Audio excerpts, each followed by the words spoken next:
hunting trip in Wyoming is now speaking out about a harrowing experience that left his hunting guide dead, as Brown reports.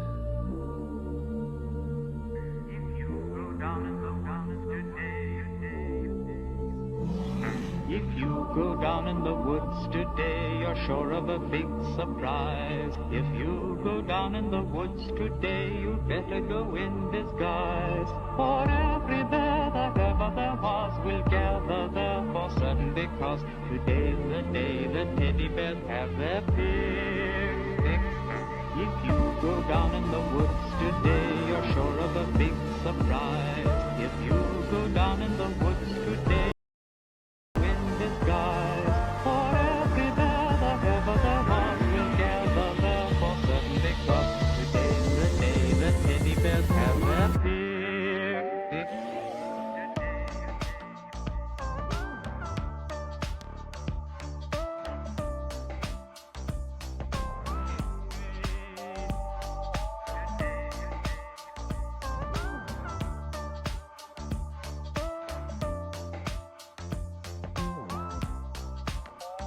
I'm still kind of making sure everything works again. So I'm gonna play Spotify without. Well, my headphones are plugged in right now, so I don't really have to worry about any feedback coming into the microphone. But I had to basically gate it out because whatever happened, it caused my gate to change. Or caused the volume to change, even though the volume didn't change. It's still the same.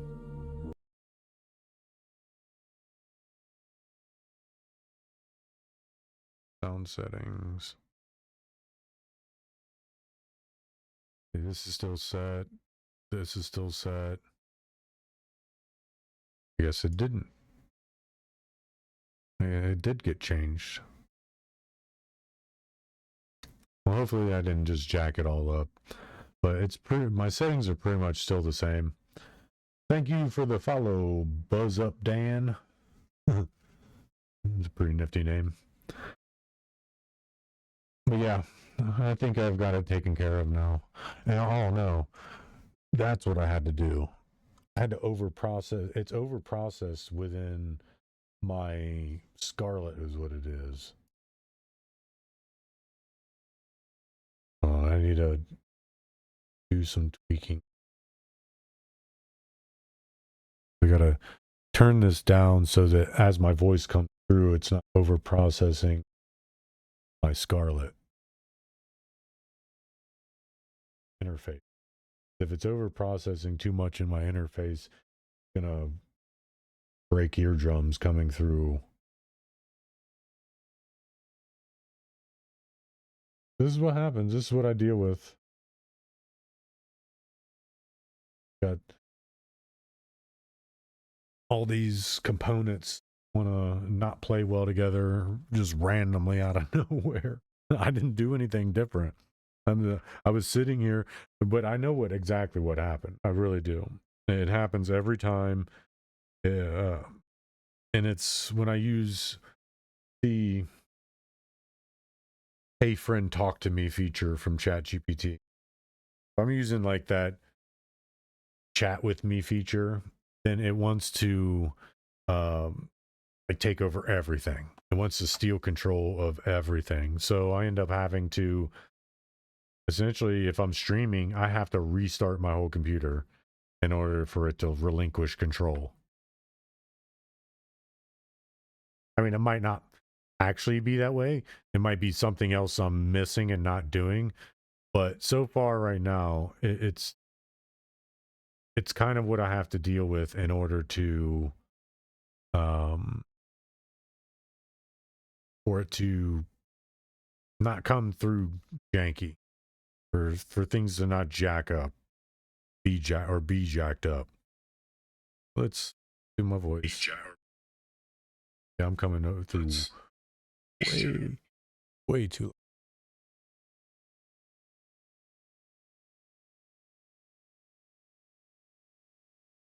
Coming through way too.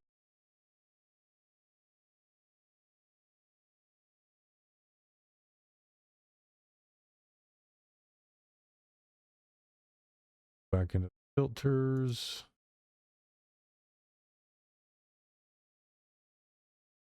My volume's fixed.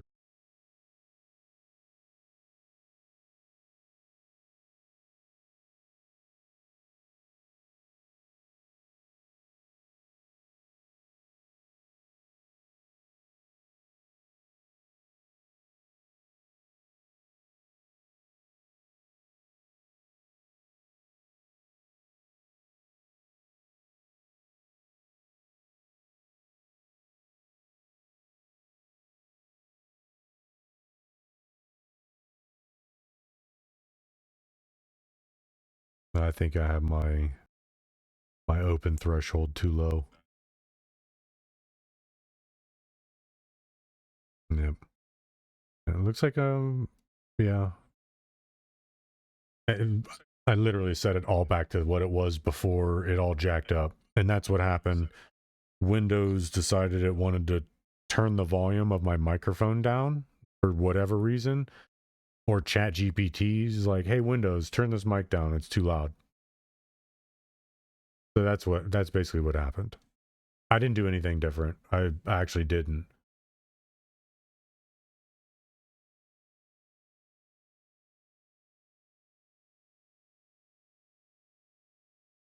I didn't actually do anything different.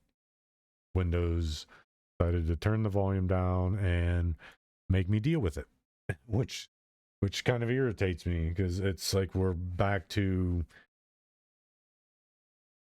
2016. Because these are the problems I ended up having in 2016. Constantly fidgeting with sound, constantly having to retweak things because Windows would just jack something up. Like a regular occurrence for me. Having to deal with stuff. I don't even remember what I was doing. I'm not even gonna lie. I don't remember what I was doing. Oops. Do not remember at all. We talked about that. Like, that's probably the smartest thing he's ever done.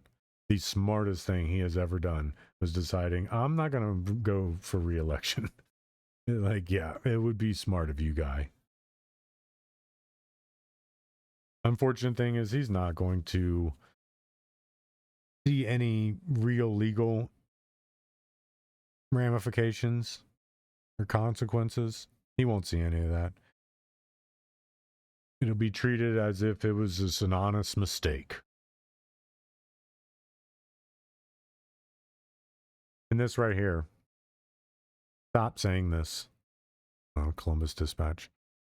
Let me see. There was. Let me do that. Trying to remember.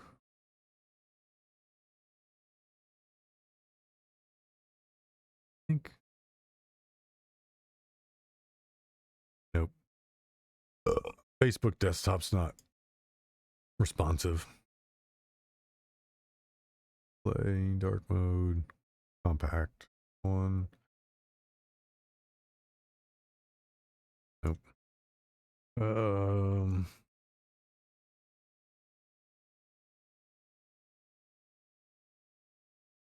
Mobile. Well, see, the bad thing is Facebook. The reason I can read the Columbus Dispatch articles in Facebook is because it's the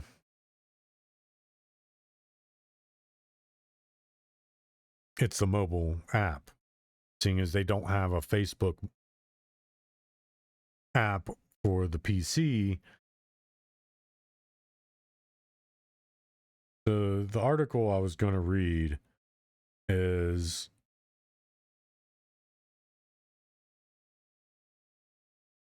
it's the Ohio Auditor. Oh, I did my one click this morning. Yeah, the article I was going to read is from the Ohio Auditor, and it's like them trying to do the same thing that DeWine said the other day or last week, that Ohio's impervious to fraud. Ohio's impervious to fraud. No, it is not. Nowhere is impervious to fraud. Nowhere. So stop saying it is, and because it's not. Nowhere is impervious to fraud. As we can tell, a state like Minnesota, like most people wouldn't think of fraud and Minnesota in the same thought process until now. So I would be wondering what Montana, how much fraud is running around in Montana, Idaho. Like, you act like just because we're Ohio, we're a bigger state, probably more populated, doesn't mean that we're impervious from fraud. We're not. We are just as susceptible to fraud as any other state in this country is. So stop saying it.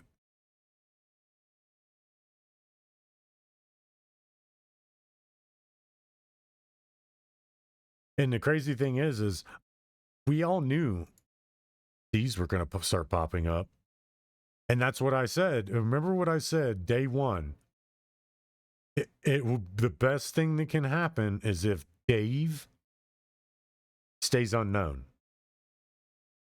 Because if they figure out who he is, they will start trashing him. And that's exactly what happened.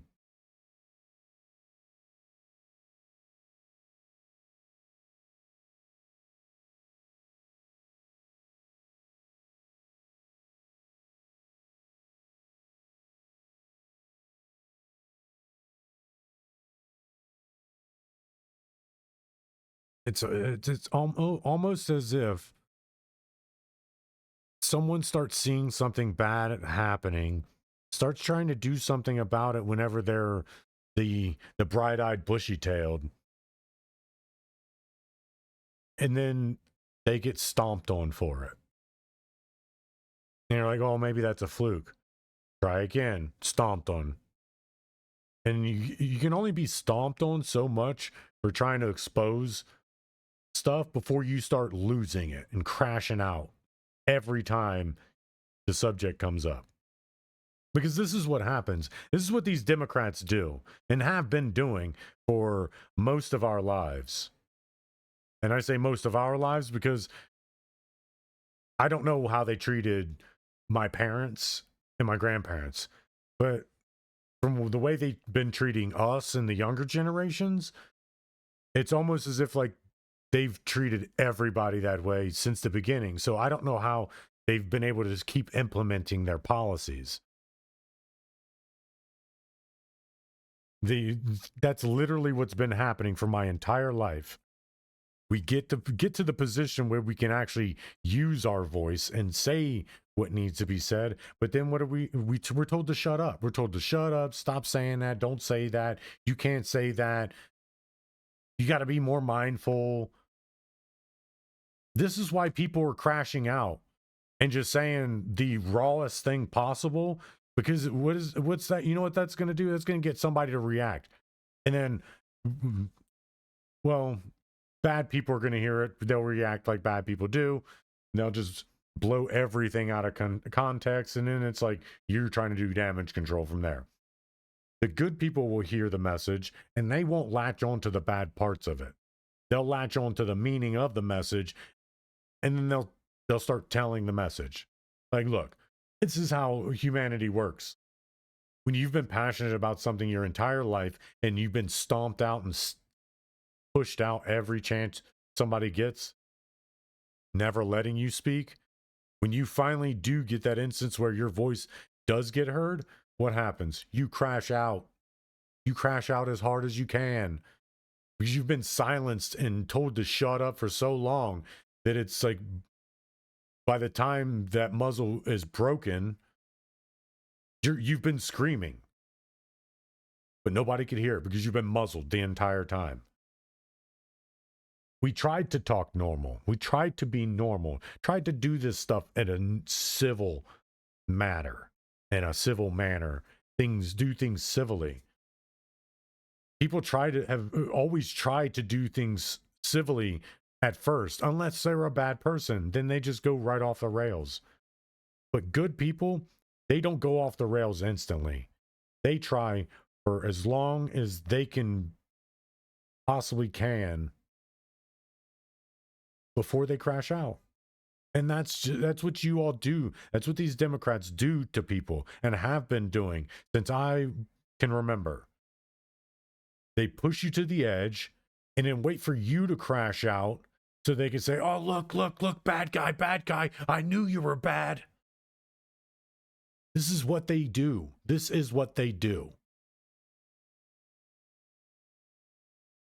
They're not Democrats. They're Karens. That's it. You want to call yourself Democrat? Then actually bring up something that is for some type of regression. Stop drumming up history. Stop talking about people's faults. Stop acting like you need to be the first one in the room to know something. And stop acting like you're the only one in the room that should be talking about anything. You all keep losing if you keep doing that. I promise you, you will. You keep on keeping on, you're going to keep on keeping on losing. Sounds stupid, but you know what? 99% of what you guys do is stupid. So add that to your list of stuff. Get rid of these Democrat policies. Their policies aren't for helping people and doing things the right way and the better way. It's literally to stand in somebody's way. Every time, it's to stand in somebody's way.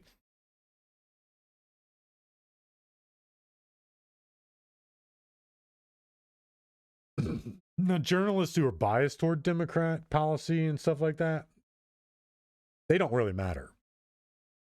Because you can choose to laugh at what they say and blow off what they say. They're not making decisions for anybody.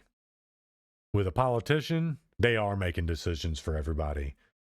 So these Democrat policies that are just propping up fraud and hiding it and moving it around and just keeping it out of the public eye, these policies will be found out, and these policies will be stomped out, and you'll be stomped out with them. So we tried to tell you, take your leave now. And this wasn't to the immigrants. No, this was to you all in Congress, all you representatives, anybody that is worried about something that doesn't mean anything. Getting roads renamed, putting up arches, building some monument somewhere. This stuff doesn't mean anything. It doesn't mean anything.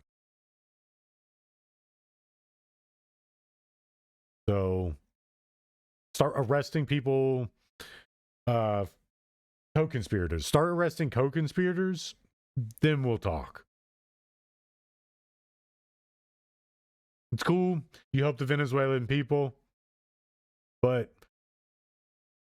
how about you fly around the country and use Delta Force to snatch up PDF files?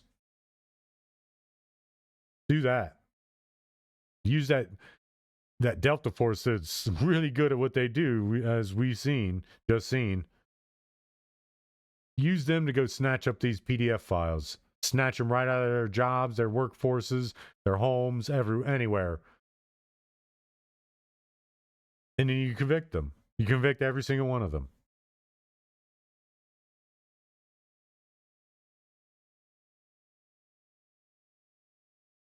Because that's, you know what? You want America back on your side? Do that.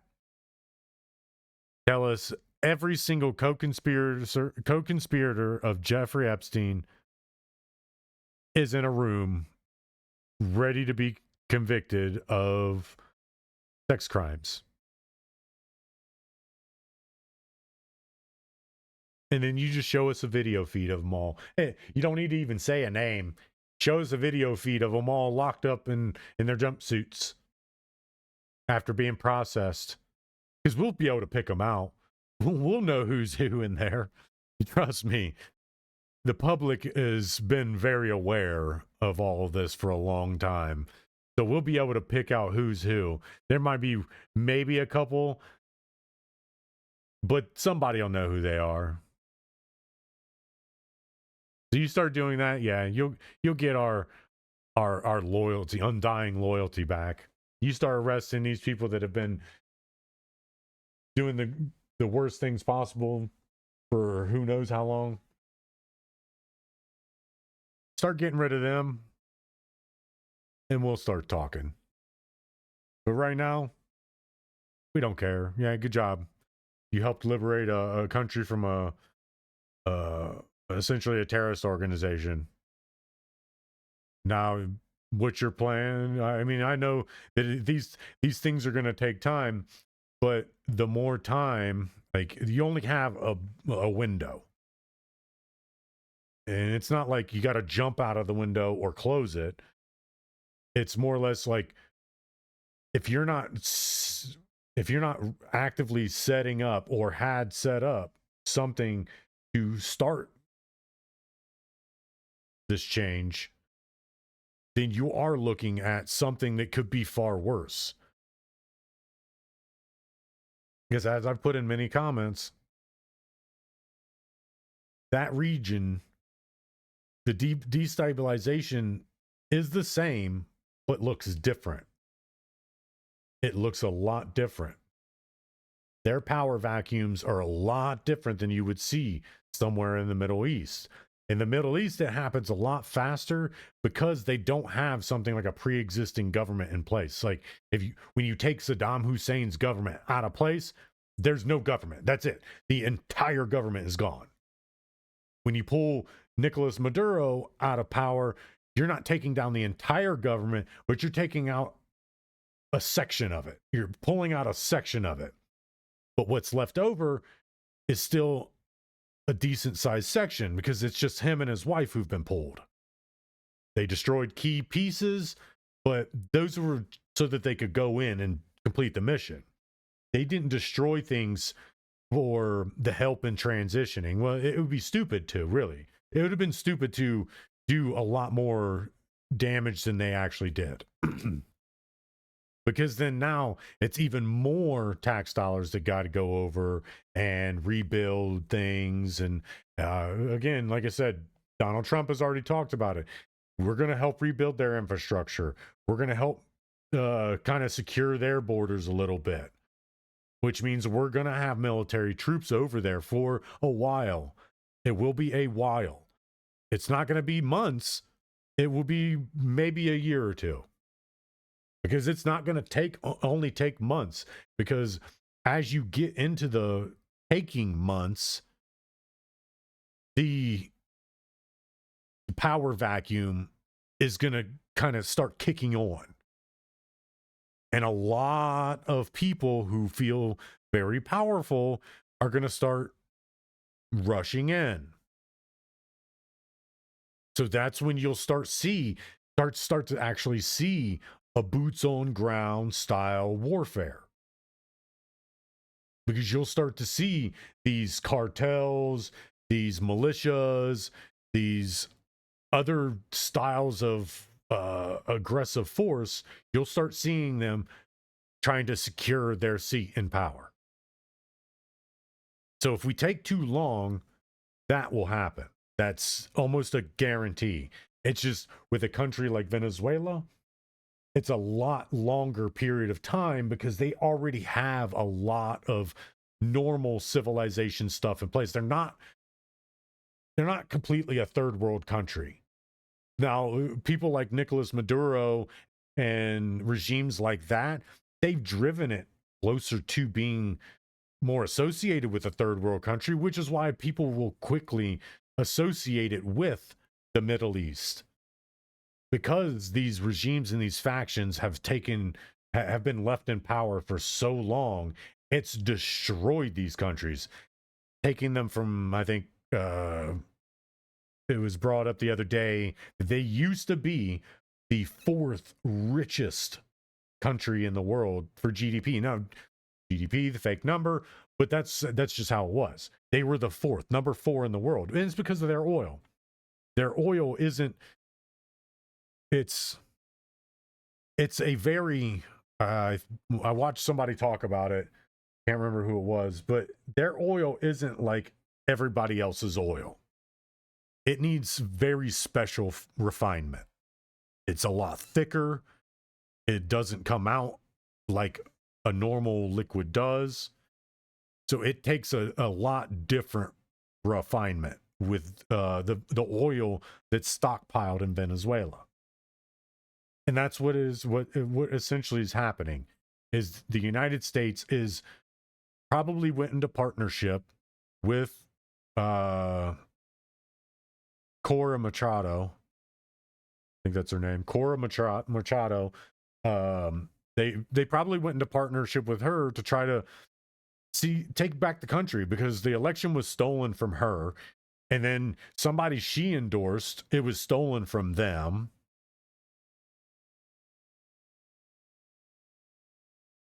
And I've researched the Nobel Peace Prize and things like that because, to me, not saying that America was involved, it was just the timing. The timing was it just seemed suspicious. Because a lot of parts are moving in a lot of different parts of the world. One of those parts, I mean, yeah, we were blowing up drug boats, but it was like, okay, they'll keep sending them, we'll keep blowing them up. Or blowing up boats. Some may be drugs, some may be used as a shield. I don't know. Only people who really know are the people who are looking at the intelligence files of all that. But like I said, it was like that's all we really heard. Like we knew that there's tons of drugs coming out of there, as there are tons of drugs coming out of Mexico, tons of drugs coming down from Canada. But it's not like it was just the Venezuelans. No. Trump has such a hatred toward China, not because he doesn't like their government and their people and their leaders.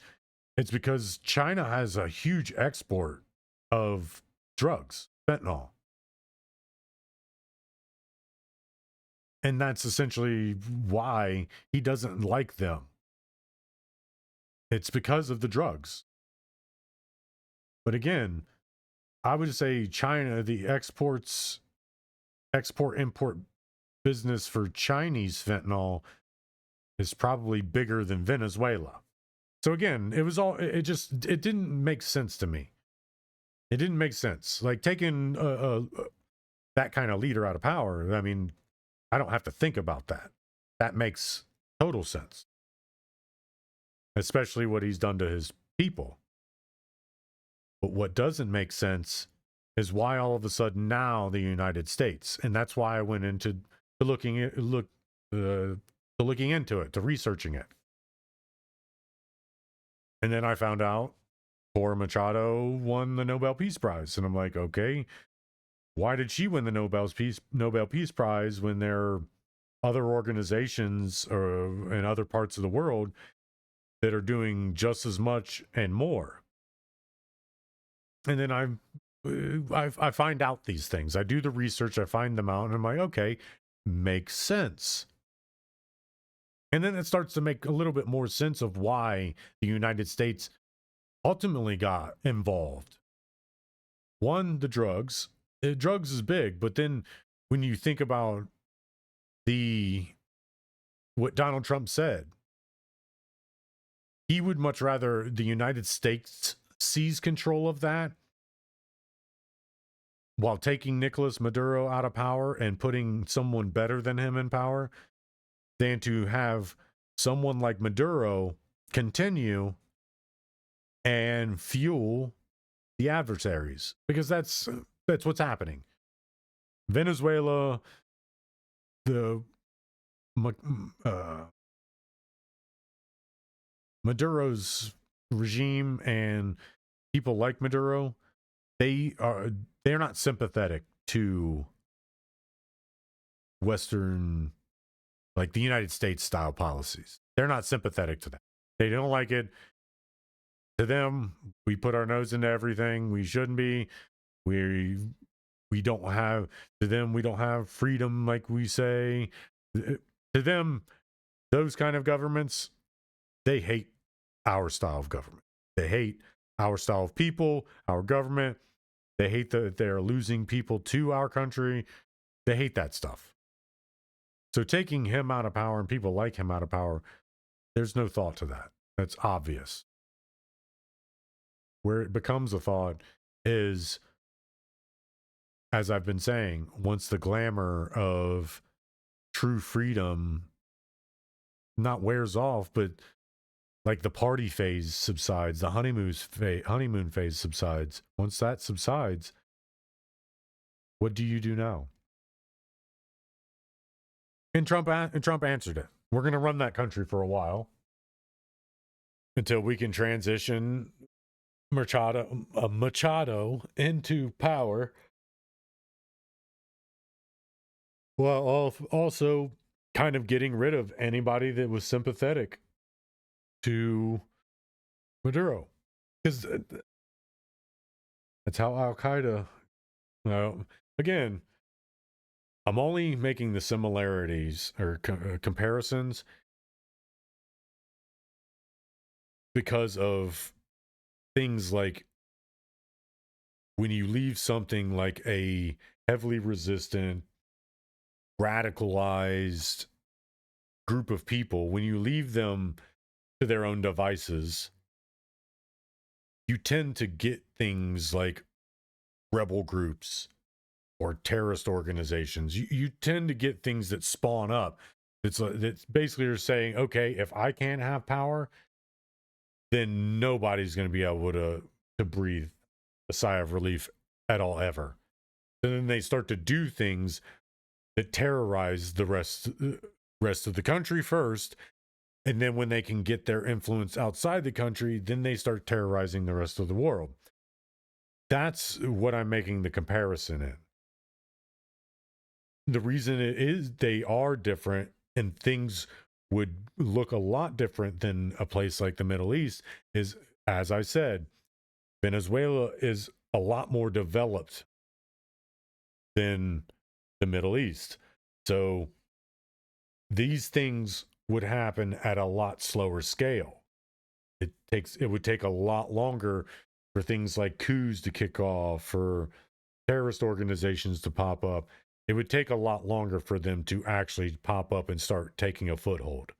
Whereas in the Middle East, once the government's gone, it's gone. And unless there was somebody ushered in at the same point of taking out the old, then those power structures do start to vacuum. And you'll start seeing, that's where you start seeing the Al-Qaedas, the ISIS, all these organizations that are just like, if I can't have power, nobody can, and just straight terrorize people. That's the comparison. The difference is it happens a lot slower and possibly might not actually get the normal foothold of this kind of stuff normally getting. But I didn't study the Middle East. I didn't spend my entire life researching only the Middle East in constant destabilization. No. I know what I learned from in the military and my own research. And the likeness is in the scale and development of the country. That's where the likeness comes in. So don't get it twisted. People have been getting it twisted, thinking that I'm saying that the Middle East, or basically saying that Venezuela is the Middle East and nothing more than a third world country. Because that's not what I'm saying is that just like all of this stuff looks the same, it's just certain things happen based on scale.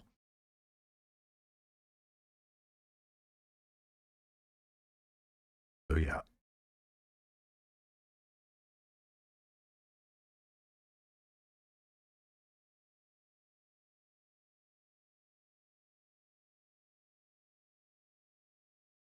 Oh.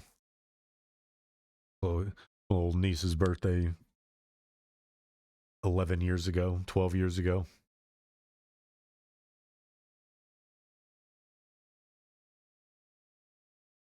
All right, so let's go over here. See what kind of toxicity X is right now.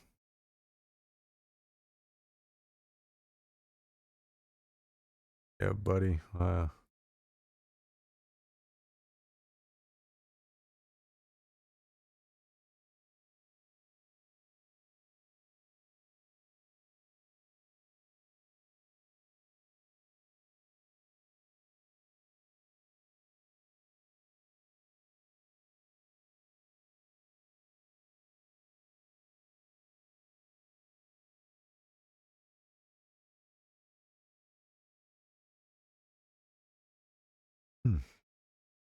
Stomach's growling. Might actually need to take a real break and run up to the store and get some food. Wait a second. Being striking place, dude. It all. Funny enough, that kid looks familiar. He looks familiar to me. Because I know a kid named Adam. He looks exactly like this kid I went to college with, named Adam.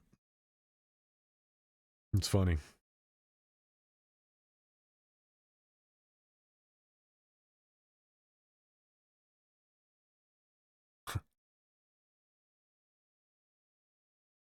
These people need to...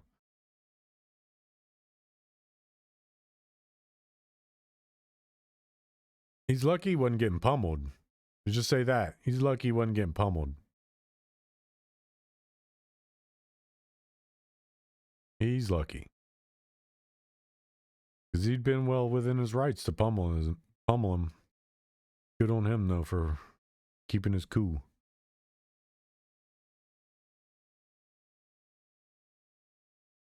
Oh.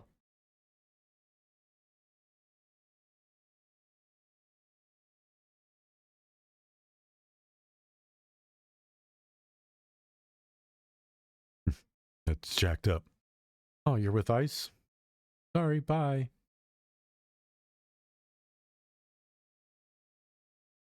Porsche with cash. I'm talking about. Make that money.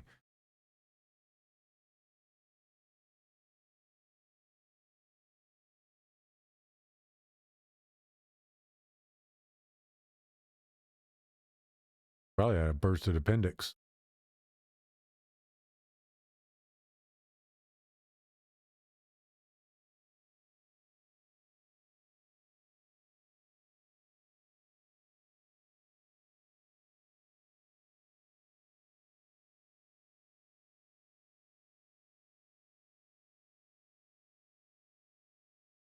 Yo, we can't have people living like that. That's my insane. food. What is wrong with this?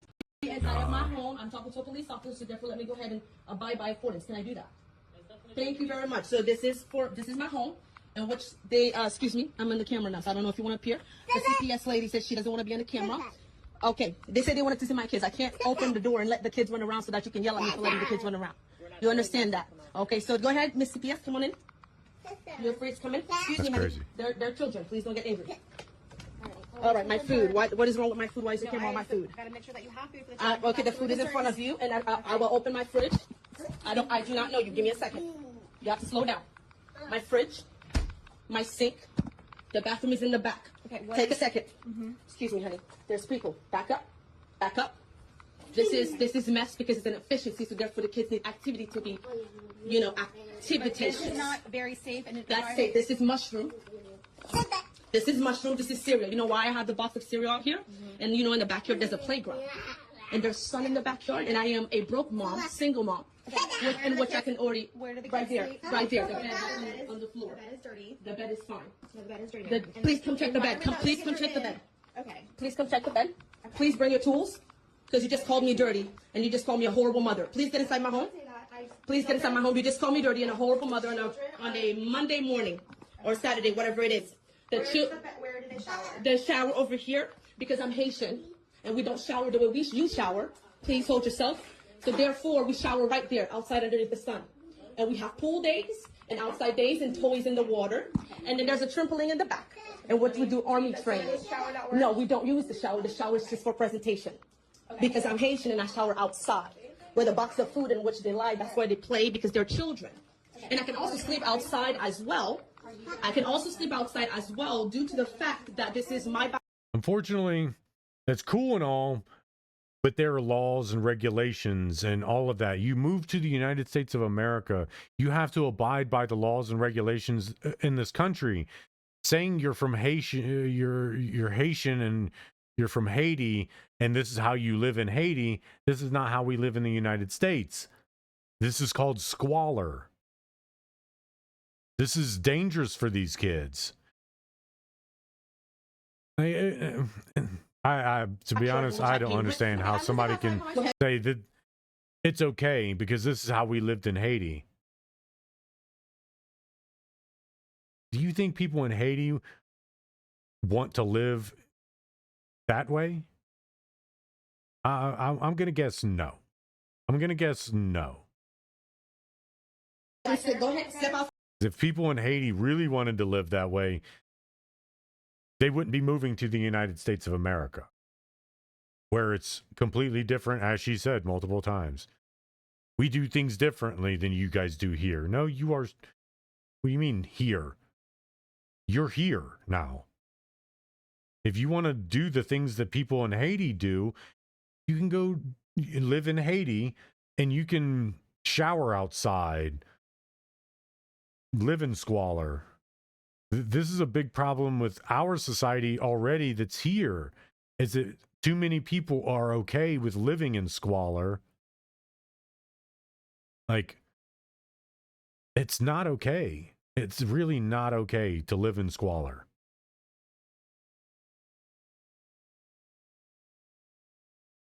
I call you supervisor and I'll get my video ready again. Are the children not in daycare? No, they're not in daycare. They're with me in my efficiency home with a playground in the backyard and a box of food outside and where we shower outside. Please don't call your supervisor. Make it quick.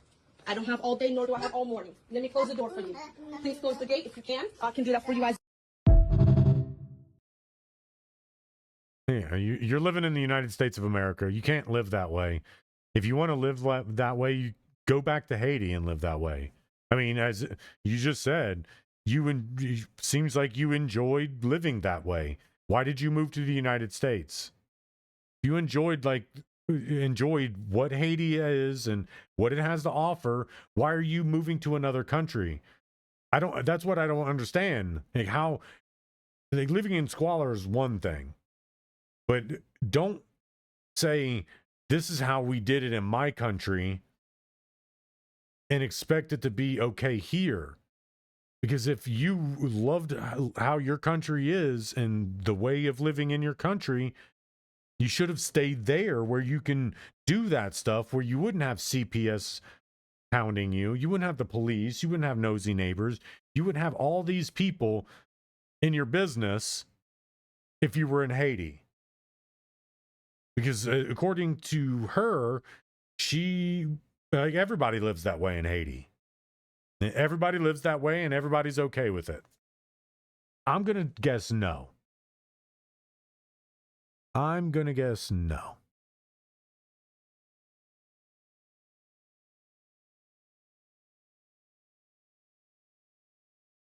So yeah, they got a bunch of stuff going on right now.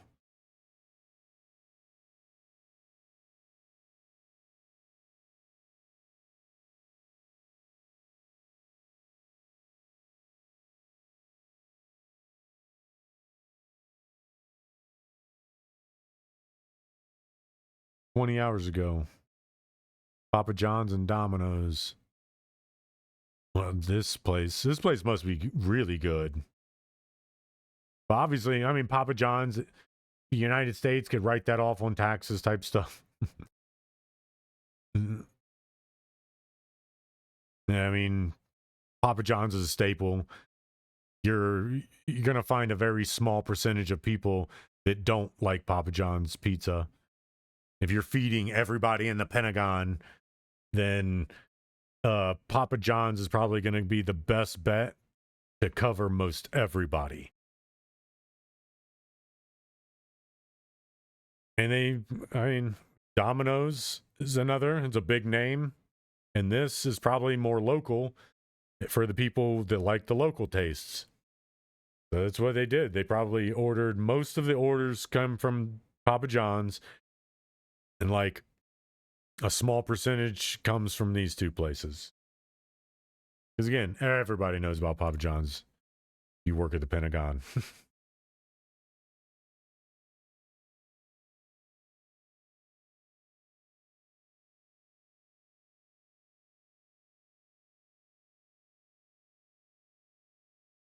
Oh, I mean, he doesn't look racist at all.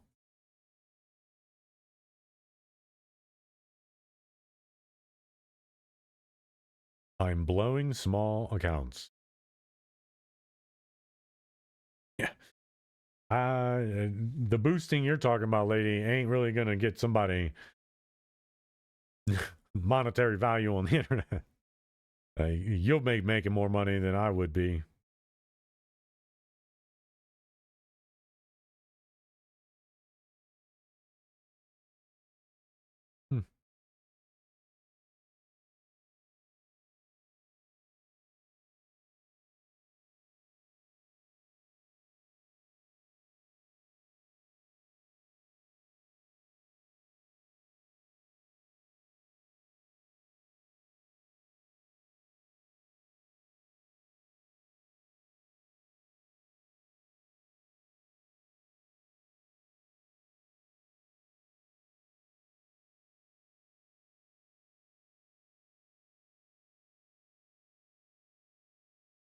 Probably said some stuff that Twitch didn't like.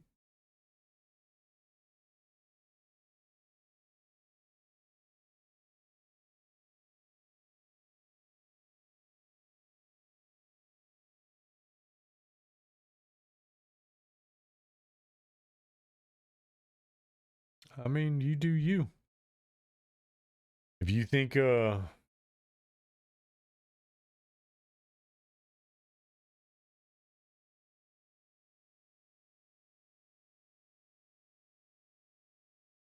I watched a hacker take down some racist websites the other day.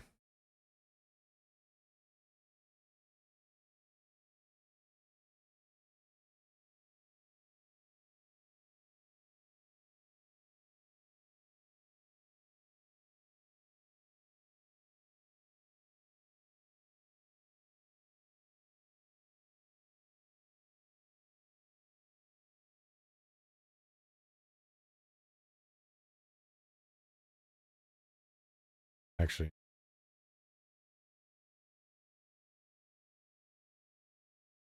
Martha Root.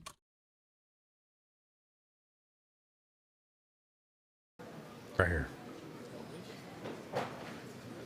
This was cool. I love watching shit like this. I actually went back and watched the whole thing.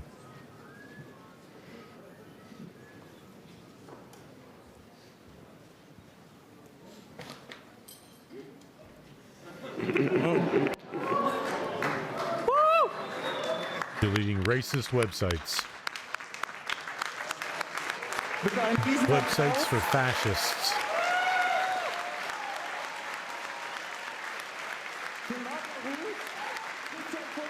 They were actually having some problems beforehand. They were trying to do something where they were pulled one of the members' videos because he's a Twitch streamer. They tried to pull one of his videos, and play it, but something happened, and so they had to kind of keep going. And there was one at one point they wanted to pull the user list. This is where the members are around the world, or at least in Europe. Those are where all the members of that website are. But where is it? Nope, that's that.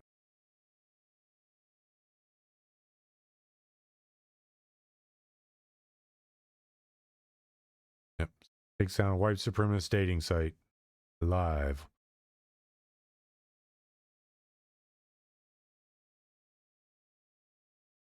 Trying to find the one.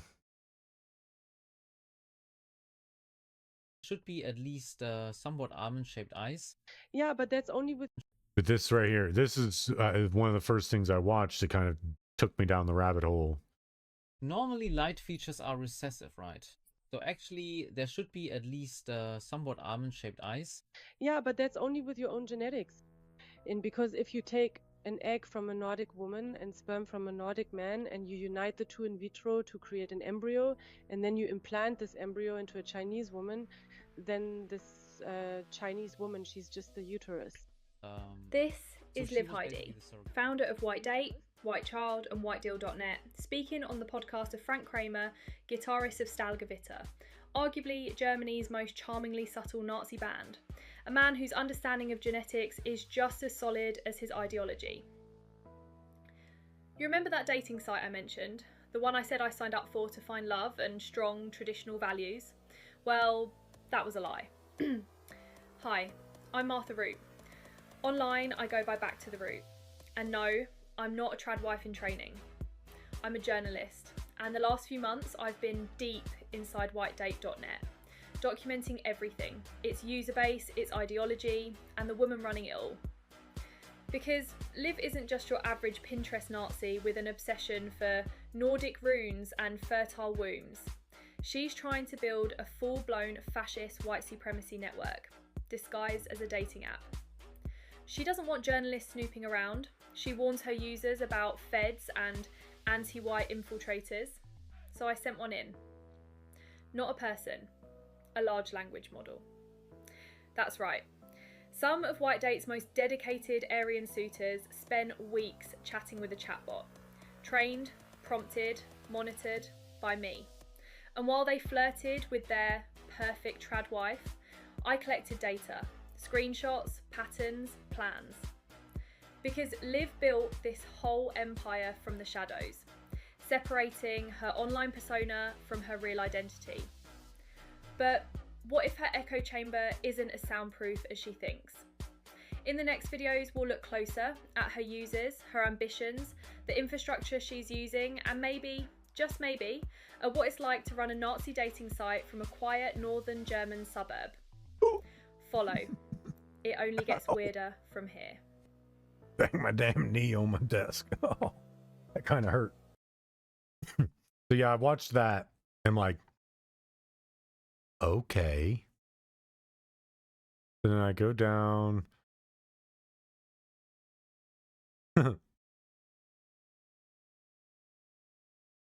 So apparently there was a white supremacist dating site, and it got infiltrated by an old school anarchist researcher. And this person who infiltrated goes by the name Martha Root. She spent the last couple of months collecting all of the data of a bunch of the members that are now public. And she did it by using AI to make these people fall in love with robots. They created a leak site called okstupid.lol, where you can see all the details of all the people who had profiles on White Date. The bots were so convincing they bypassed the verification process and were even verified as white. Martha Root then dressed like a pink Power Ranger to protect her identity and went on stage at CCC, the Chaos Communications Conference in Germany that happens every year around the holidays. What did Martha Root do while dressed as a pink Power Ranger on stage at CCC? Ran a bunch of scripts, deleting the whole website. The audience erupted in applause When each of these steps mark done, change the admin mail password, log into Hostinger, delete whitechild.net, whitedeal.net, whitedate vserver, deleted everything, deleted their backups. This went on for a few minutes. So Martha Root, Pink Power Ranger, spent months, made a bunch of white supremacists fall in love with AI chatbots, was so convincing that infiltrated and got data about so many of them, built a website to leak it all called okstupid.lol, and then nuked their entire everything from orbit. This might be one of the most legendary things to happen in hacker culture in a very long time. That was dope. Like, the moment I seen it, like literally, this is all I saw. I was like, wait, they still got old school hackers? No way. This is play. This is a ploy. This is somebody playing. And I went in and watched it. I'm like, nah, this is old school hacker tactics. And then I went through the thread and was just following every bit of it. And I found the whole thing.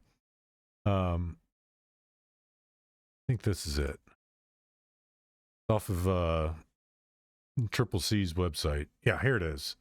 I highly recommend, if you're into any of this hacker shit, into any of this stuff. Now, this whole thing kind of goes from beginning to end of the whole saga, which is why it's 44 minutes long.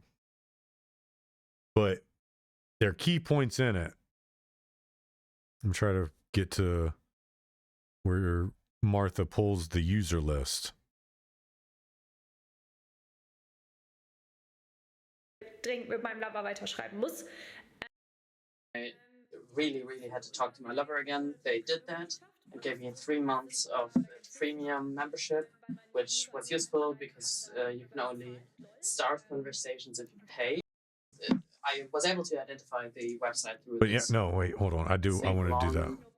To realize that this is not only problematic, but racism as a platform, without irony, without hiding anything.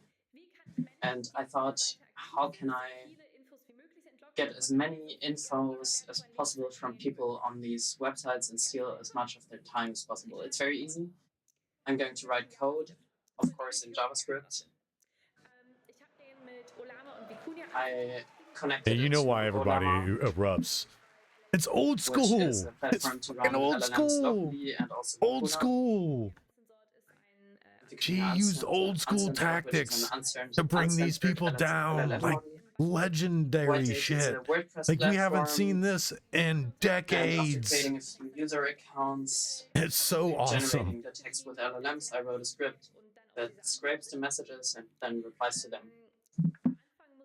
At the beginning, I had to manually correct every single message. Here you can see that the bot keeps repeating itself, gives the same instructions, so you have to very precisely say what the bot should do and not. Here you can see the bot being too creative.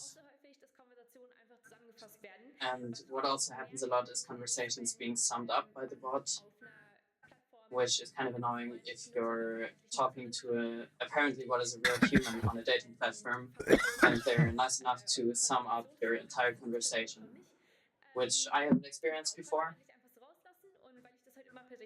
So because I had to manually adjust every single message, I tried around with the text forms, and then this happened. And it's nothing big. I just wanted to check the regular errors, and then broke my profile enough to where I was only able to access it through like weird ways. So what do you do with that? You write the support of Whitedate. They told me that my account was locked because I'm a bot and I should white verify myself. Where you need to upload a video where you hold the email into the camera. That's what I did. I told them that my profile is completely broken. The support told me the tech team is investigating it. I, of course, didn't want that. So I just suggested they delete my profile and redo it. Because I really had to talk to my lover again. They did that and gave me 3 months of premium membership, which was useful because you can only start conversations if you pay. Thank you for that. And then a user texted me, let's call him Leon, that he wants to meet me, and if I want to come to this meeting as well with someone else. And I thought, sure, let's do that. We met up at this restaurant.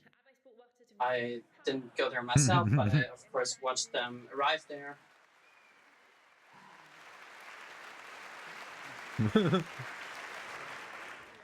White Supremacy Ausflug durch Norddeutschland Watch them do their white supremacy trip. They looked at Viking villages, all of the things that neo-Nazis think are spiritual, and they finally left in front of a villa in Kiel. And I looked up who lives there, looked at a few government registers, and then I realized I wouldn't even have to leave my basement, because even though my date is rent with a fake identity, with a seat in a foreign country, there's one thing you shouldn't forget in Germany: the registered trademark. The trademark White Deal was registered to a company called. I was able to identify the website through this process, and we were able to unmask the board leader.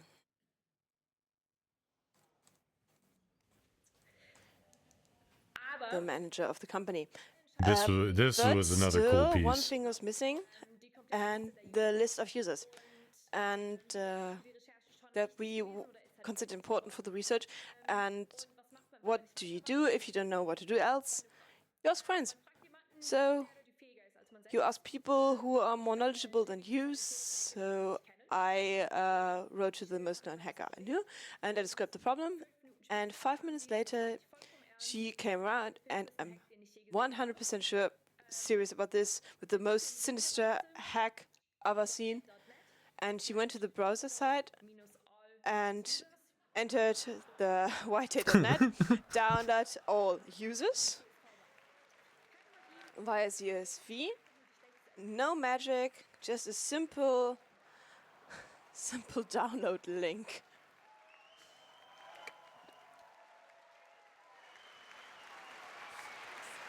All the users. A simple download link. A simple download link. And tons of people known to be white supremacists popped up. So awesome. IT-Sicherheit, die man sich vorstellen kann. That is IT security you want to believe in.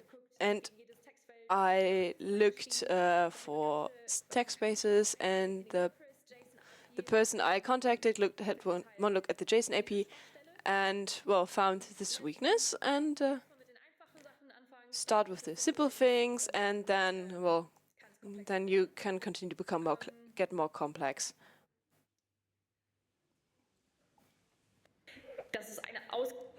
That's the lady. Okay. That's the lady who ran it all.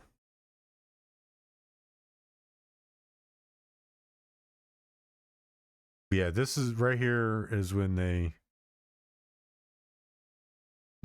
started having some technical issues with Martha's feed. Hobbies there are Feng Shui, brunch, and natural spirits, whatever that's supposed to mean. And so that you know what Liv Hyde or Christina Ha want to do with this platform is, so here we bring a snippet of an interview with a YouTuber and influencer, Frank Kramer, who plays the guitar in the right-wing band Stahlgewitter, explains quite well what she means with that.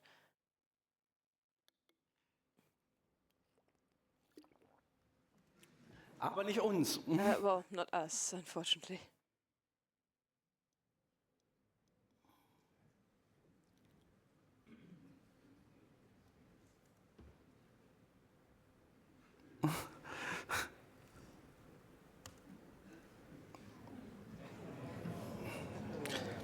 Schade. They were about to play the video. Sad. Very, very sad. they kind of go back into the presentation. Okay. Well. And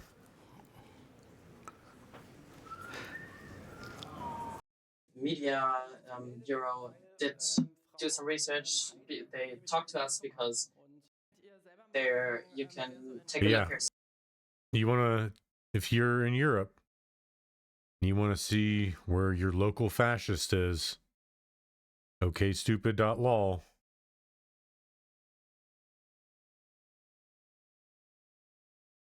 These are the people you don't trust. Even if you're the same race as them, you do not trust people like this. They are not, I mean, they're not people. They're people that think that white people are superior to everybody. Instead of actually knowing that white people have a place within the same society everyone else has in. We have no greater place, no less place. We just have the same place. We're all heading to the same destination. That's 6 feet under. Think white people have a monopoly on anything is insane. Yourself, that who's dating in your region, it's working worldwide. Go there, check it out. If you zoom in at the slides, we're done by an Indian IT company, and the accountant is in Madagascar. So yeah, it's looking bad for Germany with this website. Thank you for listening to this. Here. Ich bitte euch noch ein bisschen Geduld zu haben für die Tech-Demo. Want you to be patient a little bit. Now we have an image.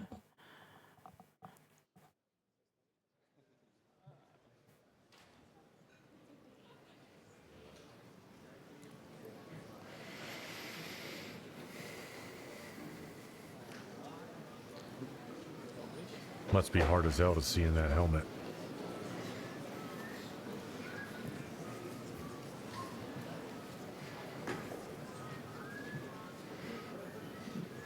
And that's where you see the deletion.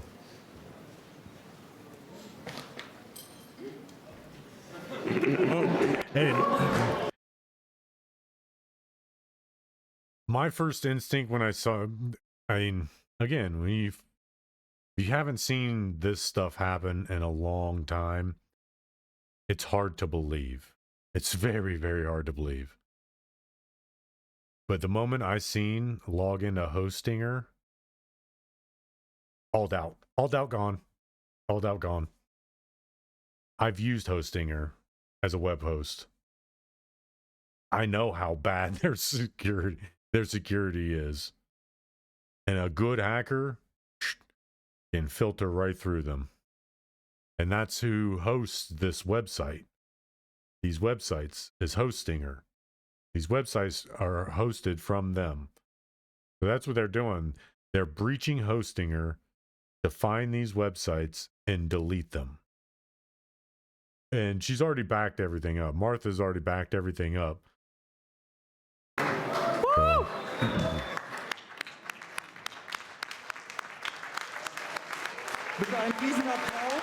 A huge applause for Martha, Christian, and Eva. and there's a reason these websites use .net and not .com. I'll show you.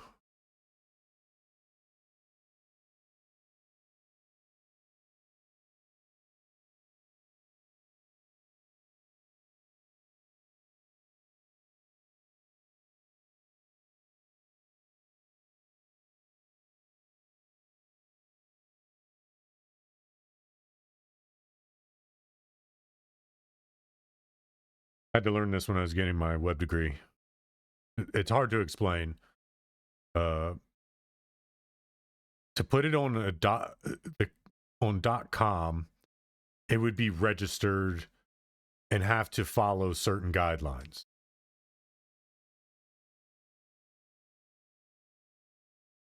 to keep it more under the radar and on a more private infrastructure, you use .nets. It's easier to keep these flowing. You don't see these and things like that unless they're trying to pretend to be a nonprofit. You don't normally see these. These are reserved. You can't get these unless you are actually registered as an education organization. Same with this. If you try to log into the whitehouse.gov, or back in the day when you tried to go to these websites, it triggered stuff in databases. I was one of the kids that tried to access the White House. They showed up to my mom's house. These you'll hardly see. This is more like they don't build style sheets into these. Most cases, it's just all straight information. It's like a database in these guys. A lot of these guys. And IO, this is more or less gaming. Like anything that's housed within a browser that needs an extension, like it's going to be running different bits of code through it. The reason they use .io is because it's like, essentially it's kind of like a pass-through. Explain IO.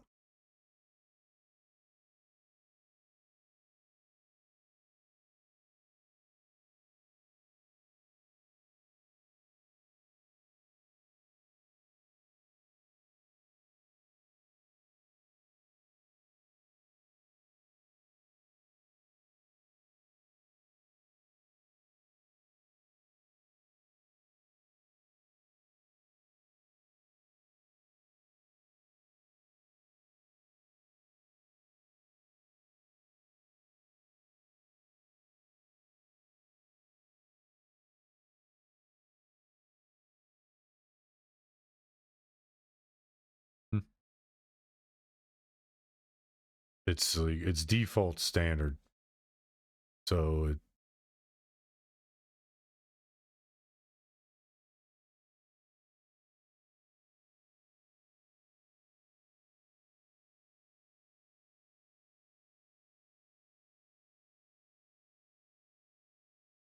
it's mostly used in your browser games, your .io games or your browser games.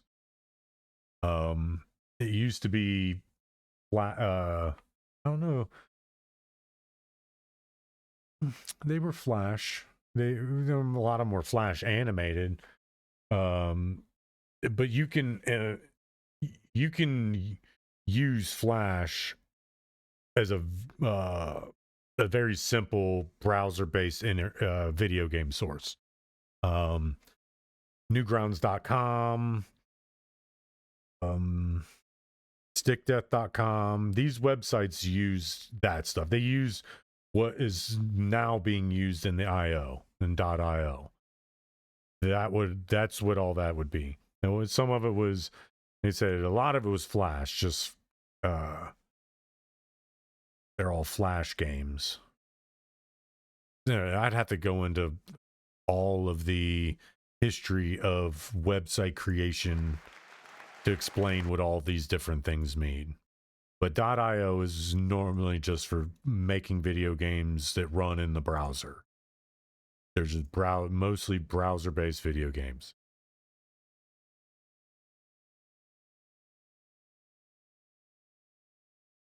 But a website like this uses .net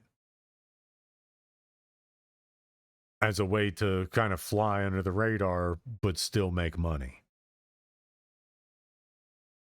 And being racist.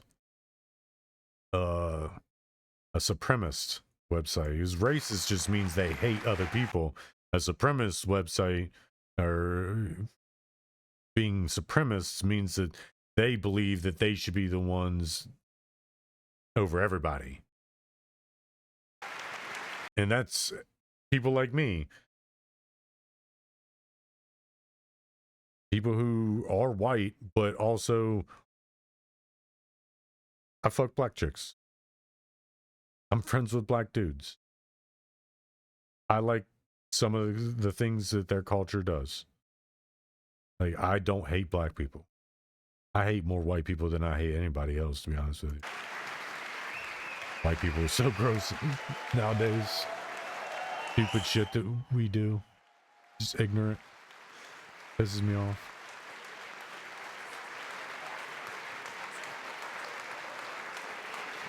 No, I love black girls, so. Oh, sexy.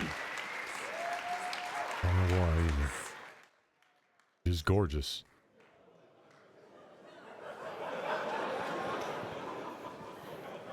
Just deleting it all.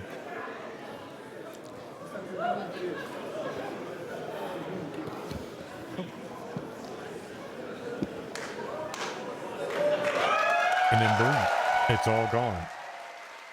You don't see that old school hacker shit no more.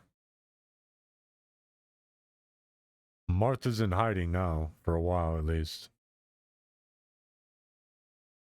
So, yeah, that's dope.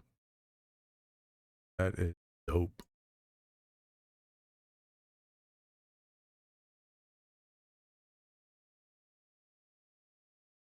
Yeah, seeing that made me think of the Martha Root thing. Oh, the hell? Oh, I saw this. This was funny as hell.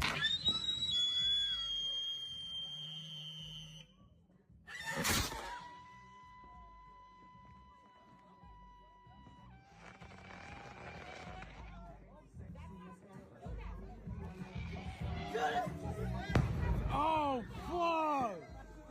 Motherfuckers! Welcome to this motherfucking line!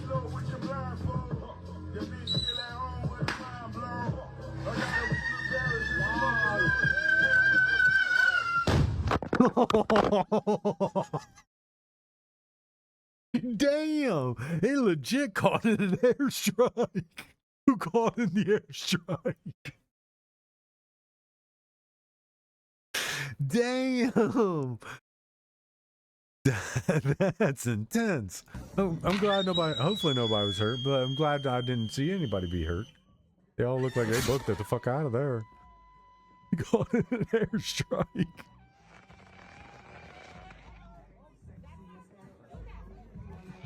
It's like it picks up speed. It's like, yeah, I'm coming. Motherfuckers! Welcome to this motherfucking line! You hear it. Wait, what the fuck? Oh, fuck!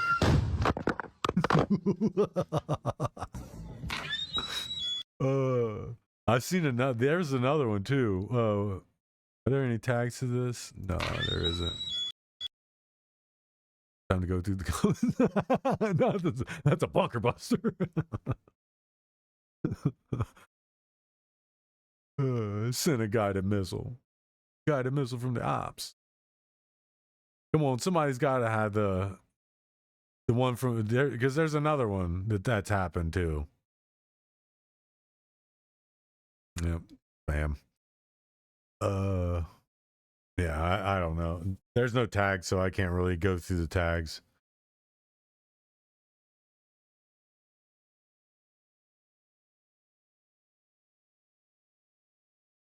Get the fuck out of here, dude.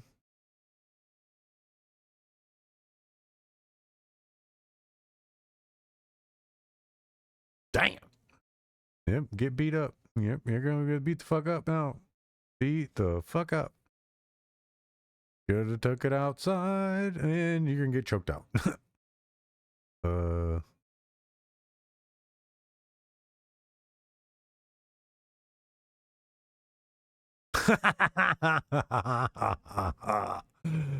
I remember this. I do remember this now. Get slingshotted, bitch. Karen's doing what they do best, and that's be in the way, and you get slammed to the fucking ground. Oh, shit's fucking classic.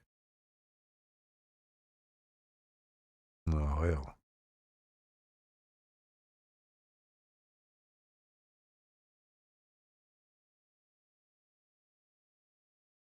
Damn.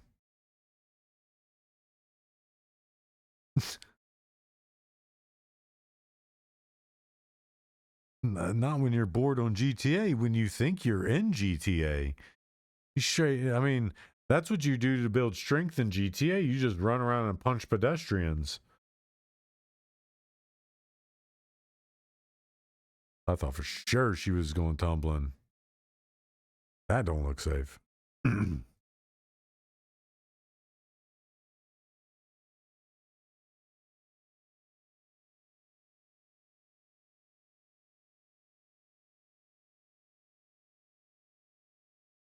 Calling out Beijing support for Maduro.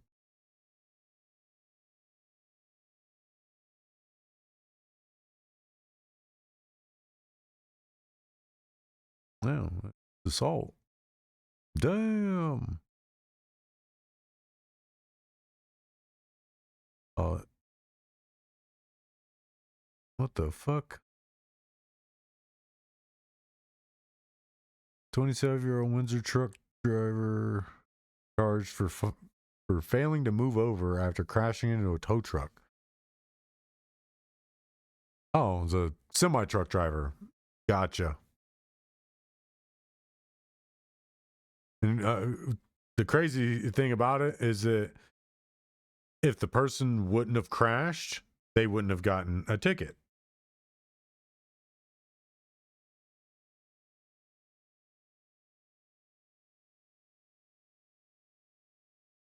They wouldn't have gotten charged with that if they wouldn't have crashed.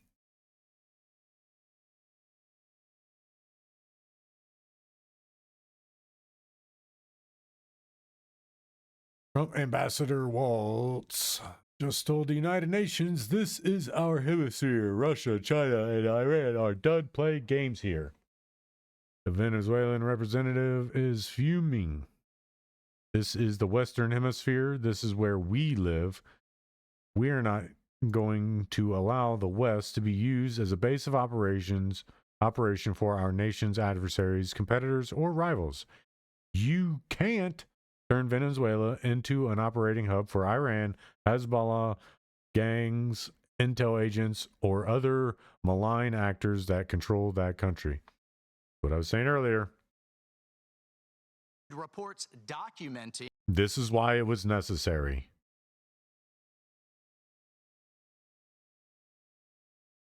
Entering the United States and increasingly Europe. As Secretary Rubio stated just yesterday, this is the Western Hemisphere. This is where we live. And we're not going to allow the Western Hemisphere to be used as a base of operation for our nation's adversaries and competitors and rivals of the United States. You can't turn Venezuela into the operating hub for Iran, for Hezbollah, for gangs, for Cuban intelligence agents, and other malign actors that control that country. You cannot continue to have the largest energy reserves in the world under the control of adversaries of the United States, under the control of illegitimate leaders, and not benefiting the people of Venezuela, and stolen by a handful of oligarchs inside of Venezuela. But it doesn't stop there. Numerous UN and international human rights organizations have issued reports documenting. Oops. Oh, excuse me. Ooh. Oh. JD Vance is home. Looks about as you would expect.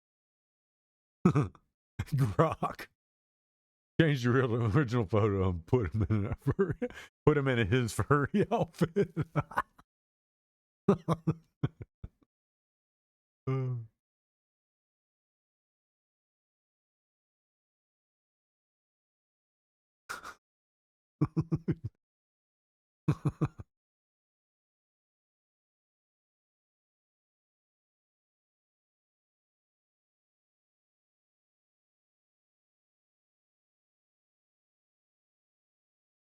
What are the pronouns? Damn.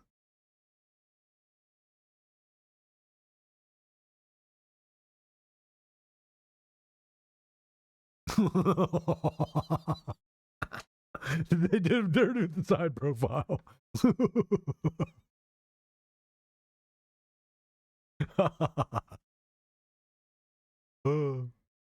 He did the meme.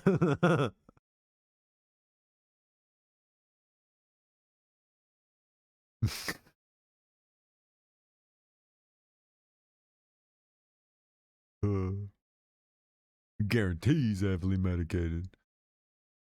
William DeFore, 26, charged after trying to break into J.D. Vance's home in Cincinnati. He was using a hammer to break the windows.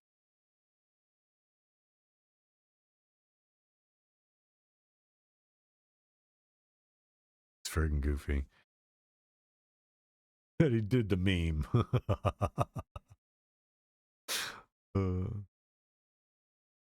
Yep. Damn, kid, where the hell you getting that kind of money?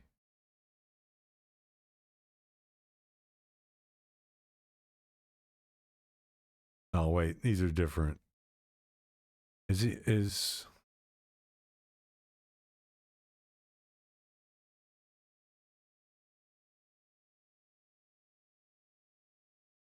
on all these it shows junior, and on the Act Blues it doesn't show the junior.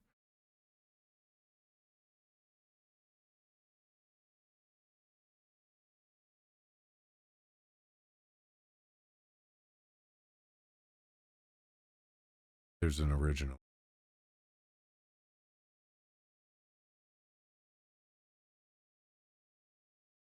I mean, if this is real, I say this is real. You mean to tell me a 26-year-old spent, I mean, from these records, from 8/6/24 or 3/10/24 to 8/6/24, spent, that's $5,000. That's $7,000. 8, 9, almost $10,000 on Harris's campaign. A 26-year-old. If y'all putting that kind of money into those kind of campaigns, and no wonder y'all are willing to spend money on dumb shit. It's like, damn, what the hell? What is wrong with your neck meat? Is he wearing a mask? No, he's just got jacked up neck meat.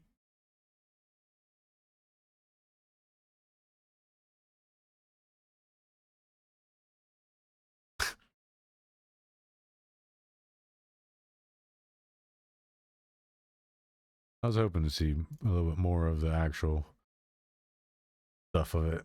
But these places like to just post these clickbaity things and no information behind it.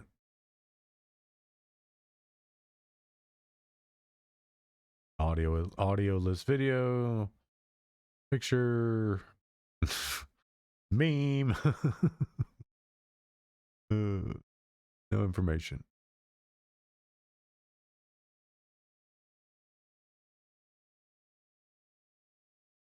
Yeah, sure, whatever.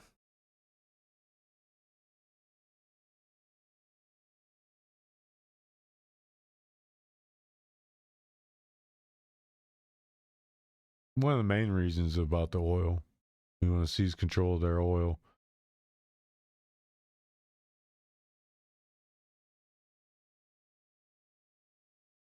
What's the saying? The simplest answer is usually the right answer. Something like that. I'm not going to ask ChatGPT because it's going to jack my mic up and then I have to go through and fix it again.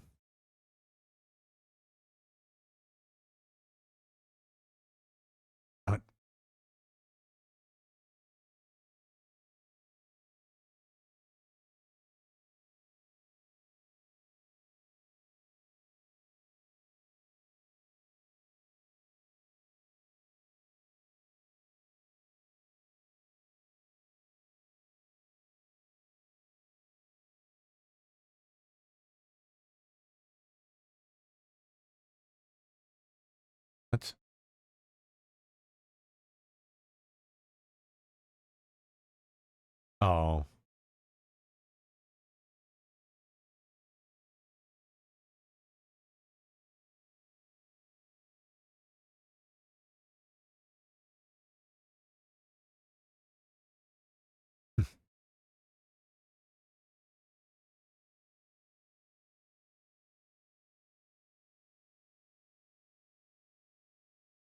I see it. Try, my mouse pointer is too small. They tried it and nothing happened. To prove that nothing happened, they tried something else. It makes sense. Microsoft is so dumb.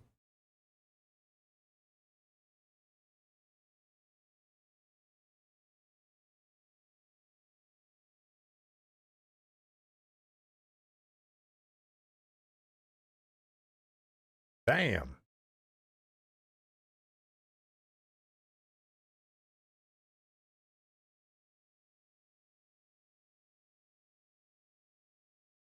Yeah, I don't know why people would do that. It's not that it looks. Oh, I don't care what people think of me. No, it's not that. It's you're basically telling the people that work to put all that together that their service doesn't mean anything and is better stolen than being paid for. That is.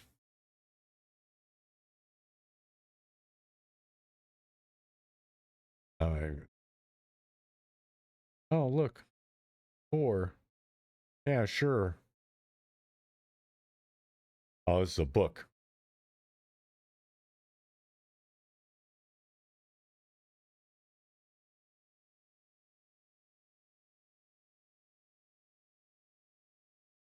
Beginner's expert guide to accessing the darknet, Tor browsing, and remaining anonymous online.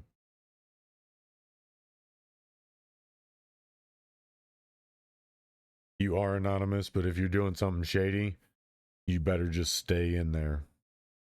Say that. If you're doing anything shady on the internet, do not venture outside of Tor. You venture outside of Tor, you will be found out.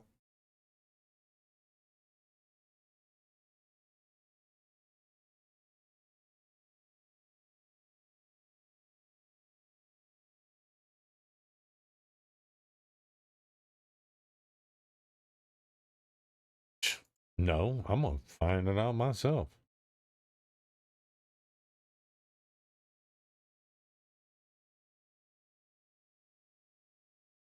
Which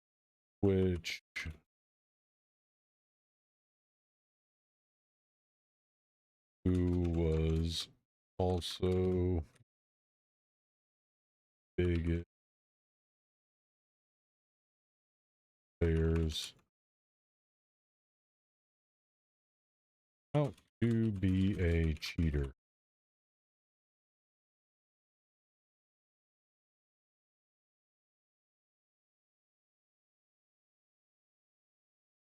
Topic. Yes. YouTube. Go to over to YouTube. Go to the YouTube and put it in there.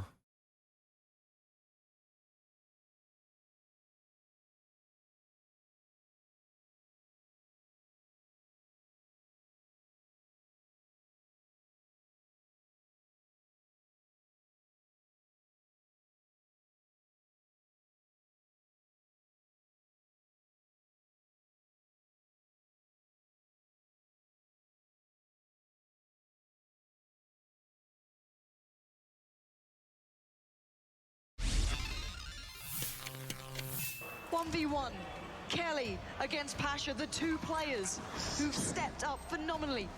We'll go actually check on my boy.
Little fella. Love the little guy. Go in there. He's all stretched out on the ground in one of his spots. Go and put his little house back onto the ground.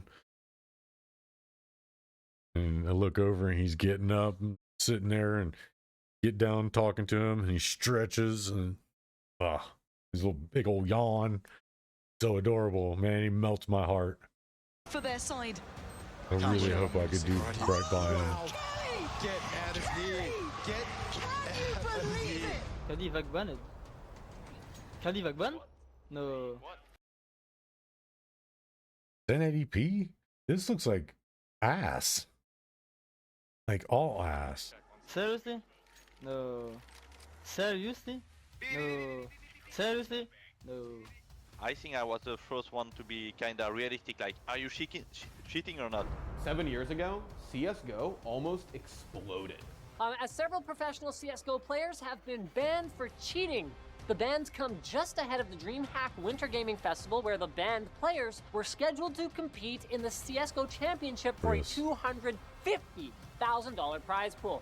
A cheating scandal rocked the CSGO community, and to this day, people are still scratching their heads. In which tournament did he cheat and in which ones he didn't? Did Cali cheat on LAN? Why? And how did CSGO survive its most dangerous cheating scandal ever? What the f? He was playing Titan. What the f? He took my place. He's cheating him. Alright folks, before we get into CSGO's most insane cheating scandal ever and whether or not Cali actually cheated on LAN, I want to make sure you're all subbed to the channel. So please, hit the subscribe button and turn on notifications. It really does help a lot. In 2014, there was a moment where CSGO could have gone away completely. A single moment in time where, if anything went even a little bit differently, CSGO might not have become the juggernaut that it is today.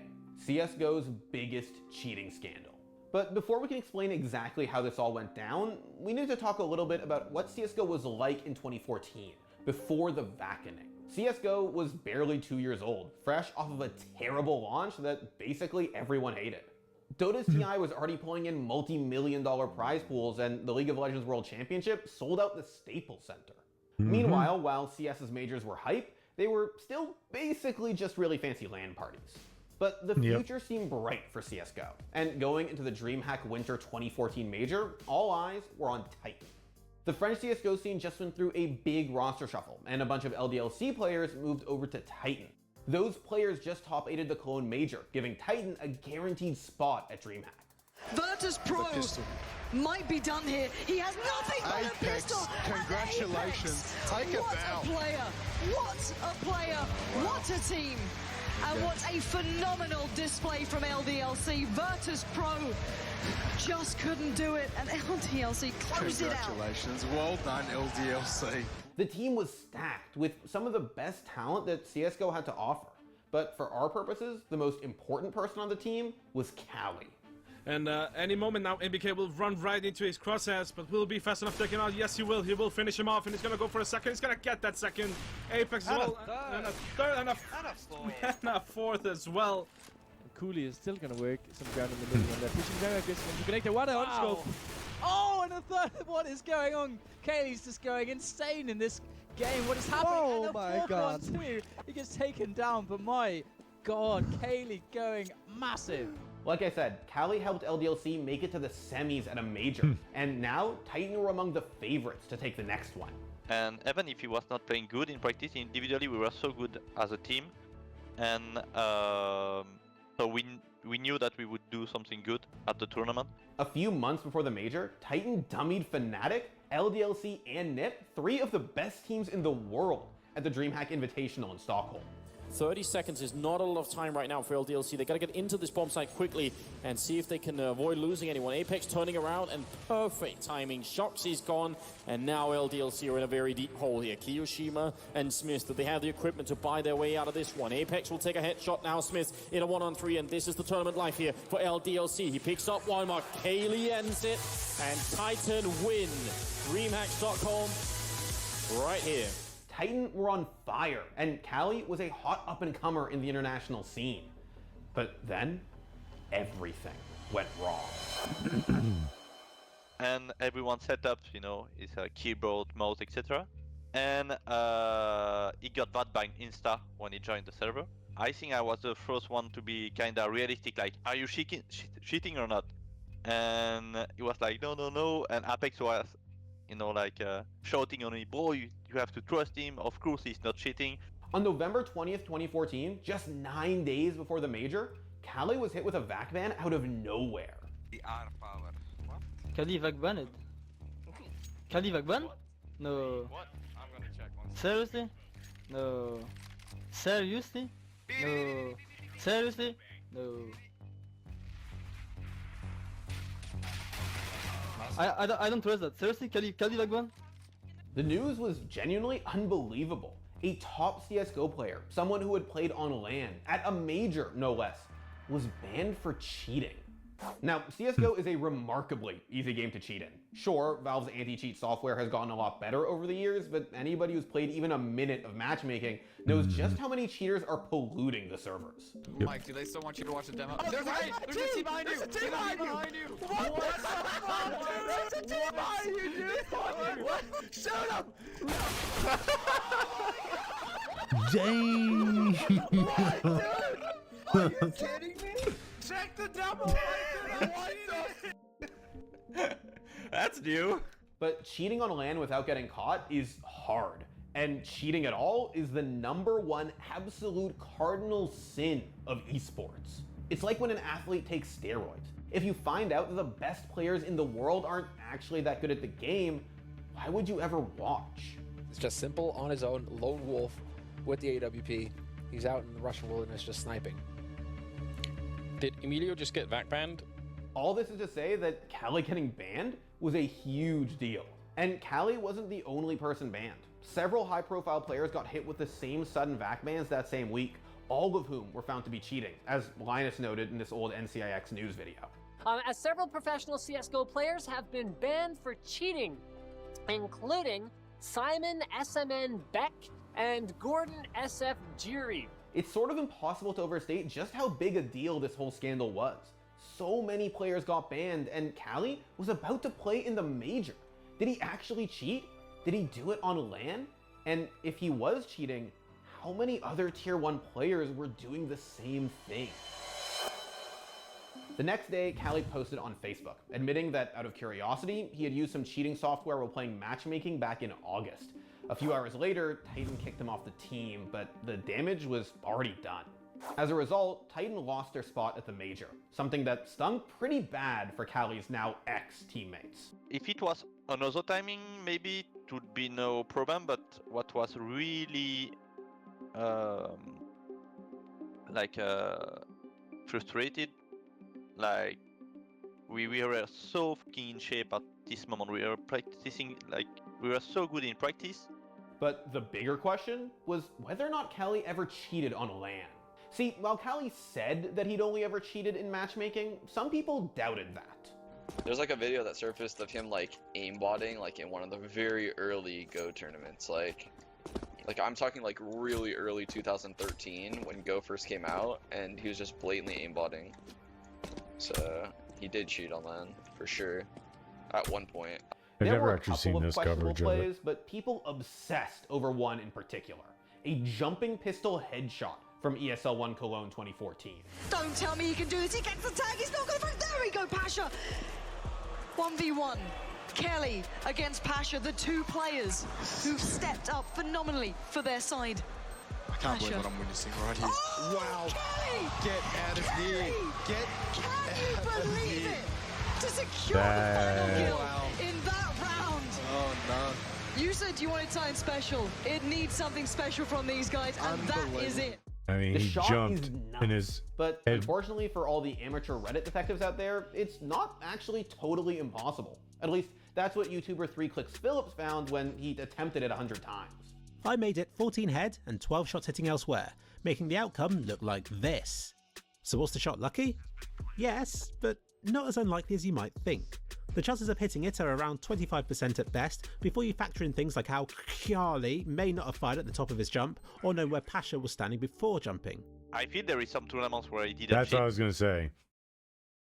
I don't think he was. I think it's hard to prove aimbotting. It's easier to prove wall hacking and being able to see through the wall and see where he's at, so you can predetermine your crosshair. Because if you practice over and over and over again, you're going to be able to pull off that 25% chance of seemingly more times than 25% of the time. You just have to be able to practice at a consistent rate and know that if they're anywhere here, this is where I'm going to need to put my crosshair to be able to get this headshot. And as long as you preset your crosshair on the walk up, and that's what I was kind of looking at. I was looking at his walk up.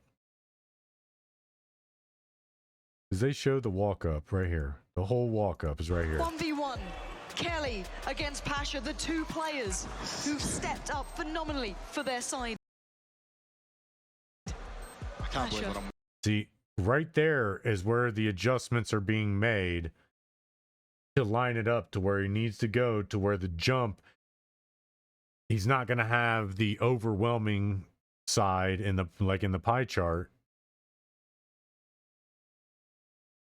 And of course, it's not going to be easily seen there. What I'm saying, as he's walking up,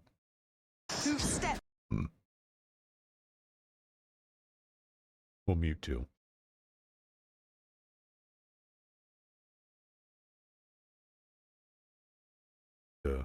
Definitely need to get something. All right. And the walk up. That's the first adjustment, which makes sense with using wall hacks, because if you're tracking them through the wall, you'll see their movement go up to here and settle in up here.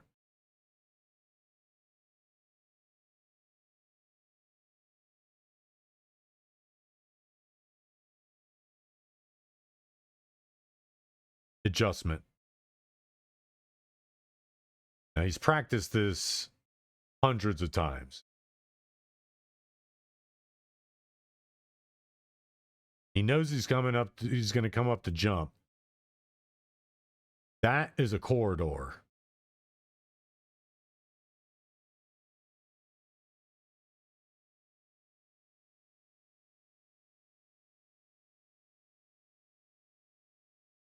The movement from side to side allows that momentum to come up and look as though he's still tracking sideways, or strafing sideways, and gets the headshot out of pure skill. But what most people won't see is the subtle adjustments in the walk up. It's the subtle adjustments. He knows he's going to have to make the shot from here. He knows it. He knows that he's moved up here. Keeps it high, adjusts for the distance away from where the player is. Because regardless, the line of sight is going to be the same. Here,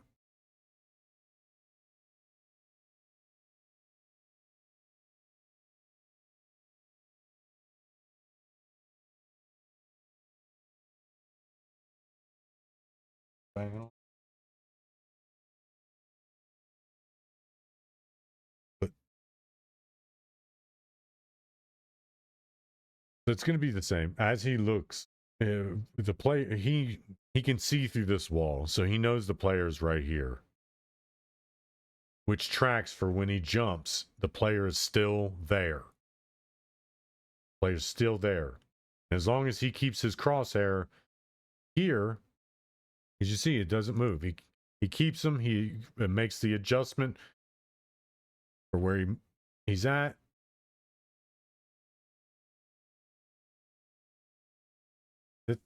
Me personally, I would say he's probably wall hacking. And he's not aimbotting. He's wall hacking. Wow! Get out of here! Get out of here! to secure the final kill in that round. Oh, no. You said you wanted something special. It needs something special from these guys, and that is it. The shot is nuts, but unfortunately for all the amateur Reddit detectives out there, it's not actually totally impossible. At least that's what YouTuber 3Clicks Phillips found when he attempted it 100 times. I made it 14 head and 12 shots hitting elsewhere, making the outcome look like this. So was the shot lucky? Yes, but not as unlikely as you might think. The chances of hitting it are around 25% at best before you factor in things like how Charlie may not have fired at the top of his jump or know where Pasha was standing before jumping. I feel there is some tournaments where he didn't cheat, but I am sure he cheated in some tournaments also because, you know, I could see it in his eyes, you know, when we asked him, are you cheating or not? You know, he was not precise, so of course he cheated in some tournaments, but I don't think he cheated all the time. And then, of course, there was the last question. Was anyone else cheating? Callie's ban threw the cheating accusations against pros into overdrive. Suddenly, it seemed like everyone was a cheater. Hell, calling people out was so common that Hiko even relayed his teammates' accusations in a post-game interview with the SEA. I know that a couple of my teammates are convinced that they think they cheat. In the months and years following Callie's ban, no one was safe from cheating accusations, which caused a lot of problems for up-and-coming young players who were trying to make a name for themselves online. They wanted to know if I was really that talented, and they started calling me a cheater at one point. For me, the biggest thing with Stewie 2K is he does this thing now. Okay, he never used to do this. Apparently, it's only started happening since he's been playing for Cloud9, and he does this thing with his mouse. Сейчас посмотрим на читерские настройки. Что у него там за читерские настройки? В мышке прямо написано, что там, читы, сука. Ах ты читер, ах ты читак сел тут, да? Despite that major having its own messy controversy in the form of the infamous Olaf boost, DreamHack Winter 2014 went off without a hitch. And just a few months later, at ESL1 Katowice, CSGO broke 1 million concurrent viewers on Twitch for the first time ever. Oh, there it is. Now it's on Exist 1v2 here. Fnatic, they could be the second or the first team to win a second championship here in Global Offensive, and Olofmeister's playing it so safely. They know that they have it. Exist gets one, and he's back on it. He's got the kid. He's holding it down. I'm not sure there's enough time. Fnatic, they do it! Ladies and gentlemen, your ESL1 Katowice champions are Wonder if that was a CSGO misclick. survived the cheating scandal because the game is just that good. By late 2016, ESEA and Faceit released better anti-cheat software, while increasingly rigorous hardware checks became standard at LAN. And after a while, it became clear that cheating at a major LAN without getting caught was basically impossible. Can this guy, as many times as he's done, go up in front of not only a giant fucking crowd and stadium, but hundreds of thousands of people online, and play and compete against these people that are his real life friends for years and years and years, and cheat them out of hundreds of thousands of dollars multiple times over again? Can you? Yeah. You get the fuck out of here, dude. You can't do that. So what happened to the rest of the people who were caught up in this scandal? Well, the rest of the Titan members kind of got screwed. They just edged their way out of the smoke. Kenny in the smoke though, doesn't really find much luck. Maniac goes down. RPK, a 1 vs 5 clutch is all that can save them now, and it's not going to happen. 16-4. Penta, absolute domination. Titans struggled, bombing out of the next major they could play in before eventually falling apart. In 2016, the org folded, citing the Cali scandal as one of the big reasons why they just couldn't keep going. As for the players themselves, they all went on to do bigger and better things on other French CSGO teams. And Kenny S and Apex even won a major in 2015. Oh, and a second headshot there. Flamey gonna be gone. Hiroshima, and there it is. Executive down. Heavily winning the last major of 2015 and the second title in a row here for 3 of these players. The first for Penny and Apex. What a victory. And as for Cali, well, he tried to make a return to CSGO in 2017, but things didn't exactly work out. a lot of people just didn't want to play with him. And the fact that he couldn't play in a major because of his VAC ban meant that any team that wanted to play in real events was never going to sign him. And his name kind of became a meme, brought up whenever anyone made a play that just kind of looked impossible. Whoa! Hey, Kukli style! Oh, okay, Kukli style activated, my friend. Yeah, Kukli style activated. I can see the... Okay, if I can see this guy... Oh my god. Oh, BP. Nice! Kukli style, mon frérot! Kukli style, il m'a tout appris, les frères! Since then, Cali turned to streaming and eventually opened up a luxury car rental service in LA. Weird, I know. And at least one of Cali's former teammates isn't nearly as mad at him anymore. I have maybe not too much problem with him. Like, of course, what he did was bad. It was bad for every one of us.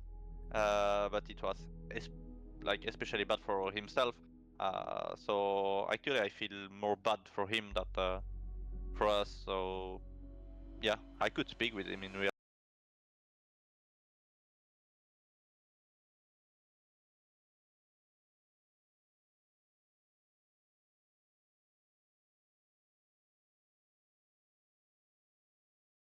That was 4 years ago.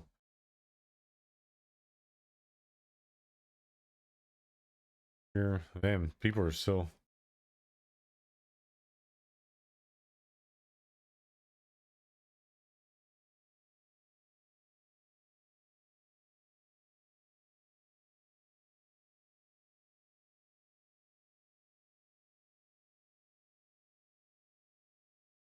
Yeah. Solved your crime. There you go.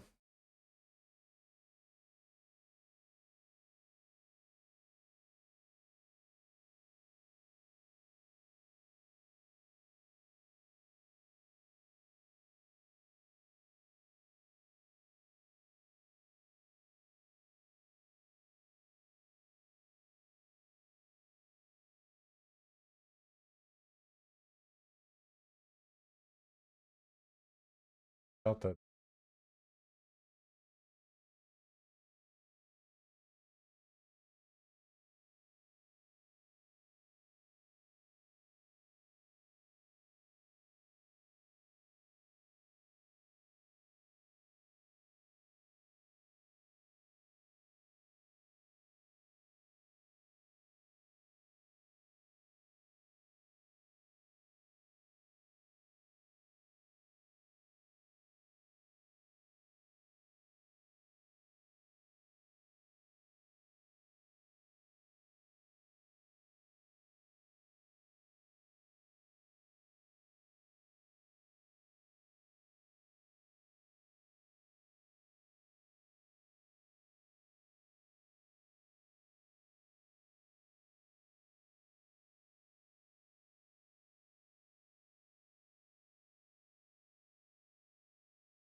Ants.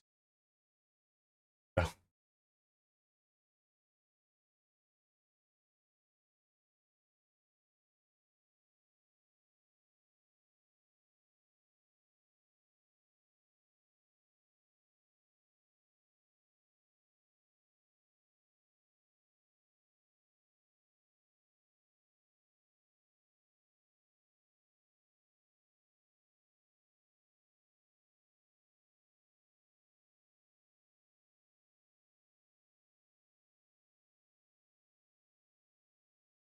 I don't remember how to check any of that.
changing.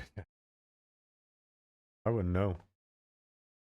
But I still get my deposits in Twitch, so as long as I keep streaming and keep getting the ad revenue, I still get. I only make like, I don't make a lot. I have people just to chill in here and just lurk, even if they weren't actively watching me, just able to be served ads. I'd make a lot more, but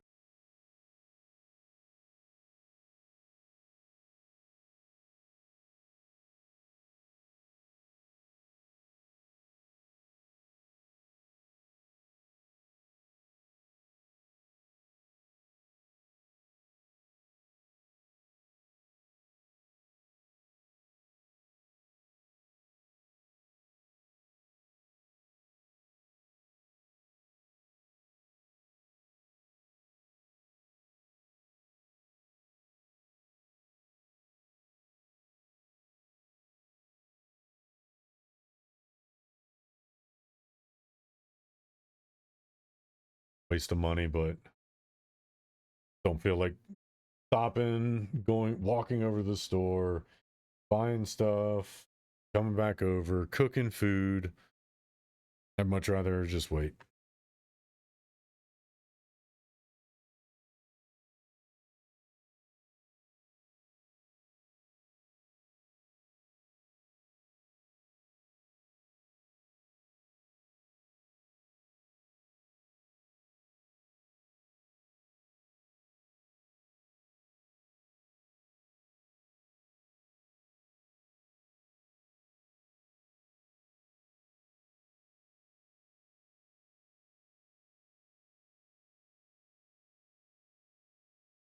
Reading.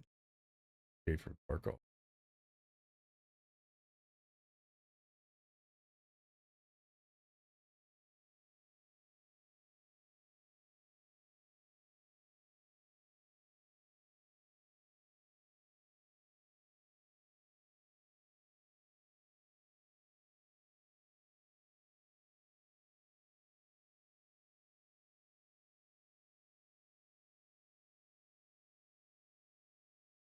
Damn.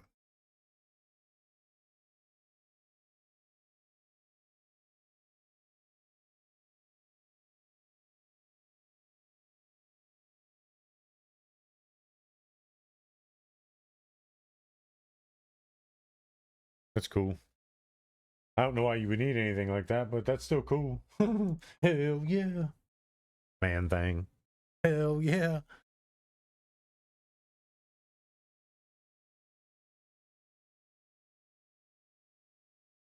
I need to start using that again.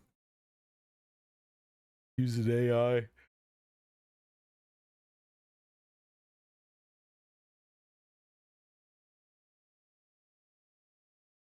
I wouldn't use it to make movie posters. I would use it to make useful websites. I mean, I use ChatGPT to build a website.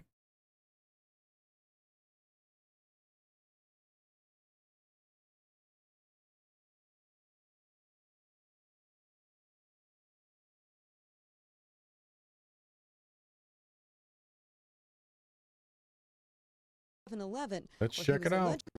You see the suspect in the white shirt dart across the street, two officers close behind. Then suddenly a red car passing through the intersection hits one of them. You could hear when the impact of the car hit him and him flying, and it was like boom, like a loud thud. So I knew it was bad. Hopefully he's okay. He says the suspect had been kicked out of a nearby bar earlier in the evening, then turned up at the 7-Eleven, where he was allegedly threatening a clerk with a knife, prompting a call to police. The officer gave him. Really think this guy's first time doing anything like this?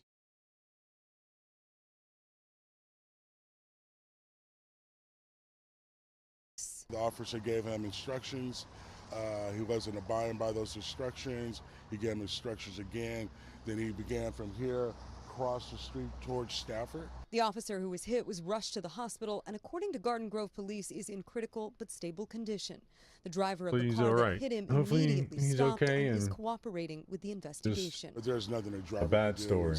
It was just too close. As for the suspect, he was caught a few hours later nearby. Investigators say he's 34-year-old Lonnie Johnson.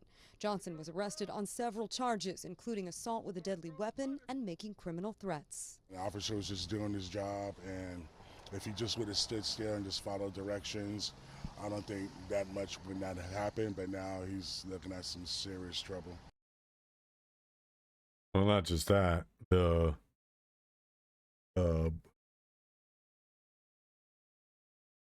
person that kind of failed to yield to people in the pedestrians in the intersect or in the crosswalk, because you can see it in the video, they were running through the crosswalk. They weren't running through the middle of the street. Just follow directions. Looks across the I don't think that crosswalk. much would not have happened, but now he's looking at some serious trouble. That car had to have not been paying attention to the actual road and looking at him. Not saying this person's at fault, but this person's going to catch some charges.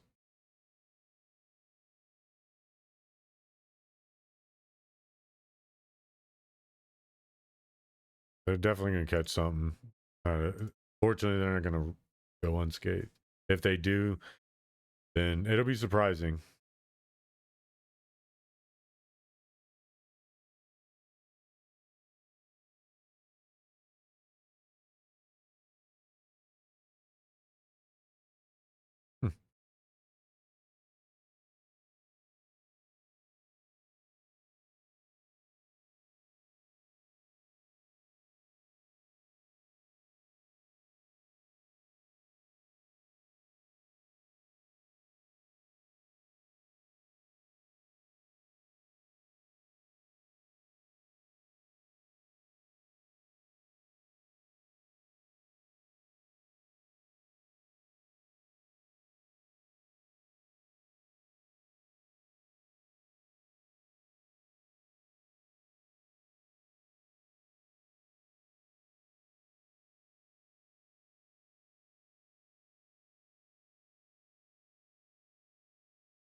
Yeah, I forgot.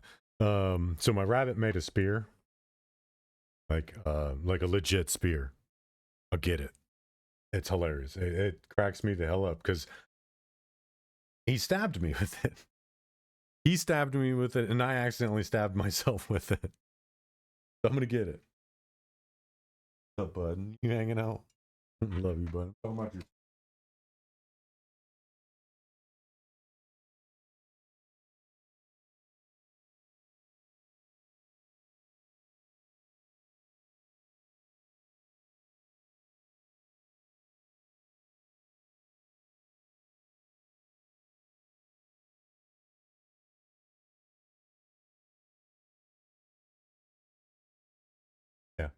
Made a spear.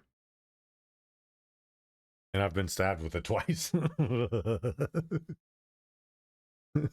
I've been stabbed with it twice. Once by myself, and he stabbed me the other time. I mean, he didn't purposely do it. I think I was messing with stuff over there. He came rushing over and then slammed his feet down, like not really trying to stop, but like doing his little grunt bark, like stop touching my stuff. He did that, like his little territorial thing. But as he did that, he hit the stuff and it jammed that spear into my hand. Like, oh man, you stabbed me. And that's how I figure out. I'm like, did you, like, why is that so sharp? Then I picked it up and I'm like, this dude created a spear. He made a spear. And then I think I was playing with him. I ran my foot over it and it stabbed me in the bottom of the foot. Or no, I was playing with the, I was running my hands through it, like, over top of them so they make noise. And it rolled sideways and stabbed me in the hand. I think I stabbed myself in the foot this morning with it, actually. I stepped on it.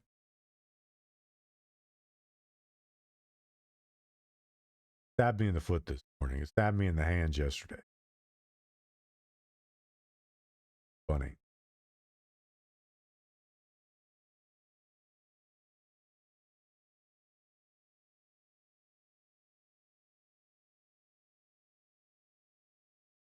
Oh, buddy.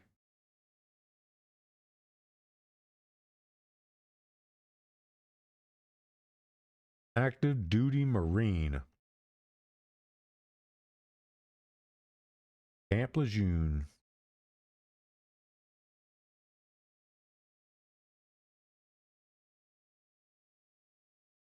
And 100% believe.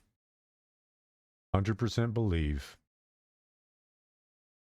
Dude's probably already been arrested.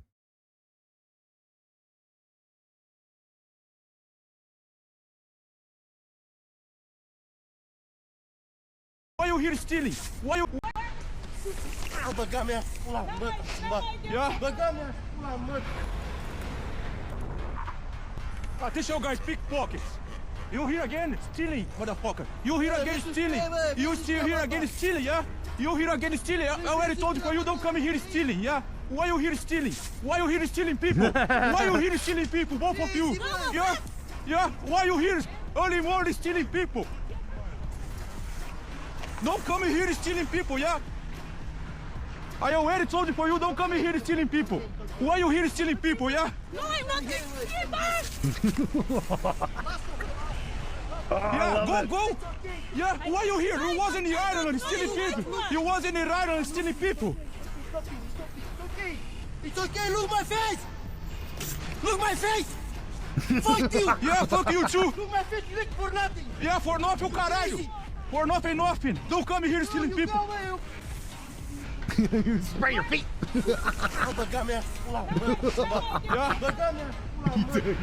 Not a day for you stealing, yeah? I already told you, don't come here stealing. He's all sprayed up. Pull and Toshia, right? He tried to spray him in the feet. Gabriel, right? Yeah, don't fuck with Brazilians. Don't fuck. He sprayed him across his feet. That's so funny. Oh, that's priceless. Oh, that looks fun. Ah, yeah. Oh, of course he's up top and he's scared to death. Get down there and run. I show speed and you're riding in a vehicle? Get the hell out of here. Probably is a nice kid, though.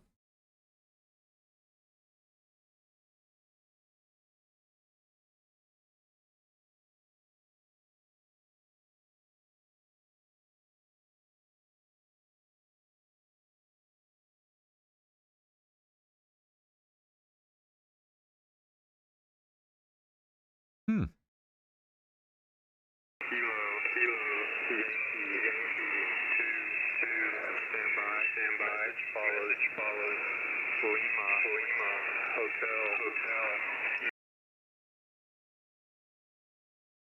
Hey, people's like that's not what's being transmitted.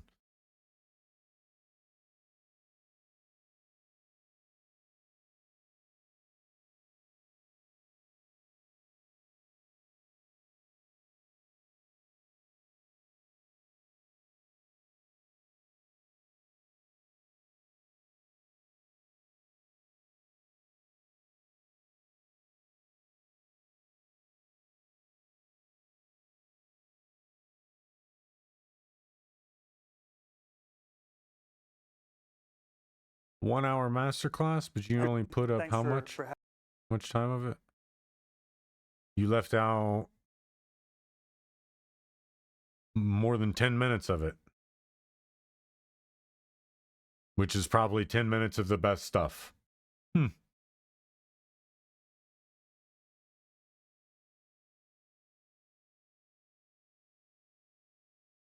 this was talked about the other day. They're shorting silver right now. हमने round का trade place कर लिया 4 3 2 1 boom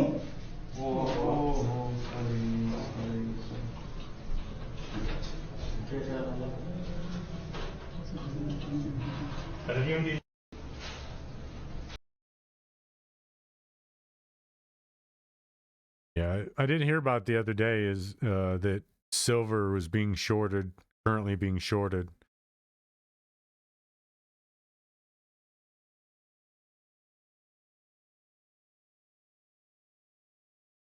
You gotta be fucking kidding me.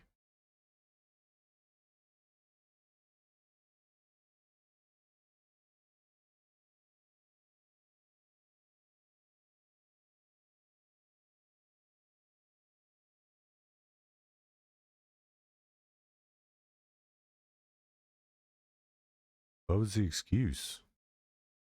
Like, there is no excuse. Animal cruelty. They'll be charged with a felony. Animal cruelty is a felony.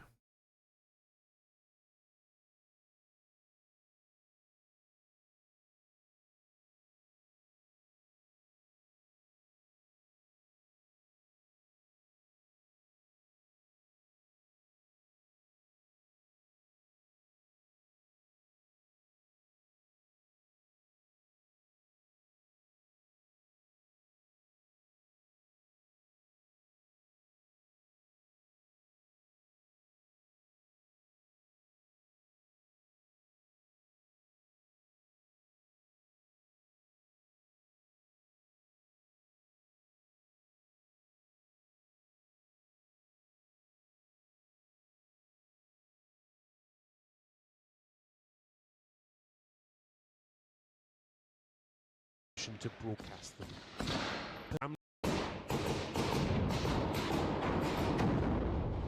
And these are the final images. Okay. His family have given us permission to broadcast them. Here he is at the back of the group. Go. It doesn't matter. Go.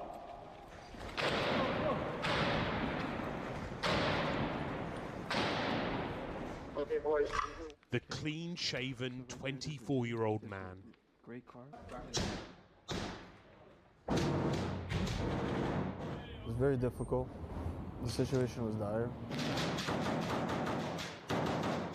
At that moment, we were overmanned. They had a 2-to-1 advantage over us. The soldiers are heading towards the roof of a warehouse. Hold the window on the left. Coming up. The window's there. That's it. That's the top. Go. Covering. Russian troops are in one of those buildings across the road. Top floor. I need one over here. Jordan moves. Jesus Christ. There you go. Cover me from the bottom real quick. Get down there and fire. Take it down there. Yeah, come with you. But within 6 minutes, he will be dead.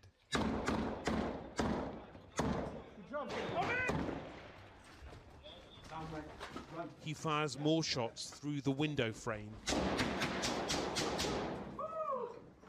Some shots are fired back.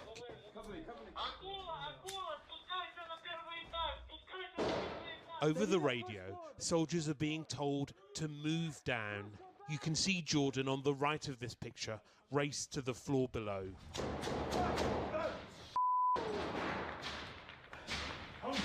Мы застряли! На 6-й этаж! They almost hit Jordan just now. 2, 1. During the intense fighting, Jordan is hit. That was close, man. Any call signs? This is black. We're on the 6th floor on the stairwell. We can't go down. Every time we go down, we're getting shot at the stairwell. How copy? Jordan! Hey, tell him one down, we're pinned down. All right? One man down, we're pinned down. Is Jordan down? He's not responding. One man down, we're pinned down. У нас один трехсотых! У нас один трехсотых! Jordan!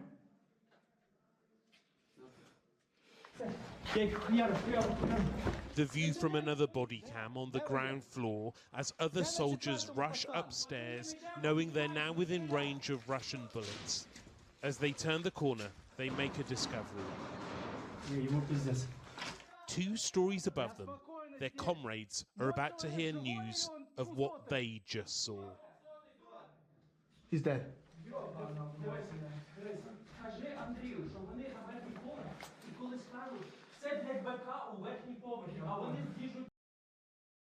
It's jacked up.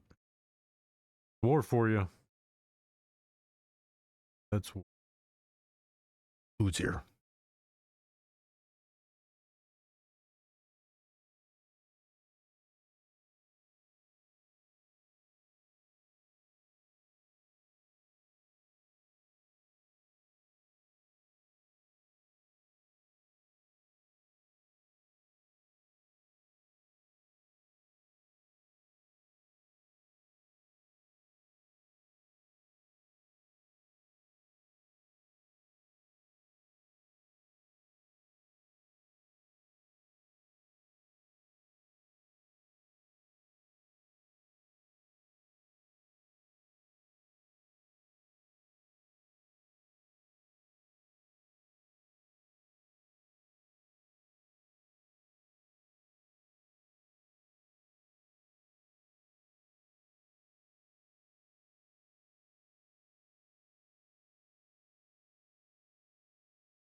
Yeah, spicy chicken sandwich from Popeyes.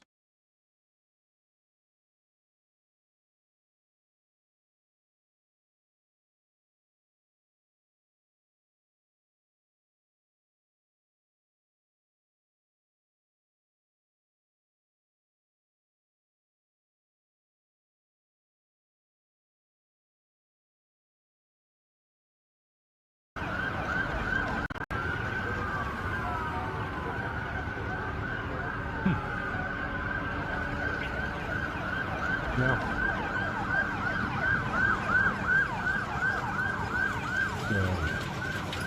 Army semi.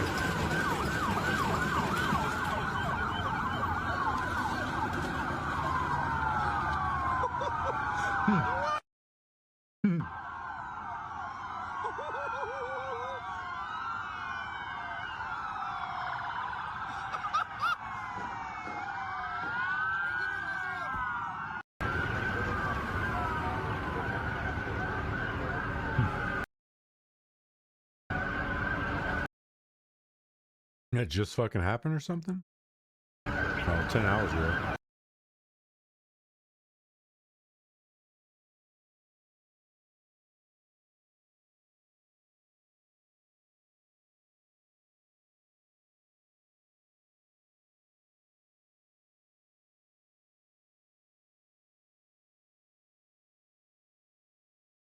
That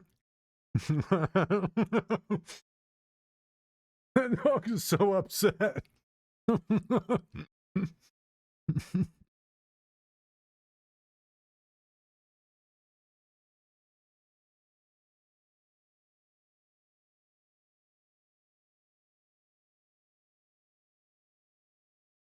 Damn.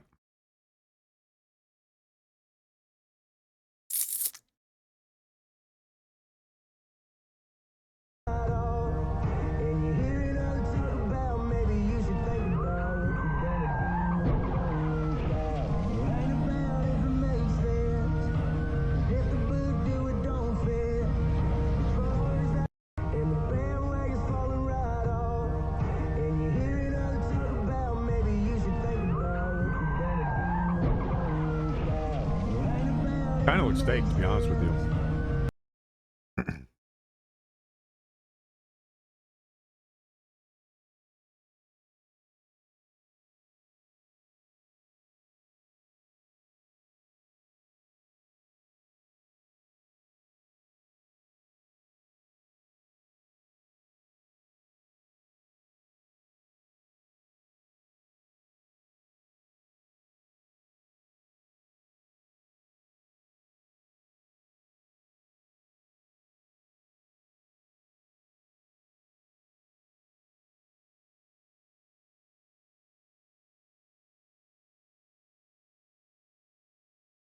Identity of a federal.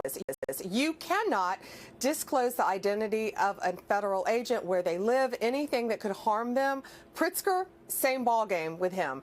And you know, Pelosi got a letter today from Deputy Attorney General Todd Blanche. So did Brooke Jenkins, that DA in San Francisco. We told them, preserve your emails, preserve everything you have on this topic, because if you are telling people to arrest our ICE officers, our federal agents, you cannot do that. You're impeding an investigation, and we will charge them if they think they have not met me, because we will charge them if they are violating the law. We will protect our federal. Those Epstein conspirators are still out there. I don't know, Pam.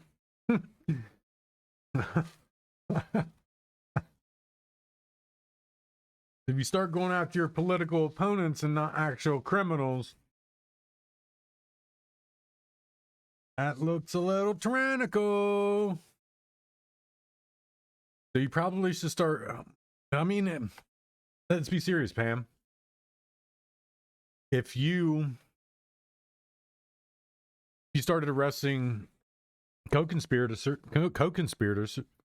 geez Louise, co-conspirators, you might be able to start taking out your political opponents. Like that political opposition you guys are constantly warning everybody about.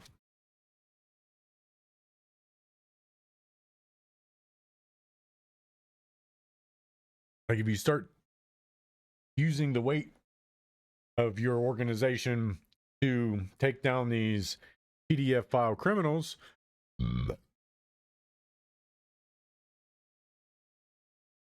instead of going after your political rivals,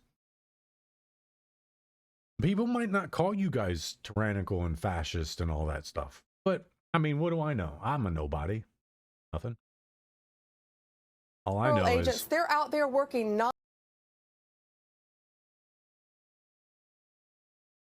Operative word, Pam. Operative word, Pamela. They're working. Non-stop, as you're showing right now during a shutdown. These people are out there working to keep Californians safe, yet you've got Pelosi out there saying to obstruct their investigation. You can't do it, and we're going to investigate her now, as well as that DA. Please ask about You PDF files. cannot disclose the identity of a federal agent, where they live, anything that could.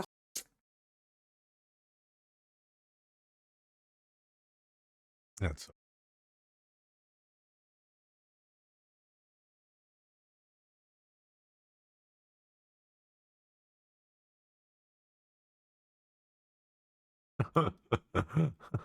get the hell out of here.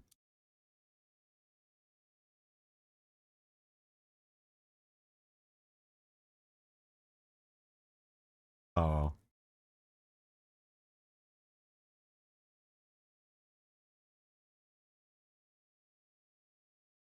Voluntad de vencer. La isla de Patos se va a hacer un saneamiento y exploración con todos los medios aeronavales para contribuir al ejercicio que estamos efectuando en este momento en el adiestramiento y la corrección de todas las tripulaciones y el personal de combate. They pulled these guys out of farms and off trucks. They snatched up a farmer. Hey, we need to record a video. Come over here. We need to record a video. He put his gear on. Make you look mean and angry. You are now military police. Part of the Venezuelan military police. Oh, it's hilarious.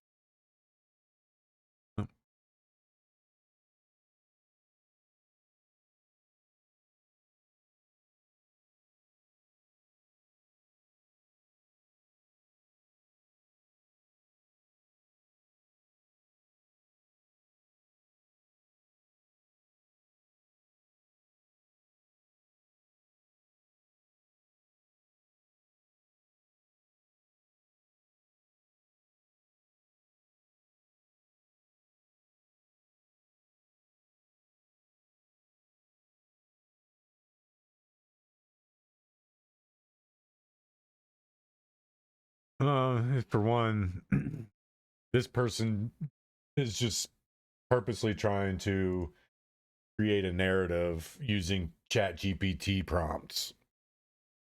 I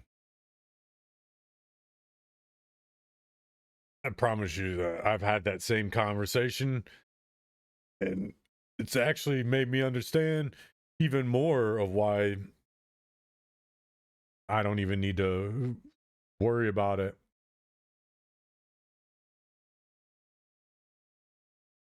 If they say the Venezuelan people are going to be able to take over eventually, then they will. There's no need for me to bug about it. If not, we'll see what happens.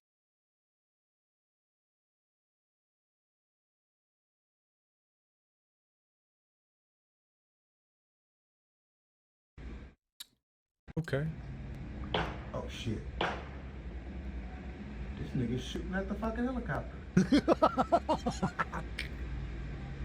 Oh shit. He's shooting at the helicopter.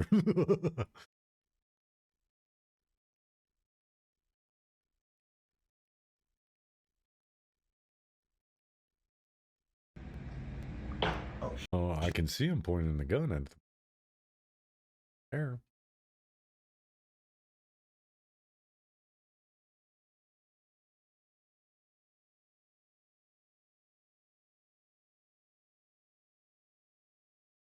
Who's spilling? By falling down them stairs.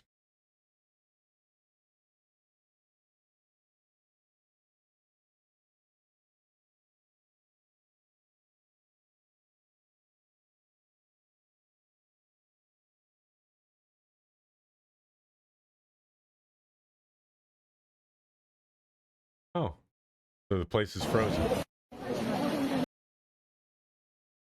They banned salt. The place is frozen.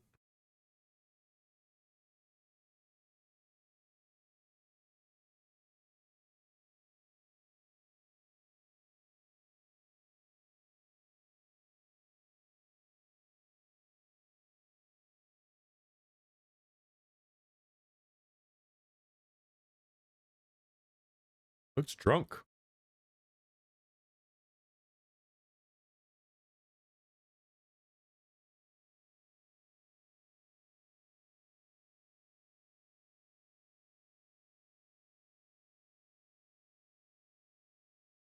To pull over, but his hood is blocking his view.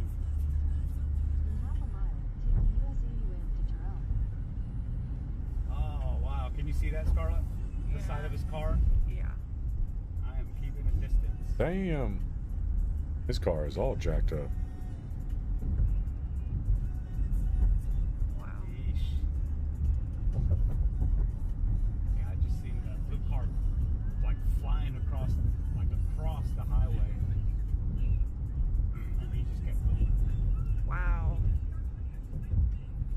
I mean, look at the How can he see? fucking axle of that truck.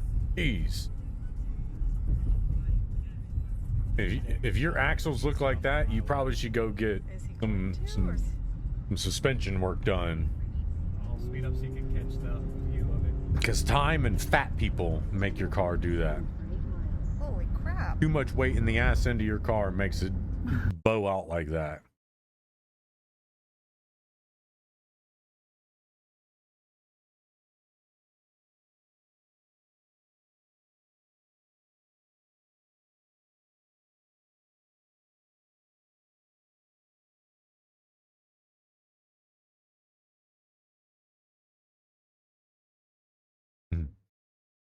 I'd do something like that. I bring you stuff that you... Now, occasionally, I bring you stuff that you just can't believe, that you'll never get over, that may even scar you for life. But I got to introduce you to this guy. He's not from Polk County, of course. I don't think we got anybody from Polk County quite like this guy. This is Matthew Zaccarino. He's 39. He's from Altamont Springs. And he's on this construction site in a vehicle by himself. And as our deputies approach him to see what's he doing on this construction site, we see this dude wearing a red lace bra with prosthetic silicone breastises. You know what I mean? Well, then we notice he's wearing a G-string, showing off the boys. You know what I mean? And then our two deputies say to themselves, "Self, this is highly unusual." But you don't realize how dangerous these situations are, because under a prosthesis, we found a gun. So he was armed trespassing. He said he was on the way to the costume party. We go, okay, where's the costume party? Well, he couldn't answer that, and then he sold up on us and quit wanting to talk at all. Can you imagine that? He's mad at us for trying to find out why he's wearing lace bras with guns and G-strings or G-somethings or, ooh, it was ugly. It was so ugly. Anyway, he went to jail. Have a good day.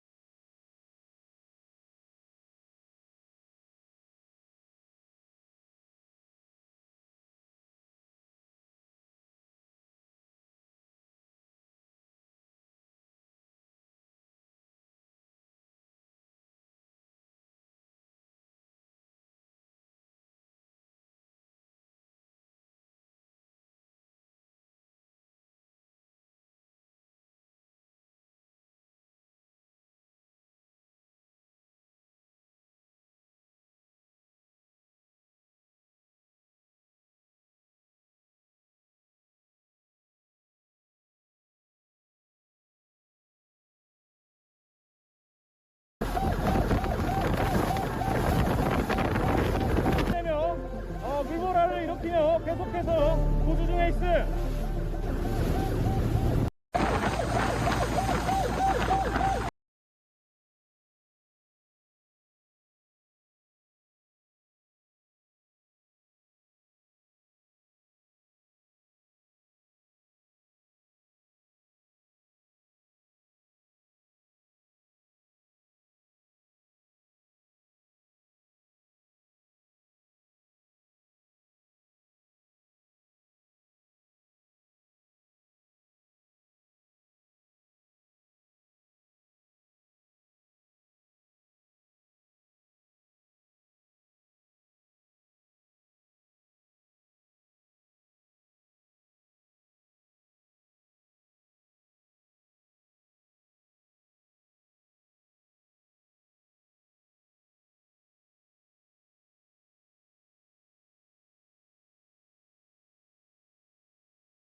Makes sense. It'd be piling up quick inside that thing.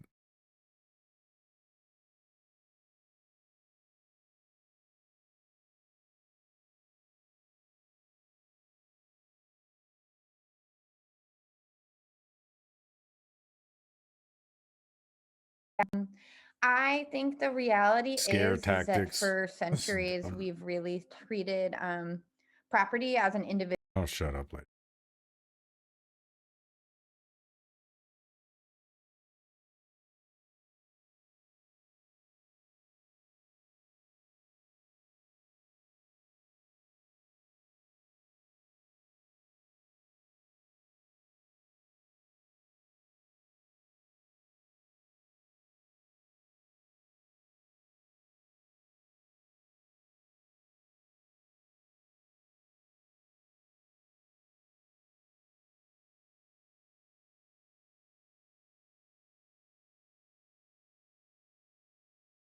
Should be charged as an adult.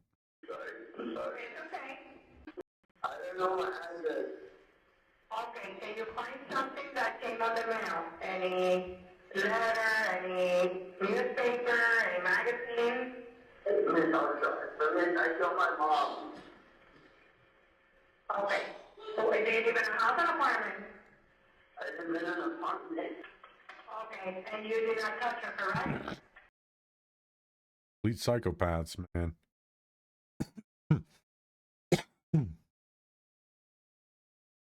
Here, like, come on, cheer louder, cheer more.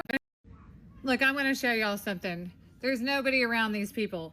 They're recording for TV. Look, they're down here like, come on, cheer louder, cheer more. And then you're going to see this on TV and you're going to think that there's like a billion people down here.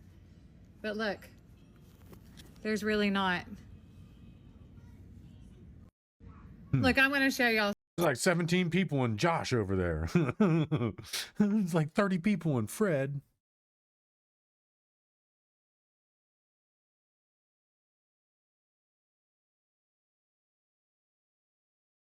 Banked. I just tried. Please, for the love of God, somebody help me. I just tried to update my BIOS, and now when I launch my computer, this happens, and then I go to say set up my PIN. It says I don't have a PIN anymore for some reason. I don't know why. Then I say search for an app. Nothing happens. Nothing happens. And then I'm sure many of you are saying, hey, just restart, do the troubleshooting thing. But I don't have advanced like every forum is like just use the command prompt and do this type of thing. But I don't have any of those options. I don't know why. Anyway, any advice would be so wonderful. Please. Say it's go into the boot menu and then run it in safe mode. Set up the PIN, and then you should be fine. Then you just restart the computer.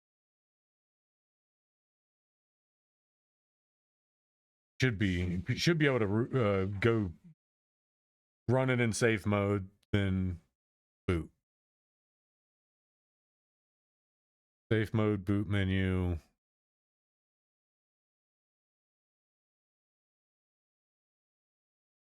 Wipe out any password or PIN that's there, and then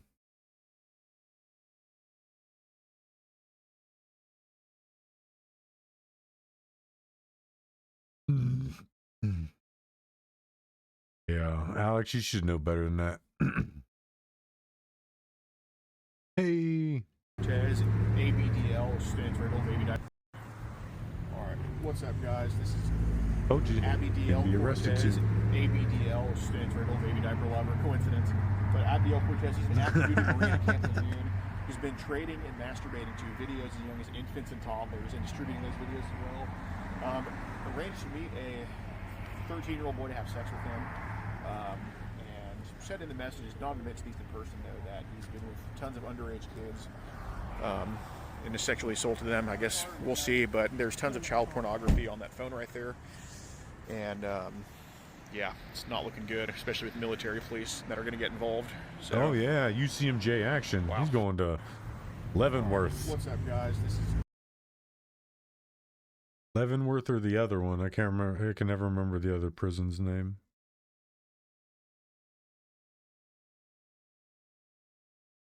Really?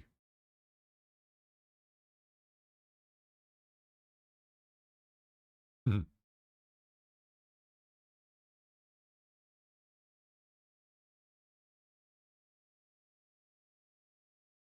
Hey, even then, this is what we lived through. This stupid kind of stuff. Oh, I need hand sanitizer. Hand sanitizer. Now that's why everybody's sick, because everybody killed their immune systems.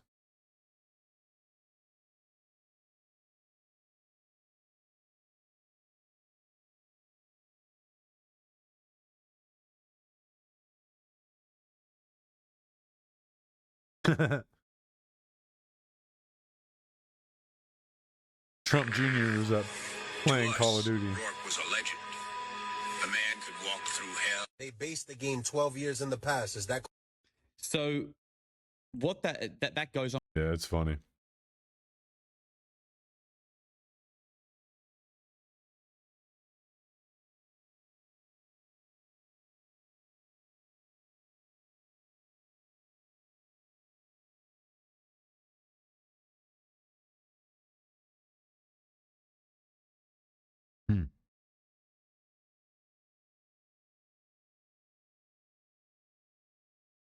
They didn't even see him coming. I guarantee you they didn't see those guys coming.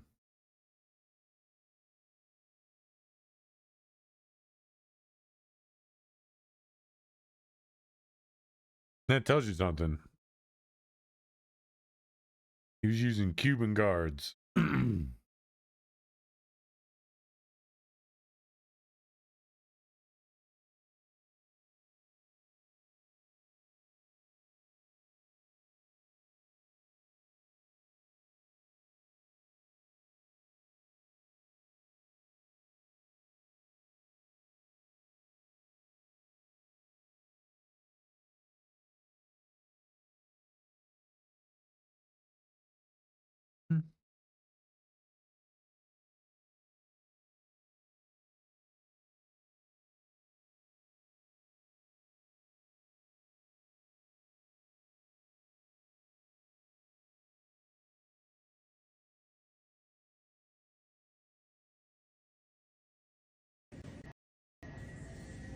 Alright, check this out. So my bro let me know, goddamn, I'm in the sun. What's it called, the sundown state? Sundown town, goddamn me. I'm in North Carolina right now. And you see what time it is? Follow me outside, nigga. You see what time it is?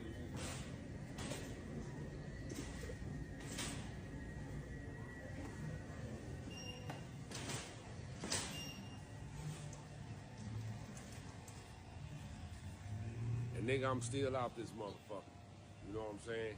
At goddamn me, fucking Walmart, nigga. Sundown town, nigga. Alright. These motherfuckers, alright, these white people can do what they want to do. I don't give a fuck, nigga. I'm Billiano, nigga. Blood gang from St. Louis, nigga. Nigga, I'm out this motherfucker. Nigga, fuck them, nigga. I holler at you, nigga. The fuck is that? Alright, check this out.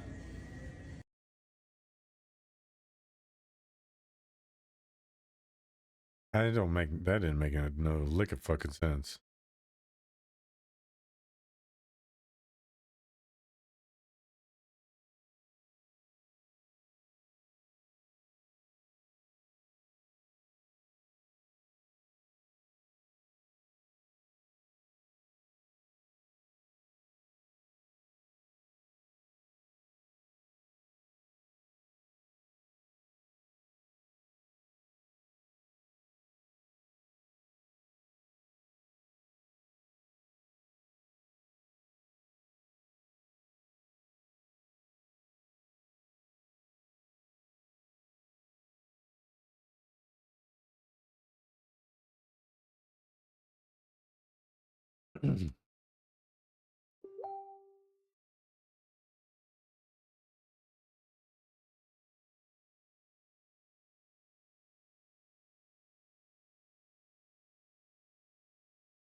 I have to watch that later.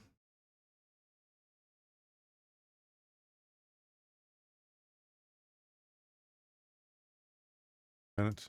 See what Valhalla's got to say. Transition from dictatorship to democracy will take time, but it is worth every effort. Our coalition will stay until our work is done. We're there now, but we're going to stay until such time as the proper transition can take place. So we're going to stay until such time as we're going to run it, essentially, until such time as a proper transition can take place. Yeah, we did this already. That's what's so f***ed up. We did this already. Let me speed you up.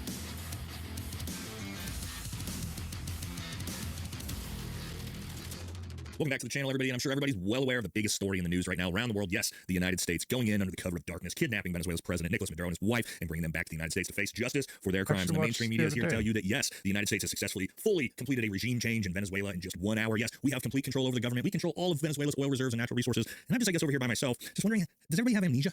Are we having issues with short-term memory? Because for those of you who don't know, actual regime change wars, removing the leader from power is really only step one of a 100,000-step process. And we actually have no idea what's about to happen going forward. But that's what we're going to talk about in this video. So don't forget to like, comment, subscribe, helps the channel. Let's jump into this thing. Let's talk about all of the issues going forward when we're talking about actual regime change. Because yes, when the United States government tells you that we have complete control over Venezuela and we're going to run the country and we own all their oil reserves, well, that's interesting because we have no military there to facilitate any of that. And Nicolas Maduro's government, if you guys didn't know, the vice president was sworn in immediately. She's already announced that she's going to continue to resist the United States. So we actually haven't changed anything at all yet, other than bringing in Nicolas Maduro. Don't get me wrong, not a good person, definite dictator. Is it probably a good thing that he's been removed from power? Sure, but that doesn't necessarily fix the problems. If we take a look back at circa, 2003, when we removed Saddam Hussein from power in Iraq, and guess what? 20 plus years later.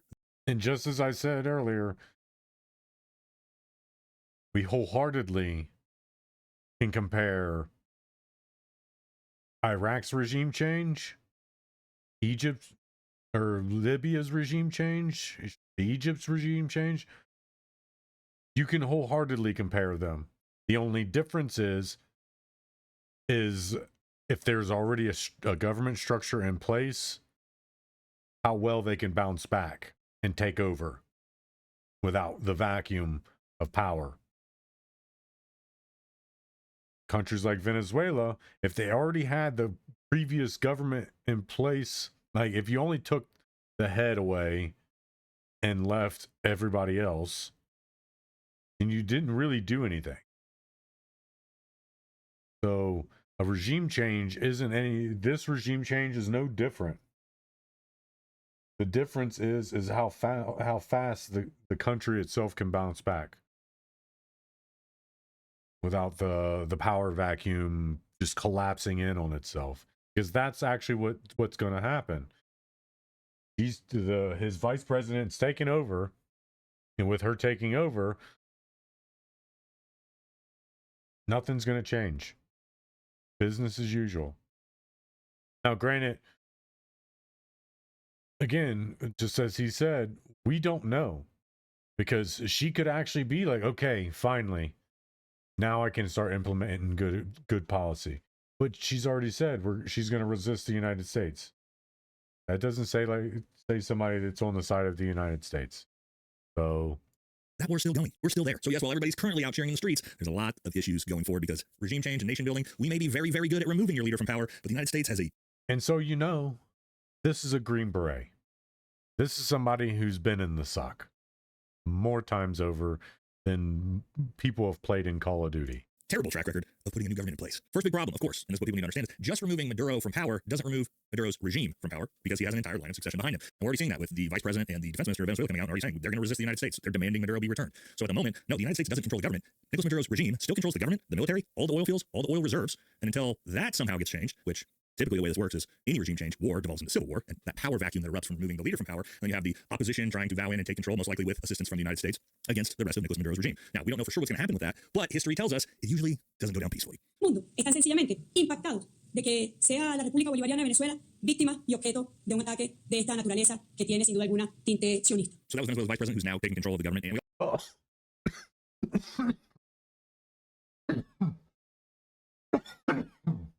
I didn't even catch that the first time I watched her interview. Watch it again. But history tells us it usually doesn't go down peacefully. Mundo están sencillamente impactados de que sea la República Bolivariana de Venezuela víctima y objeto de un ataque de esta naturaleza que tiene sin duda alguna tinte sionista. As a Zionist tinge.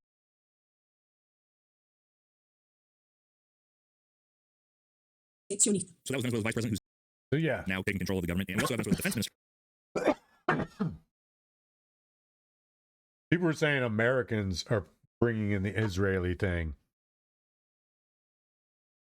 She's not an American. You're saying that she's influenced by Reddit in America. I doubt it.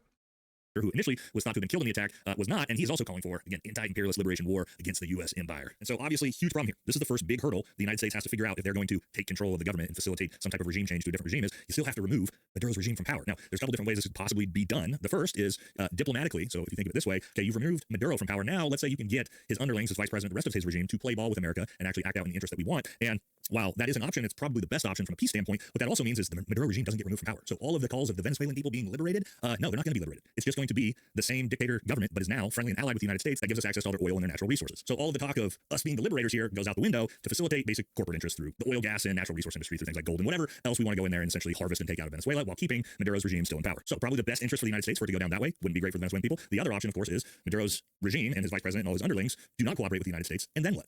Then the United States and Donald Trump has to decide, what do we do next? We don't control their oil. We don't control their government. We've got nothing out of it other than... Tell you what we do. We invade. We will probably invade. That's what we're going to do. Moving the leader, Maduro. So now you made a lot of promises. The promises made are that we control the government. We control $17 trillion in oil, which you keep seeing this headline. And that is the U.S. now controls Venezuela's oil reserves. It's valued at $17.3 trillion. No, currently we don't control anything. The best we have is essentially an embargo off the coast of Venezuela so we can sort of stop them from shipping their oil anywhere else. But we don't control the oil fields. We don't control the refineries. We don't control any of the logistic networks because we don't have any presence there. We don't have the United States military there. And guess what we're going to have there if we want to control all those things? The military. So as you see, this regime change business, it all sounds great on the surface when you remove the leader from power, but once we get into the can of worms, it actually goes into how do you actually facilitate success through whether it be nation building or extracting the resources. Well, you almost always have to do it by force. And what does that mean if the rest of the regime won't comply? Donald Trump's already saying it out loud because they're already resisting him. Trump threatens Venezuela's new leader, Delcy Rodriguez, with a fate worse than Maduro if she doesn't work with the United States. So what are we going to do? We're going to go back in, bomb the country again, remove another leader, and then what? We're just keep cycling the process through? Is that really going to be the plan? I'm not sure what the plan actually is because when I listen to the administration, they're not giving us any answers like they know what they're doing either. About what happens next in Venezuela. The president said today that the U.S. is going to be running the country. What does that look like? Does that mean we're going to see Americans on the corners of Venezuela, in the government of Venezuela? Are you prepared to have troops on the ground in Venezuela? Well, it means we set the terms. President Trump sets the terms, and ultimately he'll decide what the iterations are of that. But it means the drugs stop flowing. It means the oil that was taken from us is returned ultimately, and that criminals are not sent to the United States. It means that foreign countries don't have a lodgment inside our hemisphere. So ultimately, we're going to control what happens next because of this brave decision. President Trump has shown American leadership, and he'll be able to dictate where we go next. Okay, so he said nothing. He said, I don't know. That's basically that was word salad. Like, how? How are you going to do all those things?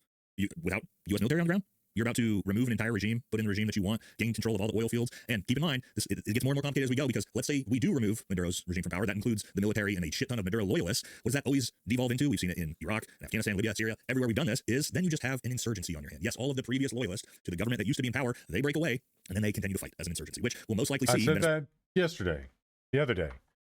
That's just a few moments ago. I said that exact thing. If you don't do this in a proper way, in a proper time frame, all of that just comes back to bite you all in the ass, bite us in the ass. And then we have something worse. Because this is a developed country. This is a developed country. They're not like the Taliban or Al-Qaeda or Hamas. Well, Hamas is a little bit more organized, but they're still really, really disorganized. They don't think strategically. That country can think strategically. So if this isn't done correctly, now that we've already opened the can of worms, we can't close it. We can't close it. We can't put it all back in. It's already open. And the best we can do is put troops on the ground until we can get the successor, until we can get Machado in there. But until that happens, we can just curb the enthusiasm.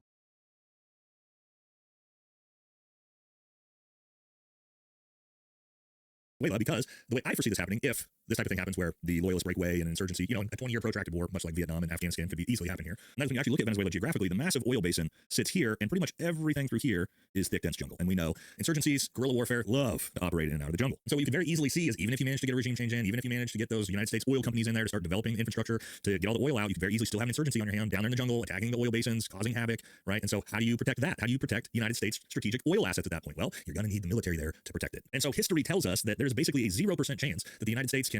And what they'll end up doing is they'll start getting the okay to level those forests. And I said it, I think, last week.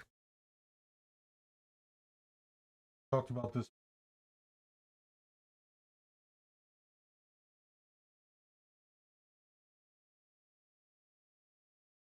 Talked about this. Talked about it. And yeah, we're seeing it unfold right here. Achieve the supposed strategic goals we're talking about, which is again, remove Maduro's regime from power, put in a friendly regime, take control of all of the oil industry One world without government. doing it through the military. It's going to be a requirement one way or the other. Or again, what we do is we just pander to Maduro's regime, and again, nothing changes, but we then extract all of their natural resources out and essentially just keep the dictatorship rolling as a friendly dictatorship. And that may actually be the plan, because I know a lot of people think that, well, why wouldn't we just put in the opposition leader, the pro-U.S. opposition leader, Maria Machado? She should be the one that takes power. Well, Donald Trump even said, that's not going to happen. The location of opposition leader Machado, and have you been in contact with her? No, we haven't. On Monday. I think it'd be very tough for her to be the leader. She doesn't have the support within, or the respect within the country. She's a very nice woman, but she doesn't have the respect within the country. I want you to think about that. The United States hasn't even spoken to the supposed opposition leader of Maduro's regime before we went in and removed him from power. It's almost like we have no plan at all on what happens next and which regime we're going to be put in power. And maybe asking why wouldn't we just put the opposition leader in power? Well, in a classic Trump fashion, this is why. Yes, it turns out that Donald Trump is holding a bit of a grudge. It says here, White House official. The reason Trump did not back Maria Machado for president of Venezuela is that she has accepted the coveted Nobel Peace Prize. She accepted the Nobel Peace Prize, and he seemingly wanted her to. But again, it's how credible is this claim, though?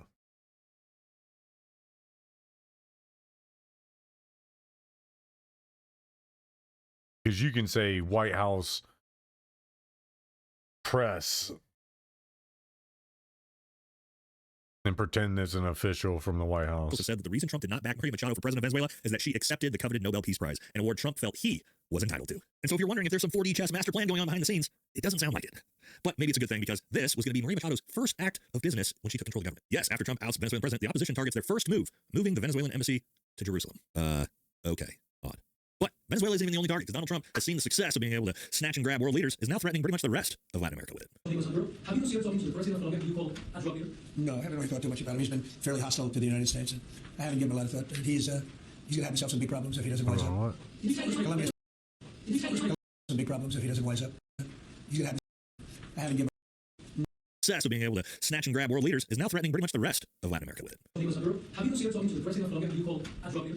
No, I haven't really thought too much about him. He's been fairly hostile to the United States, and I haven't given him a lot of thought. He's going to have himself some big problems if he doesn't wise up. Colombia's producing a lot of drugs. They have cocaine factories that they make cocaine, as you know, and they sell it right into the United States. So he better wise up, or he'll be next. He'll be next too. So yes, Colombia, you're next, but you're not the only ones.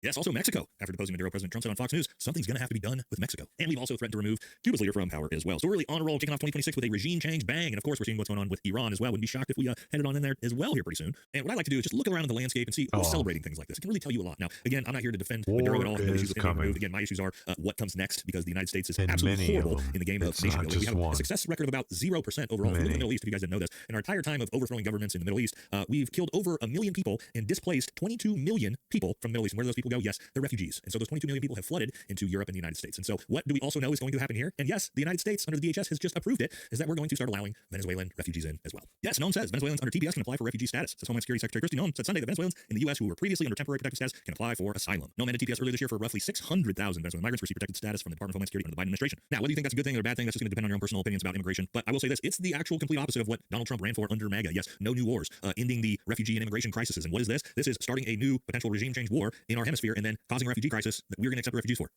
It's literally the opposite of what this guy ran his campaign on. And again, who is celebrating? Well, of course, American corporate interests, the oil and gas industry, the military-industrial complex are all salivating. Lindsey Graham, I'm sure, is having a field day. But you also have people like this. Yes, Neil Rothschild. Well done, Donald J. Trump. Now, why would one of the Rothschilds be so excited about regime change in Venezuela? Well, question to Grok says, hey, Grok, does Venezuela have a Rothschild central bank? Grok says no. The central bank of Venezuela is 100% state-owned by the government, as per official records from Wikipedia and the U.S. Treasury. No credible sources indicate Rothschild family ownership in control. Well, why is that relevant? Well, because, of course, it turns out that pretty much every country that we've tried to regime change over the last 30 years is a country that didn't have a Rothschild World Bank. But I'm sure that's just coincidence. Who else is celebrating? Ah, yes, Ben Shapiro. And if Ben Shapiro is celebrating and saying it's a good thing, it's most certainly probably fucking not. And he says here, President Trump had the stones to do it. The same isolationist right that said only Globo Homo would oppose Maduro was dead wrong. It wasn't Globo Homo who took him out. It was conservative Republican president with guts. Trump made a bold call to protect America's national security interests in the Western Hemisphere and to undercut our enemies, Russia, China, Iran, and Cuba. This was an audacious move. So essentially what that means is this is good for Israel. Great. And it's almost like maybe, just maybe, we were told to do this. Yes, just 3 days before the raid in Venezuela. Venezuela, they're in cahoots with the Maduro regime. You know, they're exporting terrorism to America, to the American hemisphere, and then they want these Hezbollah and Hamas to get their guys into the United States. So Hamas and Iran and its proxies are a threat not only to us, but to Israel, all America's allies in the Middle East. So yes, there you go. If you didn't know, it turns out, yes, Iran was funneling Hamas and Hezbollah fighters into the United States from Venezuela, I guess.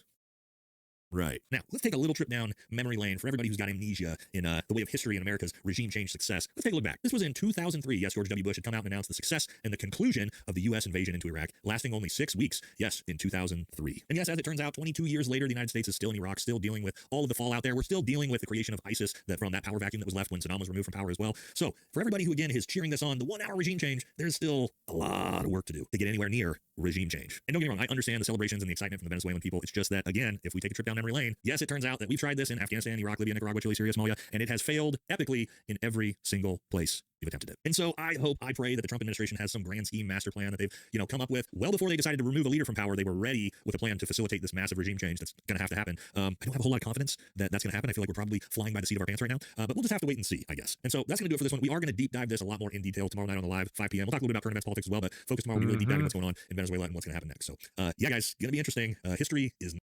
Yep. I mean, anybody that's been in the military, they're not really, they're seeing it as a good thing for the Venezuelan people, but not a good thing for the Venezuelan people, because it can get real bad real fast. Definitely did. Ended his career.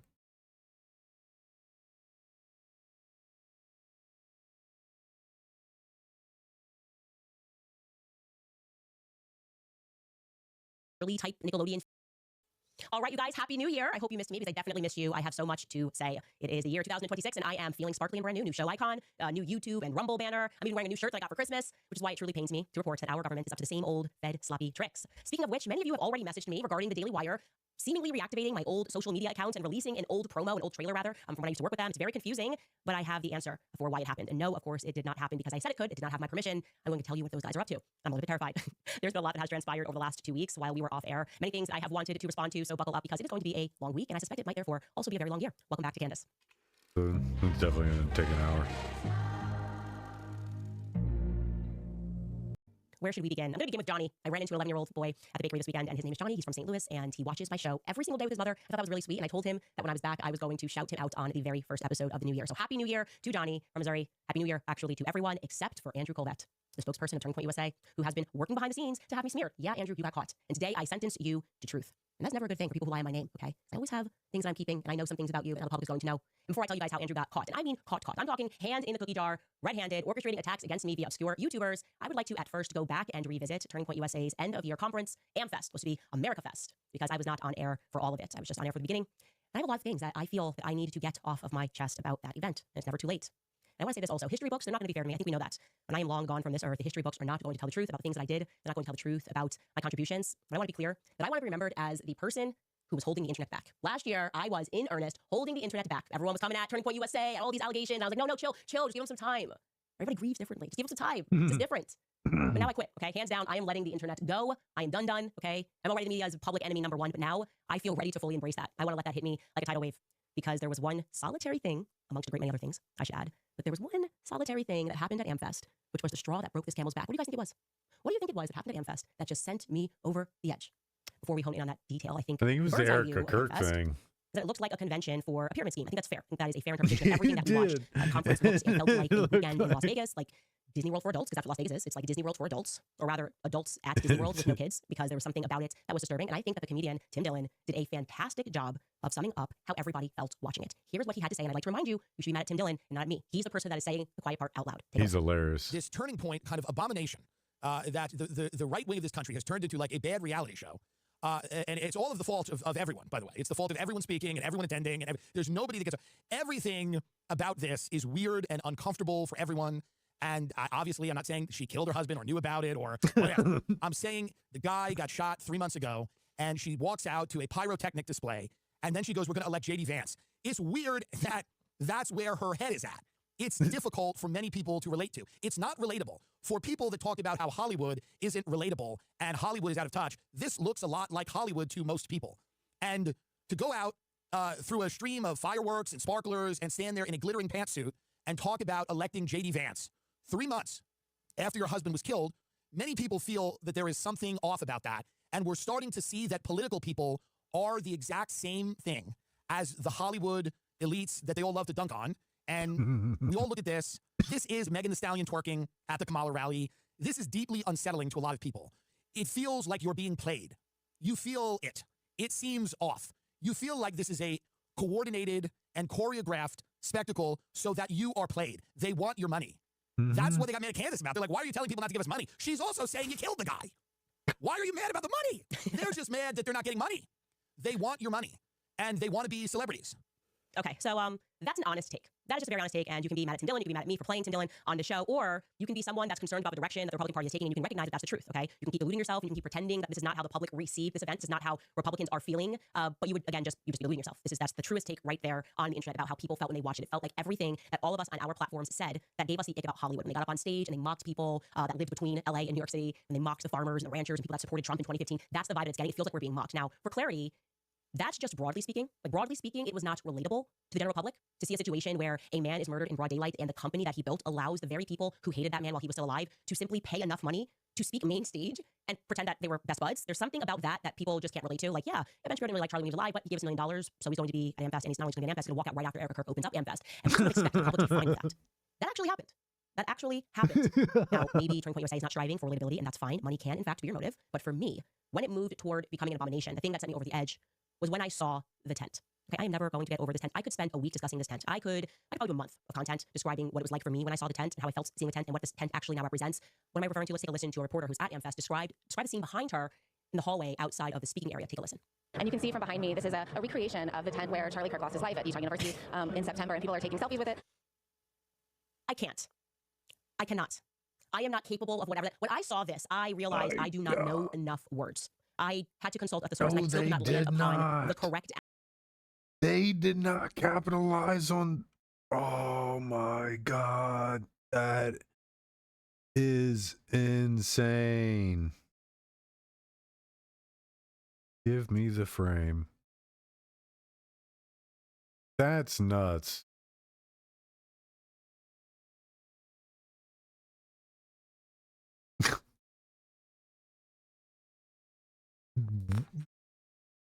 Everything is Hollywood now.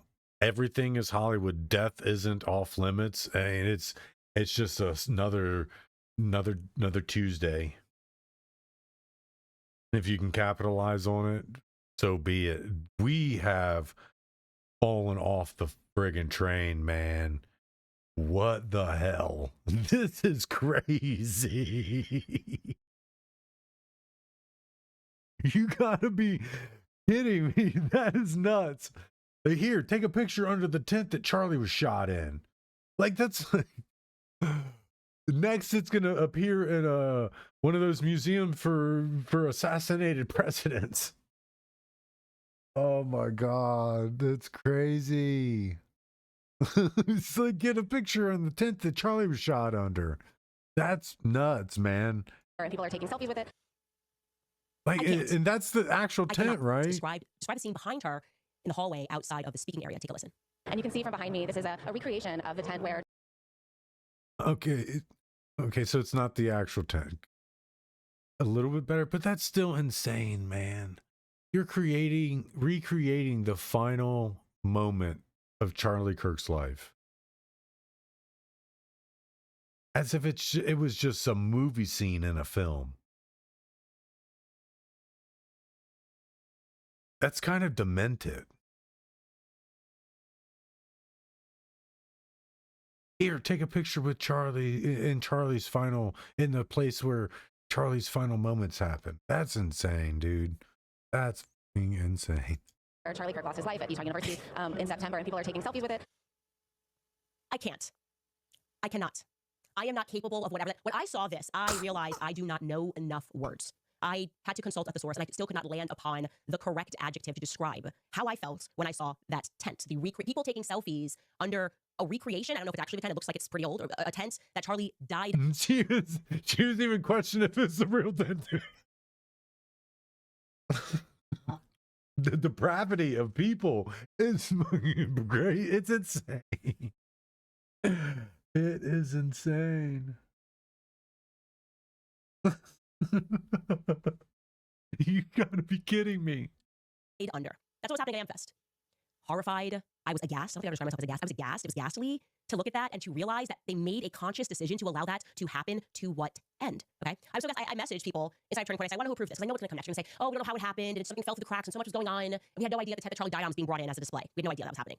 So I messaged, I said, who did this? Who approved this? I want to know, because I had no authority to fire people. I want to pretend I can fire people who made the decision. Everyone involved. And the answer that I got, you're not going to believe this, or you will believe this, that the person who approved this tent was the amazing Elizabeth McCoy.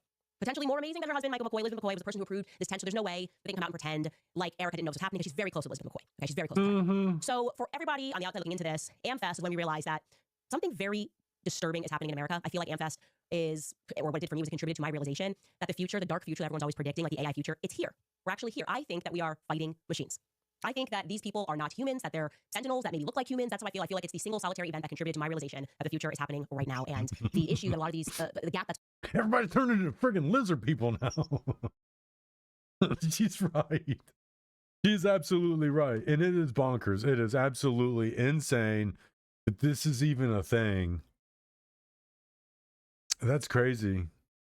That is crazy. That's between us and the rest of them is essentially they don't know how to behave like humans. You know what I mean? Like we're fighting an algorithm, a computer code that is presenting as a human being, but actually it can't comprehend real human emotion, and programmers can't quite write the code specifically enough to emulate real human emotion. And so in response, they're just multiplying the sentinels. Like they're sending more of them to say and do things that are obviously abnormal, they're obviously inhumane, and they're hoping that with enough of them pretending like it's fine, they can override our humanity. Like, well, everyone's saying it's fine, so it has to be fine. Everyone's saying it's fine, so it absolutely is fine. There's something wrong with you if you don't realize why it's fine. That's what I'm saying. Is like we've become so okay with death that it's probably going to be, now it's going to be a thing. Now that people know, oh man, I can get a picture under the tent that Charlie died at. Oh, I want to do that. Bucket list, new bucket list item. New core memory unlocked. Like, what the hell? That we're hanging up this tent and taking pictures and selfies under it. I don't know. There's something wrong with you. You're just upset or something. The result of what's happening right now, and Tim Dillon is about to explain this, and I have a lot of Tim Dillon clips because he just spoke to me when I heard his take on everything. But the result is that right now what's happening in this country and all over the world is that everything feels weird and wrong. That's why I kept saying last year that everything's fake and gay. It feels like we're watching a movie. It feels like we're all in the Truman Show, and everyone around us are actually robots. And things have gotten so abnormal that even things that should be abnormal, like RFK sexting, which is what Tim Dillon's about to describe, feels like that's the most normal thing going on. Take a listen to Tim Dillon. What a profoundly dysfunctional society we have. There's nothing to look up to. There's no one to be excited about. Really, the least controversial member of this administration is RFK Jr. Can you imagine? He's the least scandal-prone member of the administration. And every 3 days, there's another text leaking from him where he's like, open your mouth. He said every 3 days there's a text leaking. And he's the least scandalous. He is. I want to put my seed in you. And that's somehow the best part of this whole thing. His sex are nowhere near as scandalous as like Kash Patel, the FBI director, is sitting there updating you on his girlfriend's country music tour. It's hell. It's absolutely hell. And Erica Kirk, God bless, tragic, I'm sorry for what happened, but nobody knows why she's out there in a glittering pantsuit in a recreated tent that her husband tragically was murdered in, throwing merch out. She's out there talking to Nicki Minaj. People are confused. What's going on? Those are the 3 words that sum up this whole entire mess that we've created for ourselves. He's right. What is going on sums up how we all feel right now. And I also would like to mention here another confusing part that we kind of didn't discuss enough, another confusing part of that Barry Weiss interview that we should discuss more. Everyone was making TikToks about the stop, just stop. But actually, the most effed up part about that interview was CBS's decision to bring Hunter Kozak to ask Erica a question. Again, who approved this? I want to know who thought it up and who said, okay, yes, let's do it, because everyone involved in that process is what I think we're fighting right now. I think these are robots. There's no way that somebody comes up with an idea and then a team of people at CBS approve it. Again, they wanted to recreate the moment that Charlie died, but this time his wife was going to survive it. Hunter Kozak, last time we all saw him, His Charlie wife was died. going to Sorry, wife's bring him back. survive it. Eric's going to survive it. Now to the computer programmers. She said her wife is going to survive it. His wife is going to survive it this time. Want you to know, to us humans looking into that, the part that you're missing is post-traumatic stress, displaced anger. Like, technically, Hunter Kozak didn't do anything wrong on that day at UVU, but I hate him anyways. That's how I feel. I hate him anyway. I don't ever want to hear his voice ever again because he's the last person on earth that tried to stress out Charlie Kirk, right? Asking a stupid question about transgenders and then Charlie died. So it's not fair, but I don't like Hunter Kozak. I just don't. I think that's a normal human feeling, right? Bringing him back to finish asking a question, like this time Hunter's going to get to ask his question, that's not relatable to the rest of us. It actually makes people who have a soul feel icky. So I want everyone to watch that moment. I want to invite you to go backward and to rewatch that moment and the manner in which Barry Weiss tees up this excruciatingly odd question. Take a listen. Erica, as you know, the last person that Charlie ever spoke to was a Utah Valley student named Hunter Kozak. He was asking Charlie a question that day when he was shot, and he's here tonight, and he wants to ask you a question. Hi there. So the question is, just I wanted to tee it up so you could Is it about trans people? see it. How does that make you feel? How weird is that? The way that I feel when I watch that clip is like when Barry Weiss goes home at night, she just plugs herself into the wall to charge. That's how I feel. I just feel like that is we're just different. I don't know what species that is. She is. Oh my God, she is slaying. Like she is coming for the throats of all. Like, she said she's releasing the internet on these people, but it sounds like she's the one that's leading the charge of the internet. Jeez. Barry Weiss plugs herself into the wall to charge at night. You damn robot. Or what computer program that is, but I can't relate to that. I can't relate My to the programming idea says that to if Jackie give you this a few months tissue later because your eyes are leaking. And they would be like, hey, Jackie, are you down with like getting back into the car and we're going to drive back to the spot in Dallas, but don't worry, this time you're going to survive. Same people are going to be in the audience, but this time you're going to recreate that. That's weird. So the real question that I have going into this year is how many of us humans are left? That's my energy in this year. How many humans are actually left? I think the war's all... At this point, I've been wondering what's going on. Like, what the hell is happening? Maybe there's very few, and it's like, I don't even know what game where is it to where you have to figure out who's a robot and who's a human. Like, I don't think we played this video game yet. I haven't played this game. Maybe definitely not a PvP game of this sorts. So Candace, I can't tell you. I'm a gamer and I can't tell you what game we're playing right now. It's not any of the zombie ones, because we would be able to easily tell who's the zombie. Because I mean, it is kind of hard, kind of easy to tell who's a robot because they're all acting like robots. It's almost easy. It's already happening. And also, what's going to happen now? What's in the forecast for humanity in 2026? Because we've clearly woken up to the fact that everything is fake and gay. And we are therefore now reaching an inflection point. The people that rule over us, they tried it a nice way, I guess. They increased the pageantry. They used even more pyrotechnics and fireworks, and it seems like we're not biting. We are still talking about Brigitte Macron being born a dude. We're also still talking about the Epstein files. I'm sorry. So what's the next step? What's going to happen? Are they going to just get crazier? Brigitte Macron still being a dude. Yes. They want to start rewriting. And then she shows ET. That's not right. That I won't accept that. I will not accept that. No.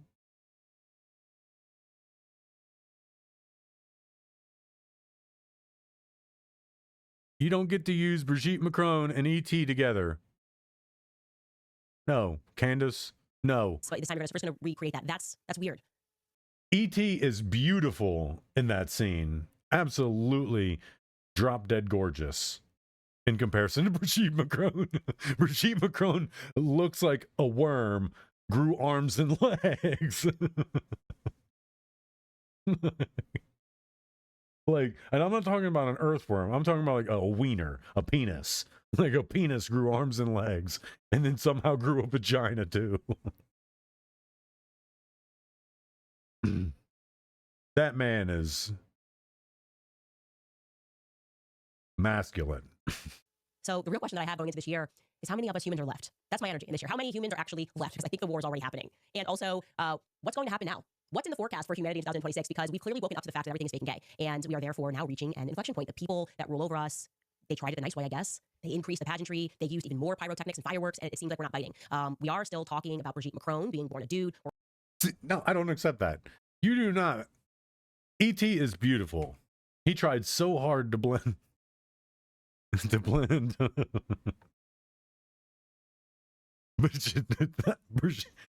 God damn, looks like Brigitte Macron.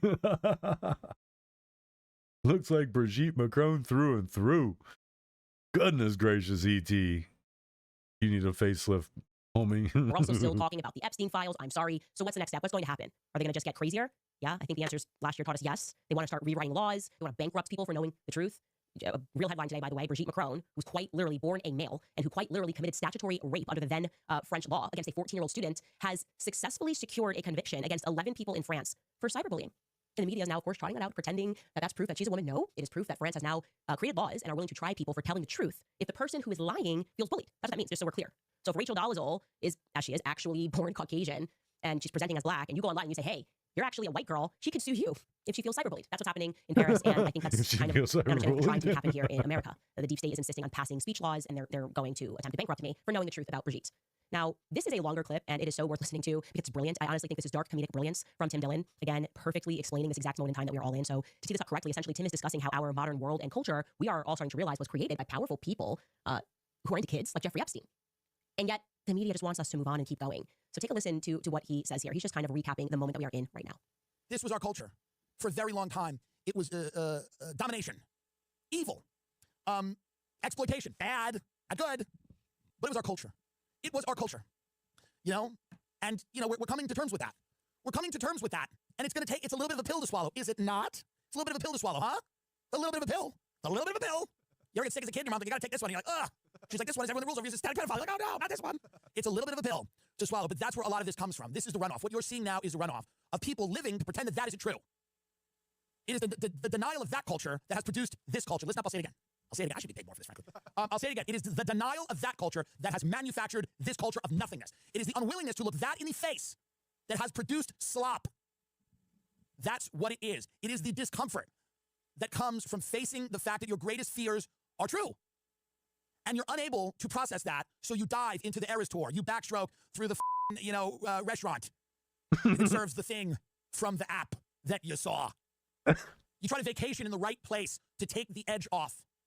You know, it is the denial of truth that has delivered you here into nothingness, into emptiness, into a place where, do you want to see the amenities? The building is really nice, but you've got to see the amenities. The amenities are really over the top. The HOA is really high, but you have to see it because the amenities are so worth it. The amenities are amazing. There's this amazing room. You can use it if you have a party, like 12 to 15 people. You want to do a dinner, you can bring in a private chef. You can bring in a private chef. It's so amazing. They'll set right up and they'll do a dinner. You can actually bring in servers and a bartender. I've done it before. It's amazing. It actually connects to a terrace. What's great about it is it's actually for everyone in the building to use. You can reserve it, but it's very easy. You just do it on the app. Is the world run by satanic pedophiles? There's also a rooftop garden. It's amazing. I go out there, I have coffee all the time. You can go, so you get a special key when you come here, and it'll only go to your floor, so you don't have to worry about any of the security. And at the top of the building, there's a rooftop garden. You can sit there and you can even do yoga because it's actually super private. There's like alcoves. Right. So it's like alcoves. Civilization is run by like evil pedophiles that are murdering and torturing children. And next year the restaurant opens. So like I don't even want to talk about the restaurant because it's literally so amazing. You can't have it right now. But within 5 months we have a celebrity chef who's opening a restaurant. It's like Mediterranean, but it's also kind of like more on the Italian side. It's like super perfect. It's like amazing. It's great for like light bites in the morning, and then you can like even grab like coffee and breakfast, and then there's like a lunch, and then there's like a dinner. And even I've heard this. I've actually heard this. I can't confirm, but I've heard that they can actually cater your party in the private amenity space. Like the restaurant can cater your party in the amenity space. Wow. That sounds really good. Why do you think that woman got shot in the face in Oklahoma? Well, anyway, if you want it, just speak to your realtor. It's going to go really, really fast. We already have so many people coming back to see it for second and third showing. Cool. And I just heard that around the block, that like super exclusive restaurant that nobody can get into, Tate McRae was there last night. Wow. Well, thank you for this info. You've given me a lot to think about. And it is the denial of that culture that has produced this one. I just had to play that in its entirety because it's brilliant. It spoke to my soul when I heard it. That's how I felt last year. I'm like, hey guys, like, a lot going on right now. And it feels like they're just giving us more stuff, more materialism, more trash music. You know, glittery suits, pyrotechnics. So don't understand that we are perhaps being run by very, society's being run by incredibly evil people. It's been happening for a very long time, and I don't really care about the new iPhone that's dropping. I don't care. You got into Mar-a-Lago last night. There's something more important that's happening here. And the droids keep droiding, right? They're fighting us, and they're just kind of telling us that we have to accept this culture, and we're saying no. So I guess, in summary, the battle lines have very clearly been drawn this year. You now have to decide what side you're going to take. Are you with the Sentinels? Are you with the human beings? I've decided very clearly that I'm with the people. And I'm done holding them back because all of this is effing weird. And we're going to discuss even more weirdness that's going on. First, we're going to take a brief break and throw it to our sponsors. All right, you guys, if you are trying to get healthier, sleep better, or finally lose premiere, anyways, we now need to turn our attention back now that we've recapped how I'm feeling about the new year. We obviously have to discuss Fort Huachuca because it seems to have driven people insane, okay? Insane. People are losing their minds ever since we mentioned Fort Huachuca, which signals to everybody that Mitch is telling the truth, okay? Now, I should tell you that if Charlie were alive today, they'd be calling him demonic. They'd be calling him possessed. They'd be saying that he was crazy for not trusting the government. Manipulation of people here domestically. And that is completely against the CIA charter. MK Ultra. He is speaking with Justice Smith. Take a listen. Do you think the MK Ultra project ever actually ended, or just went No, over? we have no evidence that it ended. And I mean, also we have Operation Mockingbird 2, which was another CIA program, which was that they were going to take over all the news networks and have symmetry in their broadcast communications. No, the Central Intelligence Agency is actively involved in mind manipulation of people here domestically, and that is completely against the CIA charter. You must understand, we have Congress, and they're just kind of like a peanut gallery, and then we have a super government that exists above Congress, of the Department of Defense, which is the Pentagon, the Central Intelligence Agency, which is owned thing out in Langley, the Federal Bureau of Investigation. They run the country. The intel agencies run the country. I The agree. people that run the country, the executive branches run the country. This is why they hate Trump, because Trump was the first candidate since JFK to actually want to declare war on the intel agencies and bring the power back to the sovereign. And both him and Kennedy got shot. Yes, well, I am just, in many ways, I think it would just pain Charlie to see everything that's happened since he passed. I think it would just pain him to see what Trump has become. He's become a deep state, obviously, and never have I ever seen a more aggressive psychological operation, or a more obvious operation, for that matter, than everything that the intel agencies have been trying to impart upon the public since Charlie Kirk was assassinated. Until, I should say, and relatedly, I saw what happened after we brought up Mitch Snow. Okay, so let's recap what happened in case you forgot. I mentioned Fort Huachuca on my show, and apparently the world exploded and imploded at the exact same time. The story was pretty simple. I was contacted by someone claiming that he was very certain that he saw two people at Fort Huachuca in the days leading up to Charlie Kirk's assassination. Okay, he contacted me specifically about Brian Harpole and Erica Kirk. Now, wasn't sure if I was going to have him on the show because he saw, to be clear, Erica Kirk on the 8th leaving the Candlewood Inn Hotel on the base on Fort Huachuca. She was with somebody who looked similar to Cabot Phillips. We're going to discuss him tomorrow. And then they were just leaving the hotel. Then he says he sees that Cabot Phillips looking special force type person the next day with Brian Harpole. He's basically 100% certain he saw Brian Harpole at this top brass meeting that took place on the morning of the 9th, a meeting which was concluding on the morning of the 9th around 7:30 a.m. He sent me all of the receipts to back this up. Okay. Again, wasn't sure if I was going to have him on the show. Felt weird about asking him not to tell us the part about Erica Kirk because I was more interested, obviously, in the meeting because of the manner that he described it. Like, this is a final meeting before an operation. Well, what would Brian Harpole be doing there? What sort of an operation are we talking about? Now, we couldn't jump to conclusions at that point because maybe Brian Harpole was going to say, oh, yeah, I was there. I was there because I was picking up something from my brother. Maybe Erica was going to come out and say, yeah, I was at Fort Huachuca base because my mother has DoD contracts and I'm very familiar with this base and I was going to see a friend. We didn't know what to make of anything. Other than he said that he saw these two people on different days. Again, to be super clear, he did not see Erica at the meeting on the morning of the 9th. He saw her the night before, allegedly, obviously. That was the allegation. What happened after we allowed Mitch onto the show to share his story was, it was just madness. It was kooky. What happens next is Alex Jones, of all people, the guy who brought us the gay frogs, and a couple of YouTubers that nobody had heard of, began a very aggressive effort to go after Mitch, right? To say, nope, this guy is illegitimate. We shouldn't listen to a single word that he says. Quite literally, Alex Jones went onto his show and declared war on me. I've never said a bad word about Alex Jones ever. In fact, only good words. I've spoken about Alex Jones, he's always been good to me. I've played clips of him. I said he's very funny. And he's going to act like I've attacked him, never spoke to him about Mitch Snow, nothing. Listen to Alex Jones quite literally declare war on me. And this is over Mitch Snow. Take a listen. We're saying like I got to investigate her now. I got a bad feeling. I have a bad feeling. God gave me a good brain. I already do. I dropped the ball. I apologize. She's a globalist agent. I dropped the ball and I failed you. I'm sorry. I got to follow my gut every time. It's never wrong. And I saw so much more she did. I love her people threatening me and all their doxing of people and all that. You think that's going to make me go away? All you did was wake me up like a nuclear test site waking up Godzilla. So just get your asses ready. Because you want a war. I want your war. I want it all. I want the doxing. I want the lies. I want the attacks. I'm going to take you on. Because you work for the deep state and the Democratic Party and the CIA and MI6 and I see your ass. So you just get ready. Okay, points for entertaining. I have no idea what you're talking about. I don't know. Good luck. I hope you do it. I hope you go after whoever it is. That's like normal Alex Jones, though. Dude's always a lit candle. No, a lit dynamite stick, I'll say that. But that's just Alex Jones. He's declared war on everybody at this point. If the attacks are in the room with you right now, Alex, let us know. Okay, I literally have no idea what he's speaking about. I was off air, and Alex Jones was just burying himself, getting fact checked. People are attacking him because he's lying about what I've said. He's pretending it's personal. Like he and I had a conversation. Like I went after him on the show. I don't know what that is. Then I would eventually find out exactly what it is. First, the efforts from Alex Jones and these YouTubers.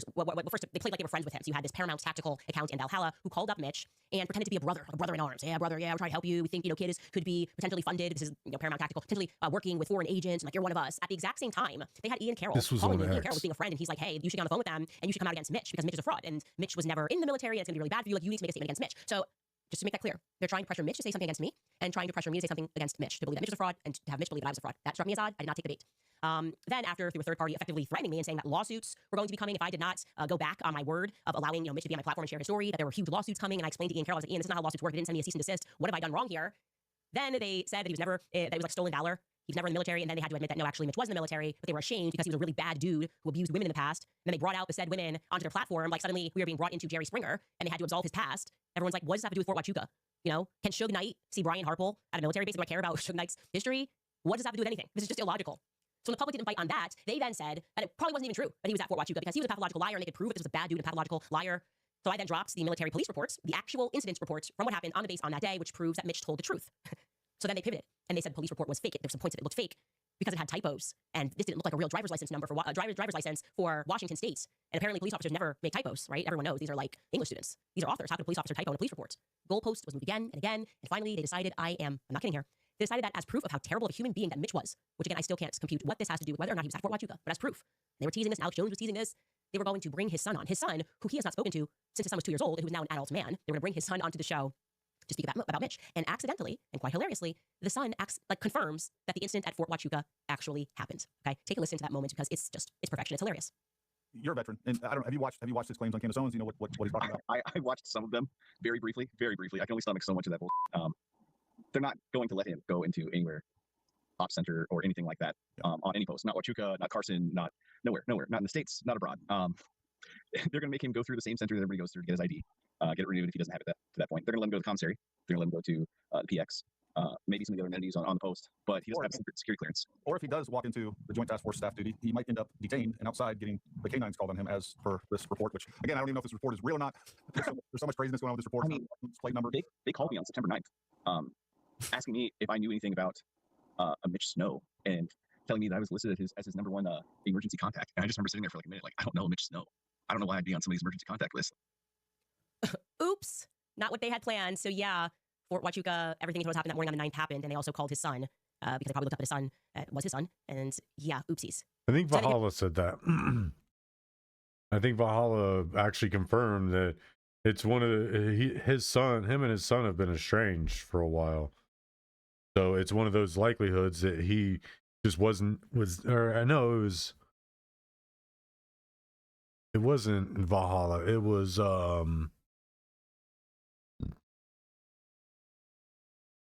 I don't know. I don't remember who it was. Somebody else actually confirmed that Mitch and his son have been estranged for a while. It could have been one of those things where he put his son on his emergency contact when they weren't estranged, and then over time became estranged, which is perfectly makes sense. Is I think, I mean, I know a lot of people that way. They don't change shit like that.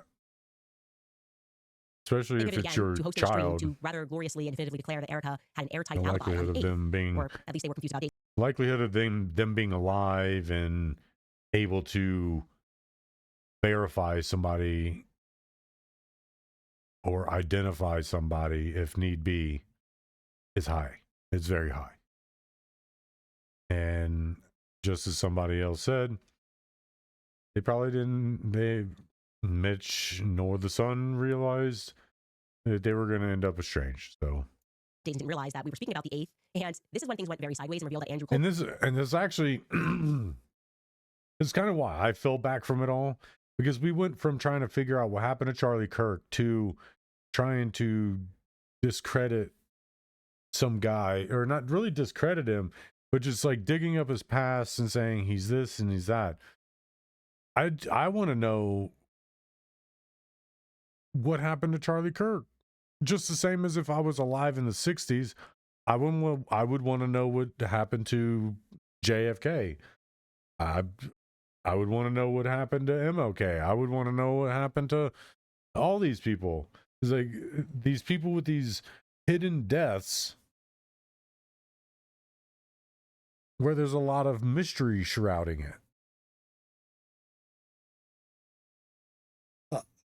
it. I saw the video of Charlie Kirk being shot the day he was shot. People were uploading it instantly.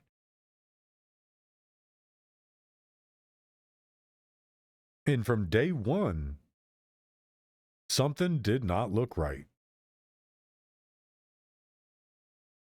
And it got worse whenever they started talking about the caliber. I might not have questioned the caliber if they would have went with a 5.56 or something a lot smaller than a 30-06. Why does it have to be a 30-06? Why did you go with a 30-06? And that's the crazy part about it, is that these weird questions were met with even weirder answers. Because I started formulating weird questions instantly. Like, I've seen people shot. I've seen what high caliber weapons look like going through a person. And that was not a 30-06 round going through a human body.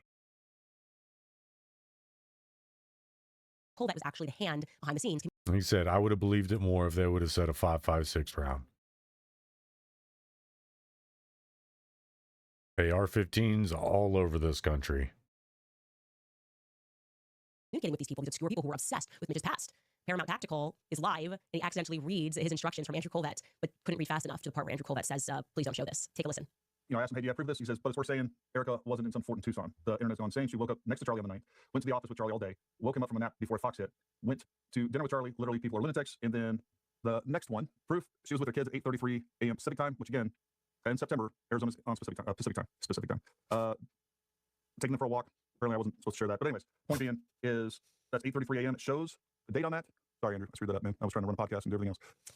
Yeah, I'm sorry. You should be sorry. I'm sorry for Andrew too, because that's what pissed me off. Honestly, I'm gonna be honest with you guys. That was upsetting to me because we had all suspected that Turning Point was behind this. We had suspected that they were the one, and I can confirm to you because also Alex said that he was in communication with Turning Point USA. The spokesperson is Andrew, obviously, and I confirmed that Andrew had been communicating with Alex Jones directly. But why that upset me was because they were willing to drag me through the mud to try to have me, I would say, threatened by these YouTubers. Andrew Colvett, and yet they wouldn't just communicate that directly to me. We were very open to him just having the wrong memory, being where he was, but maybe having the wrong memory and not having seen Erica or seeing Brian Harkle. So what is this actually about, right? What is this actually about? And what was upsetting to me, especially first and foremost, because this makes no sense. Nobody accused Erica of being anywhere on the 9th, but yet we see her finger in there. We see that she is showing that she's with her kids on the morning of the 9th. And that to me ran counter to my meeting with Erica. I was left under the impression after my meeting with Erica that Andrew Colvett had gone rogue, right? A lot of things I was saying and Turning Point was saying the opposite thing. And I thought they were trying to make me look like a liar, right? The Charlie Kirk Catholic thing, me speaking about the threats that Charlie received the day before he died, and then Turning Point would come out and issue a statement. Their excuse was like, okay, no, you were telling the truth, but Andrew Colvett went rogue. And to be honest, I wasn't exactly sure what to believe when I left the meeting. Obviously, I wanted to take time to digest those things, but I'm very clear that that's what I was told, right? They copped to the fact that, yeah, Andrew Colvett did receive that text from Charlie the night before, and Charlie was worried that he was going to be killed. But, you know, Erica didn't know this information, and she was looking at his iMessages. Okay, so Andrew went so rogue, they didn't even communicate after Charlie was assassinated to the team that Charlie was afraid he was going to die. Also, he was rogue, apparently, on the Superman text as well. Like, he was the one who issued that tweet and quoted the surgeon. I then told you that the surgeon never said that. That was not a quote from the surgeon. What I didn't tell you was that according to my source, which I trust very much, the person that was on that phone that said that quote was actually Erica. It was a three-way phone call after my episode. I am told, again, these are two disputed narratives. Erica claims Andrew went rogue, and also the surgeon went rogue and violated HIPAA. My source says that no, the surgeon did not violate HIPAA, and he never said that, but he answered Andrew Colvett's questions because Erica was on the phone. Now, the Superman quotation came from her, and they thought it was sweet because she was trying to grapple with things, and that's why I just abstained from telling the public that, because I thought maybe she needed to believe that, because he died. And I was trying to be gracious. I don't know what to believe. What I see now is that I'm getting played, because now I see that she's giving an alibi to Andrew, and Andrew's not going rogue, okay? Andrew is being told to do these things. Andrew is being told to attack me and to attack my narrative. Andrew is being told to lie on my name. Andrew is allowing these attacks to happen, sitting there across from Alex Clark, like, God, like, no, he just liked the architecture, and I no longer accept that he is just going rogue, okay? That, to me, shows coordination. There's no other way to read it. So we have to sentence Andrew Colvett to more truth. That's going to be the new vibe. You lie, I tell the truth.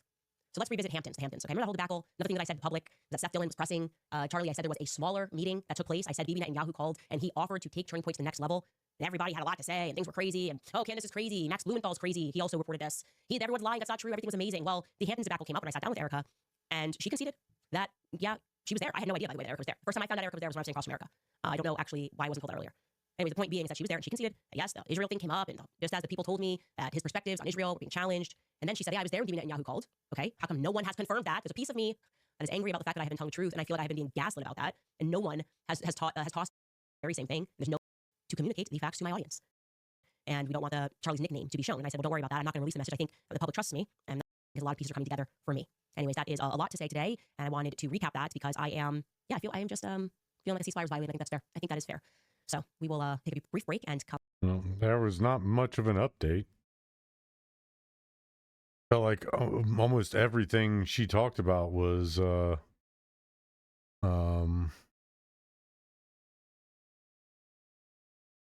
already talked about before. Going on here.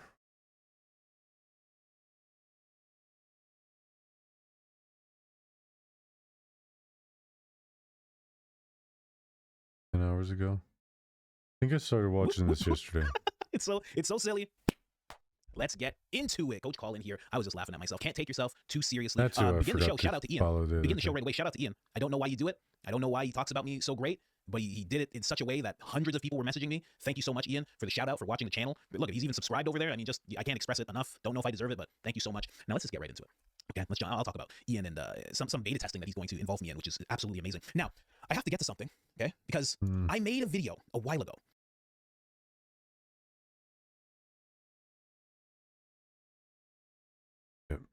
Still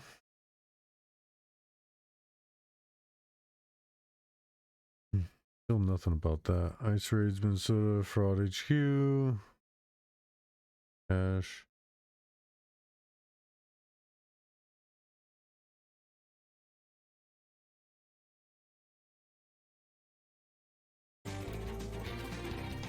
Hi, everyone. I'm Dana Perino along with Emily Campagno, Harold Ford Jr., Jesse Waters, and Greg Gutfeld. It's 5 o'clock in New York City, and this is The Five. A defiant dictator having his day in court ousted Venezuelan strongman Nicolas Maduro, claiming that he was kidnapped, and he and his wife plead not guilty to a sweeping list of drug trafficking and weapons charges. Maduro telling the judge, quote, "I am innocent, I am not guilty, I am a decent man, I am still president of my country." All of this comes after a breathtaking dead-of-night capture at the hands of the U.S. military, President Trump defending the move to arrest Maduro.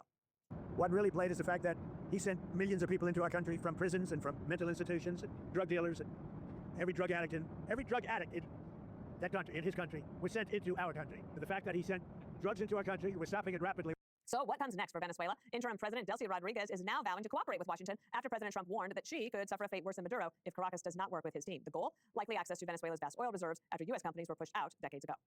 Don't ask me who's in charge, because I'll give you an answer and it'll be very controversial. What does that mean? Yes, we're in charge. We're going to have the big oil companies go in, and they're going to fix the infrastructure, and they're going to invest money. We're not going to invest anything. We're going to just take care of the country. We need total access. We need access to the oil and to other things in their country that allow us to rebuild their country. And Happy New Year, everybody. We get right back to it. Jesse, maybe start with you on just the overall news, the big picture. Can't say it's not going to cost us anything. It's going to cost us money and lives.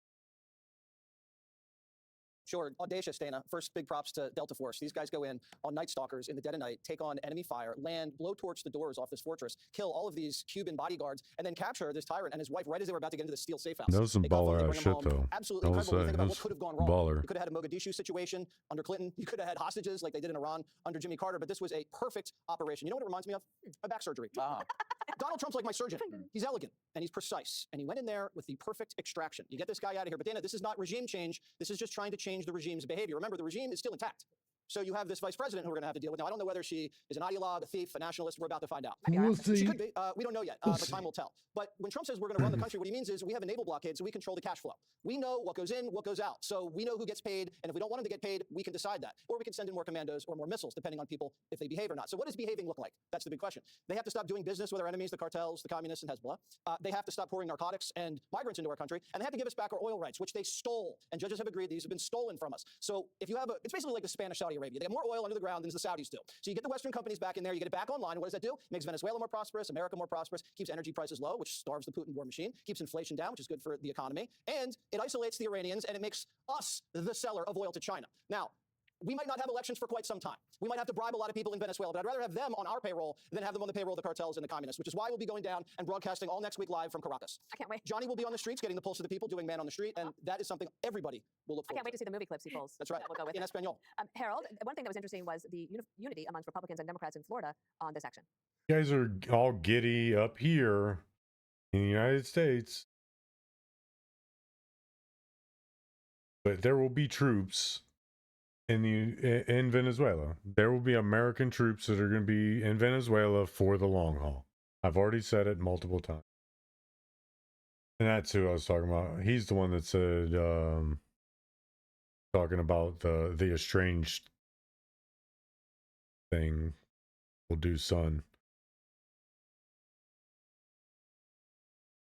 Live right now. I don't want to watch it now. He's live. Happy New Year, everybody, and it's good to be with everybody around the table. I was pleased to see that 2DP, and I was expecting also some pushback from some about whether or not Congress was advised or Congress was consulted or even Congress was communicated with. But we'll come to that in a little bit. I agree with Jesse. The execution of this mission, and we think about some of the nonsensical things that some say about how DEIs ruin our military. Our military's done Operation Midnight Hammer, and they've done this as well as other things since President Trump has been in office flawlessly. And this is another example of it. I applaud J.A. Clayton, the Southern District, the U.S. Attorney for the Southern District here, who obviously understands, as he shared this morning, how serious this case is, how prepared they have to be, and equally important, I think that Emily would agree, our system of law declares that you're presumed innocent until proven guilty, and the U.S. Attorney said that this morning. Now, here's where it gets a little tricky for me. I don't know exactly what the primary motive was for going in and getting Maduro, who's a bad guy. I understand why the Florida congressional delegation celebrated. There's a former member of the Tennessee delegation sitting on this table here who celebrated as well. But when the president said that, and I heard Mr. Rubio say we're going after narco-terrorists, which we should have, and which we have, and I think that others have also said we need to meet these drug dealers where they are, and this guy is a drug dealer. And I believe that the U.S. Attorney's Office here will bring justice. The question is, are we there for the narco issue, or are we there because they have mismanaged the production of their natural resources? And one will say both. I give President Trump a lot of credit. He just basically said it out loud, said the quiet part out loud, said we're there also to ensure that they produce oil in a way that is conducive and consistent with the kind of reserves that they have. And I wonder aloud if that's what the country wants. President Trump a few weeks ago delivered a national televised address to talk about some of his economic accomplishments. If he's watching us this evening, I would encourage him to give another address to tell us exactly what we're hoping to do, what we're planning to do, and how long he thinks it may take us to do the things he wants us to do there. Because I happen to believe that focusing on our own hemisphere is something we should be doing. I've been saying since I've been on this show that this should be a priority of the administration. But if the priority is not catalyzing all this growth and rule of law and governance in these countries to help those countries survive and help those countries flourish so they won't come to our country, but it's to help our oil companies and us make more money, I think the country would love to know a few more of the details there. But I'm one Democrat and one American who says congratulations to our military, and I say congratulations to President Trump for having the courage to go get this stuff. Emily, how do you think court went today for the Southern District of New York and Maduro? I thought it was an interesting snapshot into the tenor that we can expect from Maduro and Flores and both of their respective attorneys. And respectively, Maduro, defiant.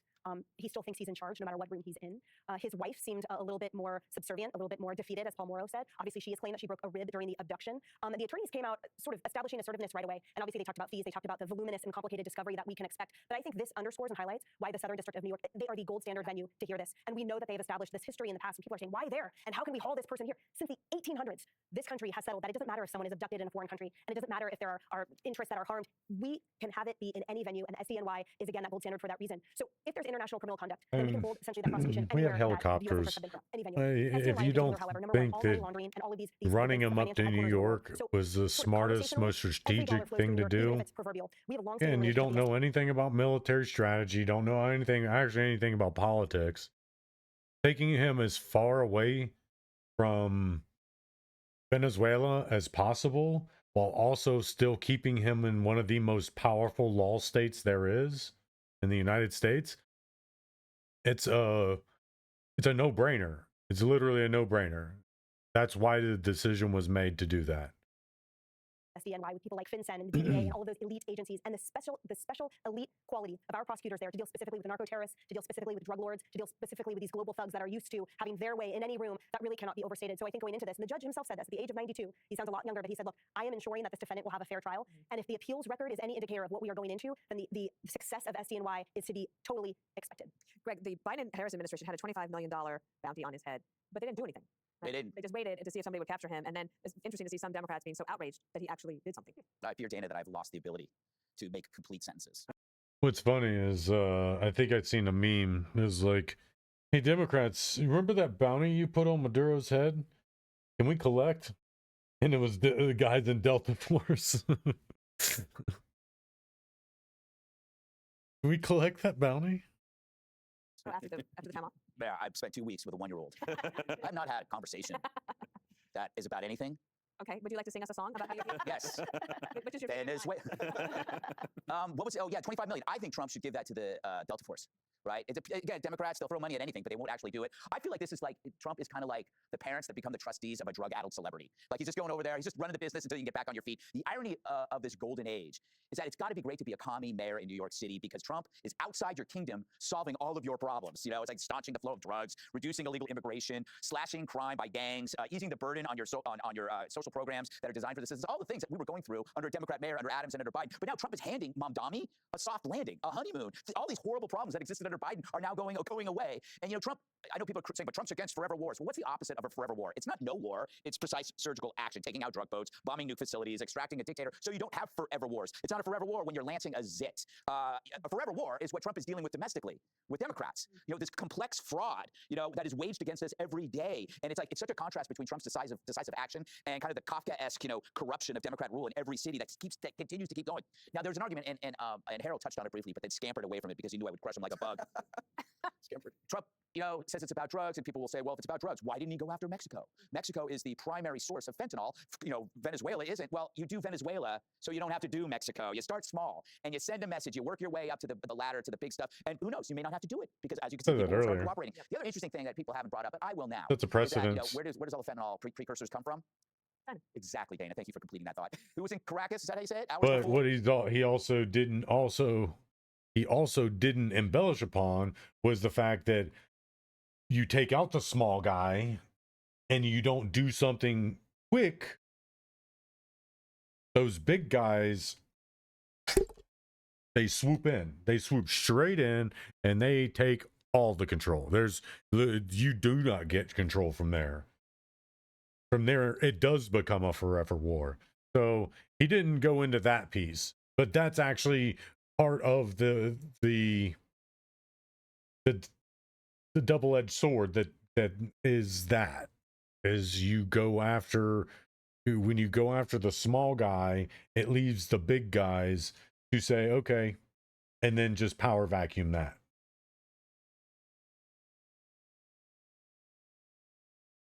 So Maduro was snatched. Top Chinese diplomats. Why are they there? Because they're Maduro's sugar daddy, and basically Venezuela is the crack house for China, where they pimp out whatever they need. So China's role in Venezuela is enough basis for the Monroe Doctrine to go in there and clean it up. She's through strength. Yeah, what just happened? I think you did well. You did well. I think she would be very proud of you. Yeah. Yeah, so I already said it. I understand why, and it makes sense.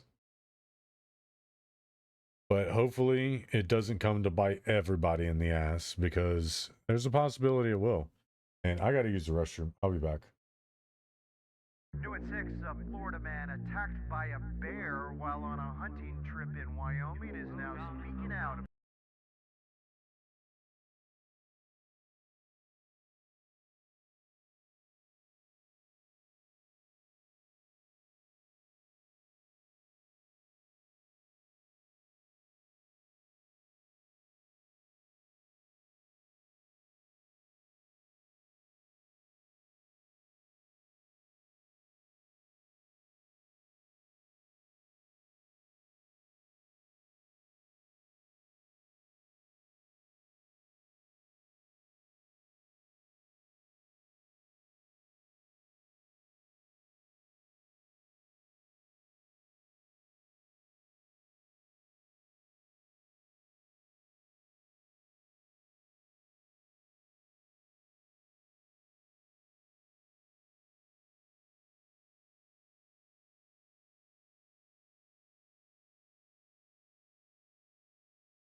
So I went in there and was right before I went into the restroom. I always do talk to Sirius and see what he's doing. I look around on the other side of his little house, and he's just chilling, eating hay off the ground. I'm like, So I pull his house up, put it up on the bed, give him some room. And it's almost like he knows exactly what I'm doing. So he runs, not runs, but he kind of like scampers away from his box.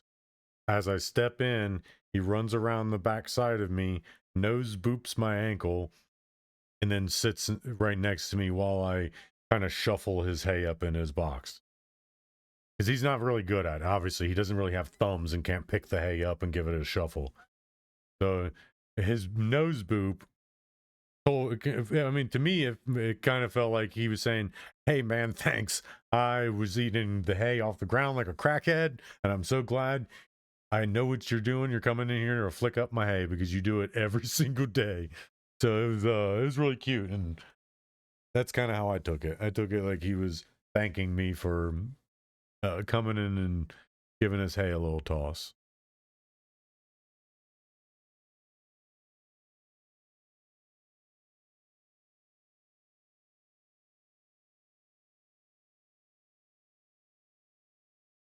And 8 million displaced Venezuelans celebrating. Aren't they? that's what I mean. That's what I'm saying. Is like it only looks bad because the Democrats framing it that way.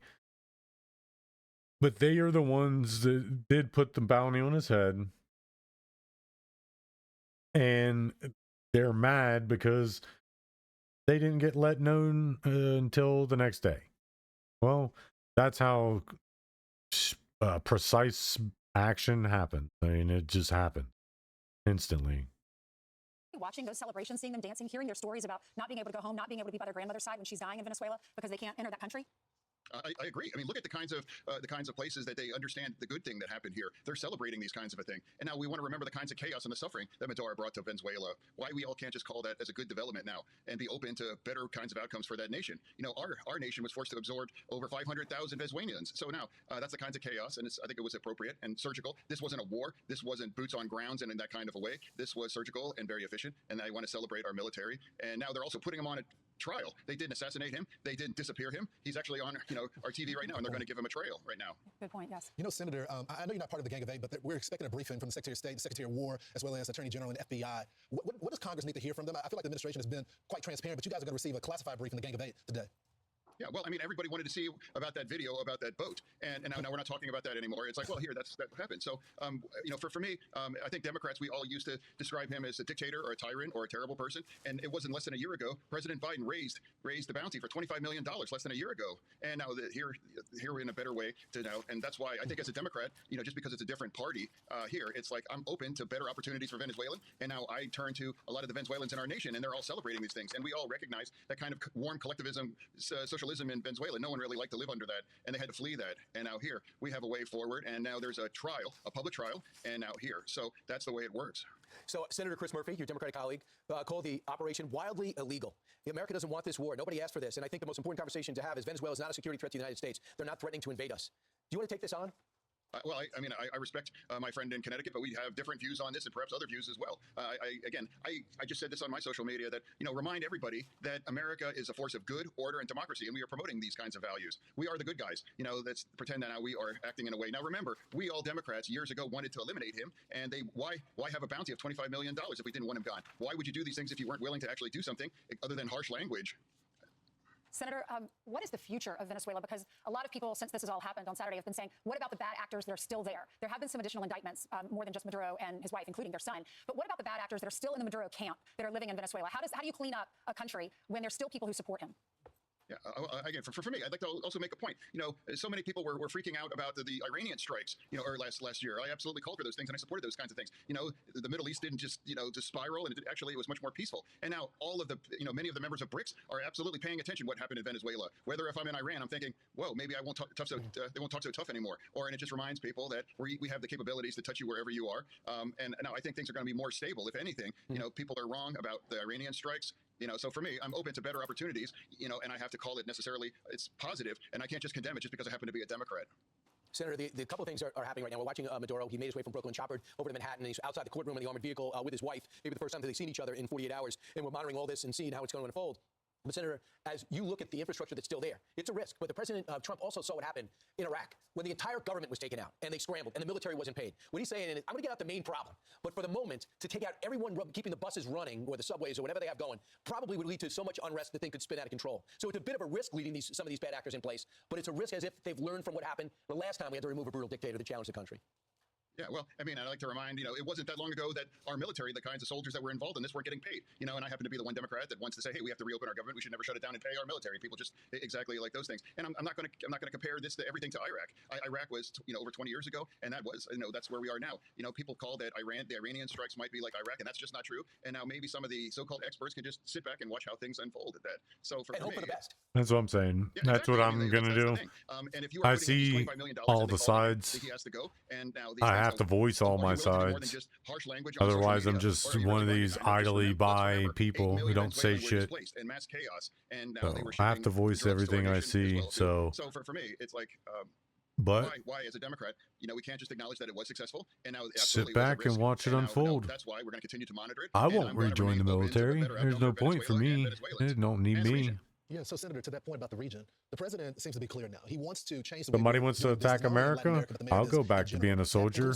Until then, no, I'm good. Trying to fight off the influence of China and Russia. What do you make of this new foreign policy now that the president is implementing? I'm saying that, you know, what I've seen, whether it's Iran now and Venezuela, it's like putting some of these actors accountable beyond just some rough language on social media. So that's where I'm at. And now how many experts call that the strike in Iran would spiral the region and create all kinds of mass chaos? That's just absolutely not true. That just didn't happen. And now perhaps Iran could even have a nuclear weapon now. So for me, if you're willing to stand up to people like this, now a lot of those members of BRICS are definitely paying attention and realizing that they can't continue to disable our global order without being held accountable in just things that happen here or whether in Iran. Yeah, you're talking about India, you're talking about Brazil, you're talking about Venezuela, a lot of the South Africa, a lot of the outlaw nations, they want to be a counterweight to the G7 and our economic programs, and they were fancying themselves a threat. They're losing a major piece to that puzzle. Thanks so much, Senator. Thanks, Senator. I'm Steve Ducey. I'm Brian Kilmeade. And I'm Ainsley Earhart. And click here to subscribe to the Fox News YouTube page to catch our hottest interviews I'm good. and most compelling I'll pass.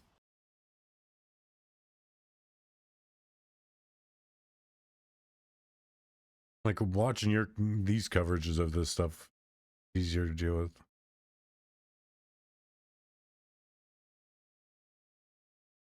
What's up, bud? How was your hey? How was your hey good? Hey dude, hey.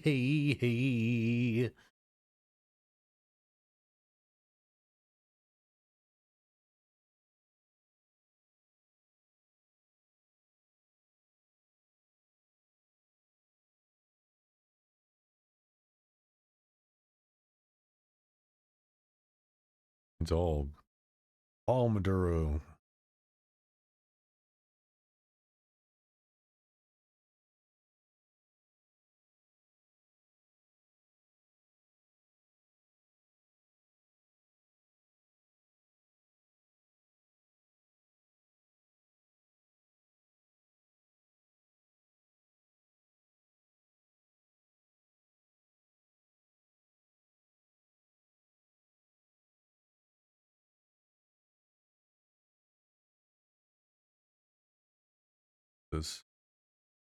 Listen, maybe this works on Reddit, but it doesn't work anywhere else. Why don't we have a state where we bring in 50 million illegal immigrants? We will send every illegal immigrant to one state, and we'll see what it's like after 10 years. That's right. Buddy, that state is called California, and it's got the 5th highest GDP in the fucking world. That's a great point. The reason why California's GDP is so high is because of illegal aliens. It's not because of all the businesses that are trillion-dollar businesses. It's not because of Silicon Valley. Oh, no, of course not. It's actually because of the illegal aliens. So fucking stupid. You don't know a single fact about literally anything. That's right, of course. As opposed to all the illegal immigrants in fucking Alabama and Louisiana and fucking Georgia. Are you serious? I'm getting rage-baited. It's rage-bait. Don't link me this. That's right, guys. That's right. Hey, guys, keep in mind, the reason why California is rich is because they have a bunch of illegal aliens. That's great. I had no idea. I thought it was the rich tech companies and the fact that it's like an incredible place geographically. It's like right next to the sea. It's always been one of the biggest states. It has one of the highest populations also, so it's going to naturally have a higher GDP. Yeah, okay. Oh my God. It's rage bait. I'm getting rage bait. I know he's rage baiting me. Yes. I know it. I know he's rage baiting me. This is what happens when you have to see the truth. And if I was rage baiting, it is working. The only way that they are a net benefit to society is whenever you are using these fake indicators like GDP, you're going to get mad. GDP is fake now. It absolutely is fake, and it's completely fake. It's all fake money. So I'll go ahead and I'll show you. It's was all your life fake better money. in the purple block or the red block? Did you have more purchasing power in the purple block or the red block? I do want to play. I was talking That's about because playing this basing the earlier. GDP off of the human centipede of the 5 most valuable and most profitable tech companies in the country is not a very good indicator for where wealth and consolidation of resources actually is. They What about the slowed fact that up after on the COVID, news, over so- 90% of the GDP growth and the wealth growth went to the top 1%? GDP is absolutely not a good indicator of what an average person's purchasing power and lifestyle actually is. Wait, Destiny said the same thing? And then a second thing that's like peripherally related to this topic that's also weird is economists are having a lot of problems right now trying to figure out why so many people are having such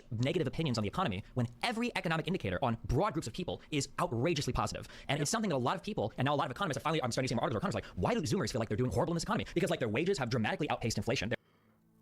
And I read an article as a person saying cost fallacy. Destiny's take on the economy makes me want to give him a daddy cord to grocery store. Absolutely.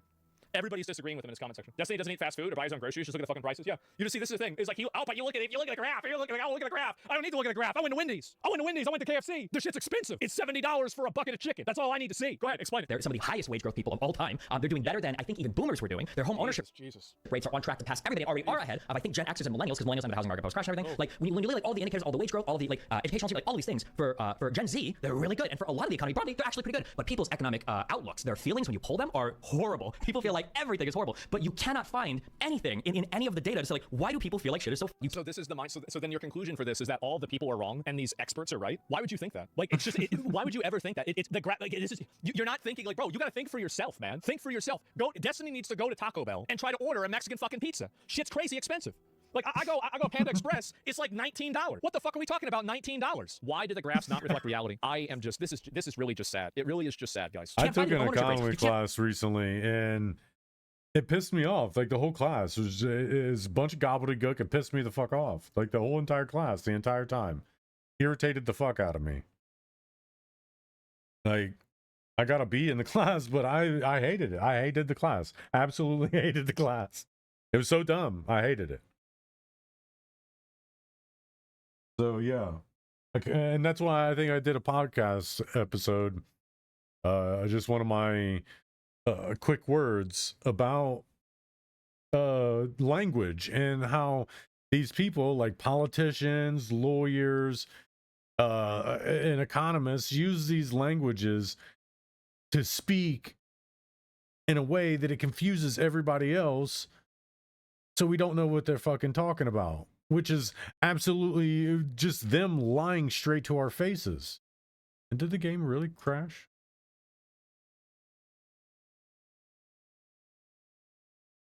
That's weird.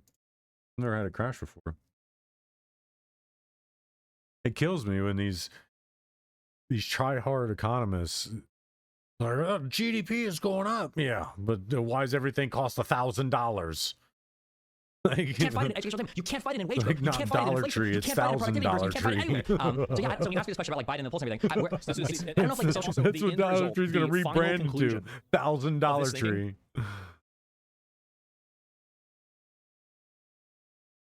Is Destiny having an absolute melterino over Kamala Harris losing the presidential election? This thinking leads you to believing that Kamala Harris had a chance to win the presidency. Eventually, when theory comes to reality and ideas become real, I'm right, and this is inevitable. They had a dollar menu here. They don't have a dollar menu here. But you know what everybody still has?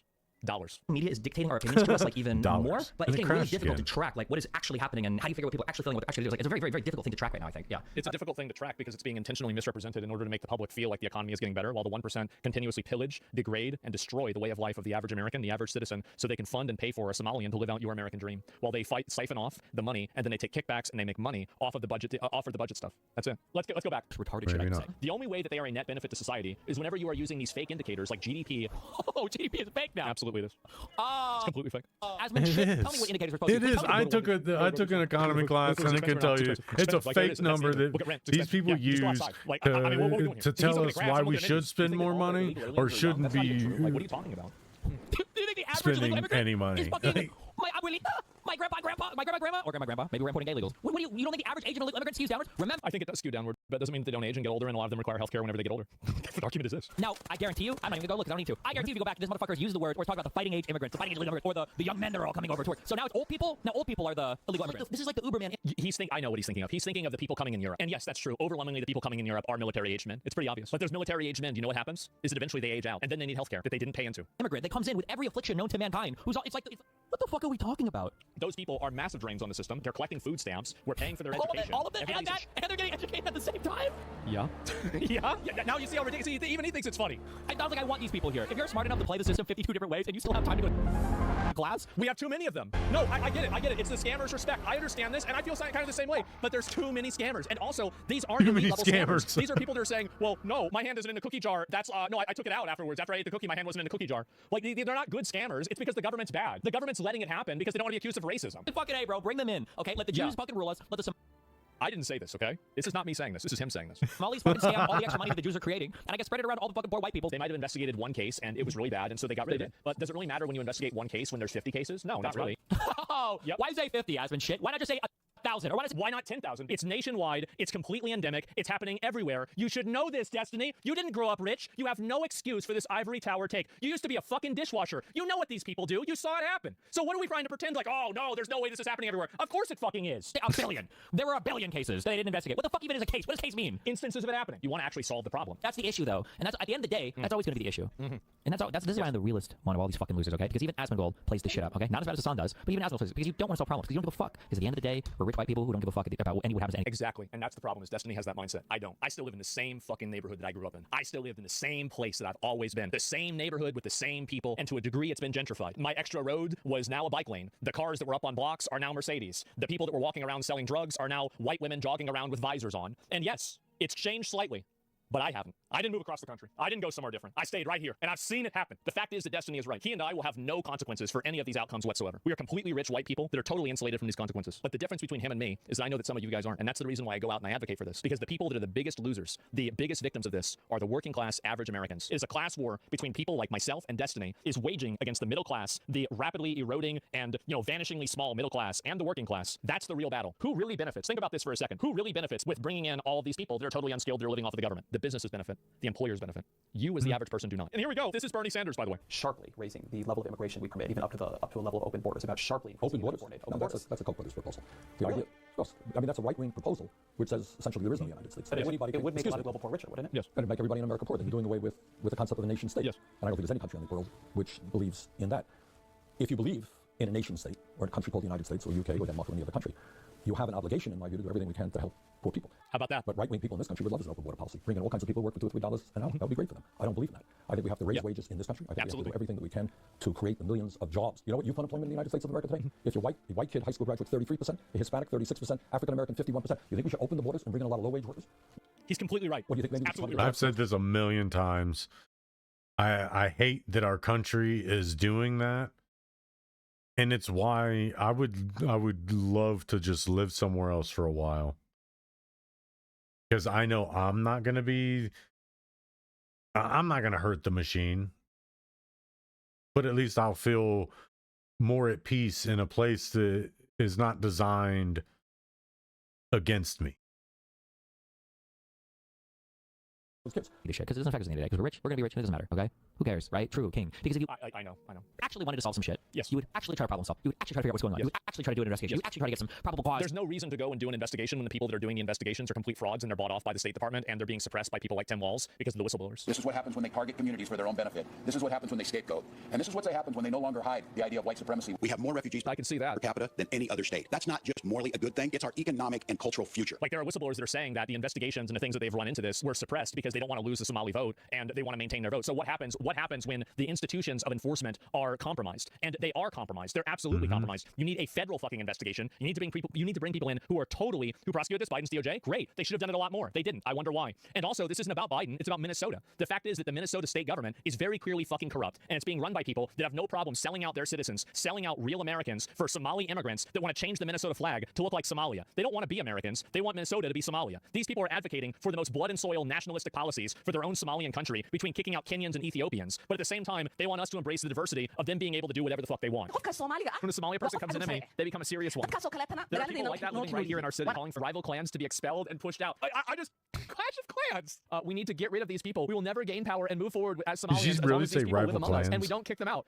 Yeah, I don't think so. Let's have an investigation by the same people that did nothing. To do an investigation, to get warrants, to indict people in order to actually... And I agree with you. They should do this. I just don't trust the Minnesota government to do it. It should be the federal government. And even them, I don't even entirely trust to do it. It's a huge problem. I trust them more. I'd rather them do it, but that's it. But you won't. You're not going to be talking about this in 2 fucking weeks. You're going to move on to another minority group to hate, another trans... Yep, that's right. The reason why I'll be moving over to another minority group in 2 weeks is because in 2 weeks it's going to be discovered that another minority group is also doing this too. Because this is a cyclical general problem. And I'm going to tell you something else. Minorities do not have a monopoly monopoly on this. Americans, white people, are doing it too. And the worst thing about it is that the white people, for the amount of money that gets spent, you have people like, listen, you know who's going to love this? Rick Scott. I agree. These people should be investigated. This is you're arguing with something that doesn't exist. Yeah, they all are bad. Person to obsess over, or another 32A that should be a 32DDD in some new fucking video game. You're right. You're absolutely right. Because, and the thing is, everybody wants to make fun of me. Now, and this is the thing. They're all circle jerking about how wrong I am about video games, but I'm right, and everybody knows that I'm right. And if you think that I'm wrong, why do all the best-selling video games have hot chicks? Why is it that the most famous female characters are all the ones that are ridiculously fucking hot? Why is it that every fucking cosplay is about hot chicks? That's why. Because I'm right. And yeah, you're right. Destiny, and you want to hyperfixate on playing Factorio and malding out while you're playing Arc Raiders. And yeah, go ahead, do that. That's fine. But I will be here complaining about something else. Okay, you're right. I have a broad focus of things that I complain about. It's not just Somalians. He's completely right. There are tons of other minority groups that I complain about all the time. Not to mention women. We cast a wide net. Like, too fucking shit to play anyway. We cast a wide net. He's right about that though. Age bait every single fucking day, from one retarded take to the next retarded take. It's just unbelievable. The thing is that in a world that's crazy and in a world that's retarded, the person who's not retarded sounds retarded. The world has become retarded, and thus people think that I am. It's crazy to me. Okay, Sean had no problem with me saying this exact same thing whenever I was talking about the people that covered up the Epstein files. Right now, he said the same fucking thing. I said the people that are covering up the Epstein files, you need to find out. No, not the person that told them. The person that did it. I don't care. Oh, they're a pencil pusher. Oh, it's not fair. Good. Maybe they overturned the Biden convictions. Maybe they did.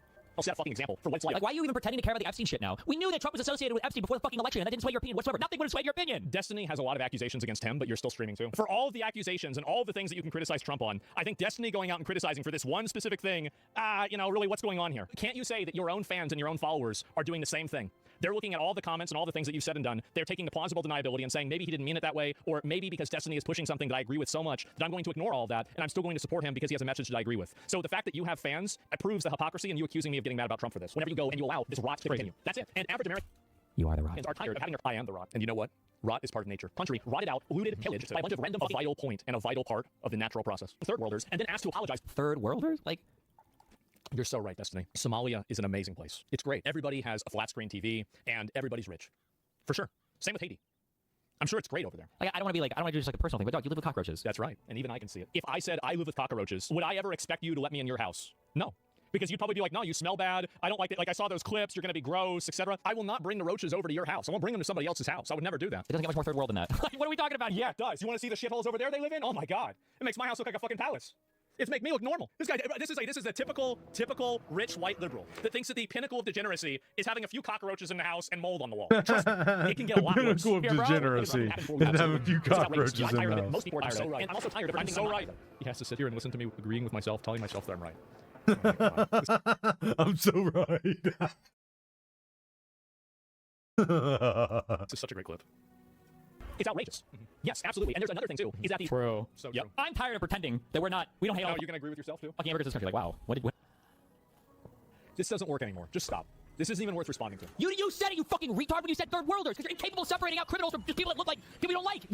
You can try this, and he's getting mad. He's getting very upset. It's okay. It's okay, Stephen. Everything's gonna be fine. I regularly have separated out the two. And also, whenever they come here and they have no skills and they have to live off the government, that's categorical. Why don't you relax? Use better words, dipshit. Why don't you say what you fucking mean and mean what you fucking say instead of just saying random rage bait shit for your fucking audience? The worst thing about it is that I'm not rage baiting. This is what I really think. It is. This isn't exactly true. Sometimes you conflate all of them. I'm sure that I've spoken in generalities before, but I've oftentimes clarified it afterwards. Sure.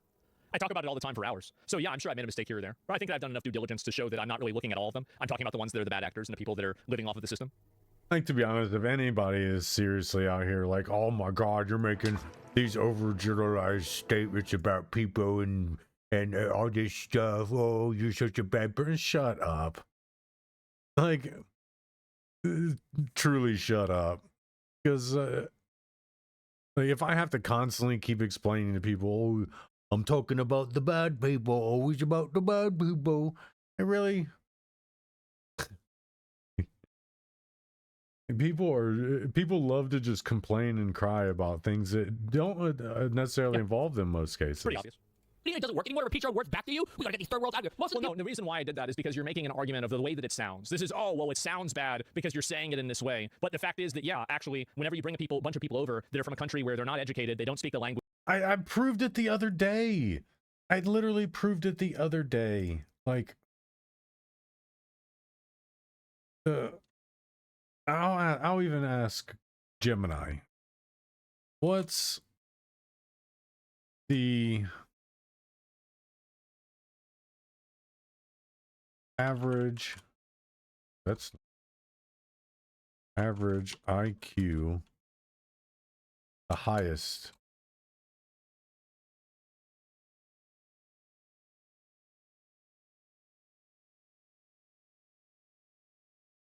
per country. This is the World Population Review. This is what the World Population.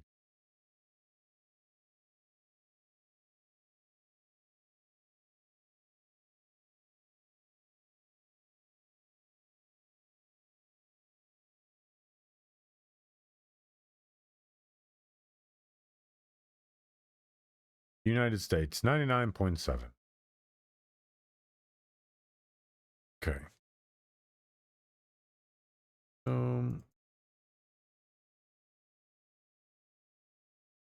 Somalia.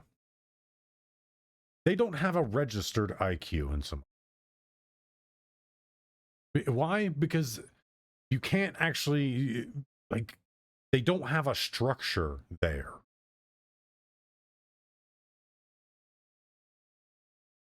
So when you send, like I said the other day, you send a lot of very low IQ people around the world, it's going to take many generations before they actually adapt, and their IQs, their intelligence actually grows out of this clan warfare, this blood feud warfare type shit. Like the country that's right next to them, Ethiopia has a 95.1, but Somalia doesn't have a registered IQ.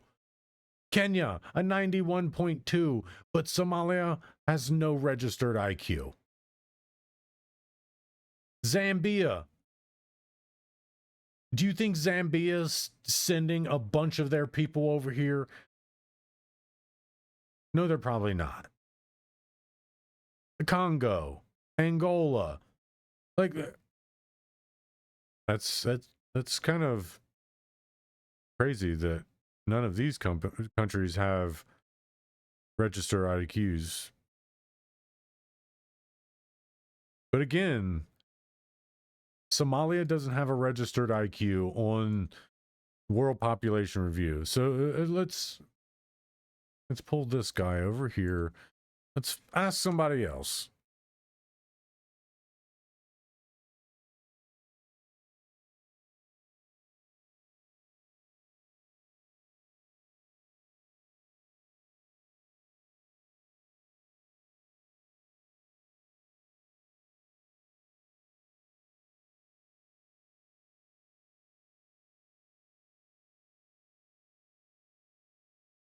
Not saying that Somalians are bad.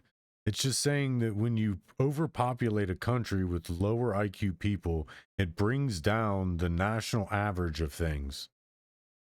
Didn't see it.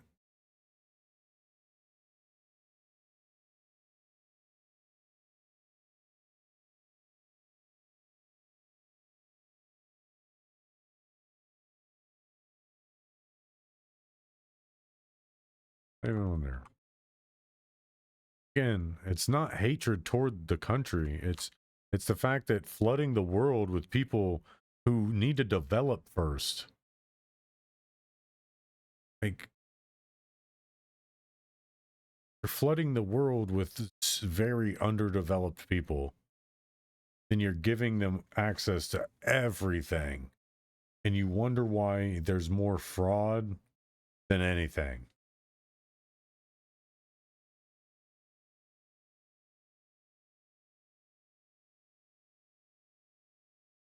Again, people can say, oh, you just hate Somalians. No, I hate dumb people. And advocating for spreading dumb people across the world hurts everybody else. The dumb people don't know what they're doing. They're just being sent across the world. Language, and they're from a totally different culture that has completely different values, you're going to have a really slow and really hard assimilation rate and success rate with those immigrants. Like, yeah, that's the way it is. Sorry.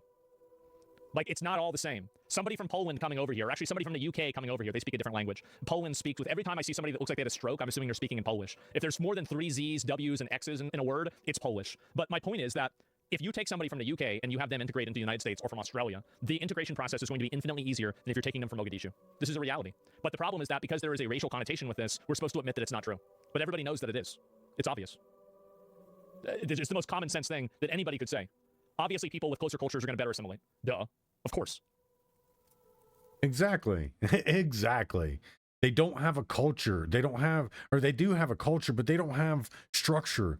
They don't have moral code and they still pirate the seas. Like, seriously now. Like, they're pirating. They're still stuck in the days of the pirates. Going ship to ship, trying to hijack cargo. Like, come on now. Come on, seriously. Be serious with these conversations. Like, we can't say that this is helpful to our country when we're also talking about them being pirates off the high seas. It's just it's such an unserious conversation. Well, they were indicted on the last Somali shit. We're Somali Americans. They're American citizens. What are you going to do? You think deport them back to their country? They're American. What country do you want to deport them to? You just said it.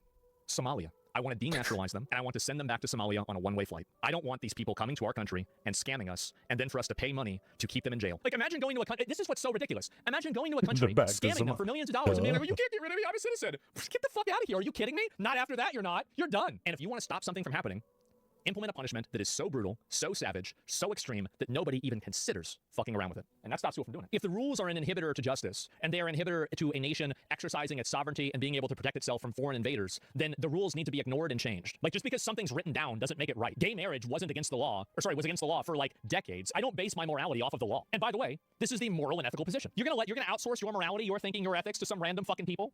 They're all dead. All those people are dead. How the fuck are they supposed to know the way the world's gonna evolve? And we're supposed to live according to that.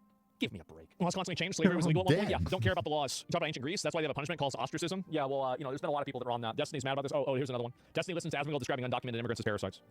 How much do you want to bet that this is going to be an argument that is going to be against me? It's going to be a personal attack, and then it's going to be laced with moral posturing of it sounding bad. Let's find out. This illegal alien. You're going to pay a higher premium for your health care. You're a higher premium for your insurance, for your home insurance, or your car insurance, because these fucking parasites come in from other countries. They're stealing your money. Parasites? How does it even make... What? The parasites because they take a job? Yes, of course they are. Absolutely. Whenever they're taking a fake job and getting paid millions of dollars for it, what the fuck do you call that?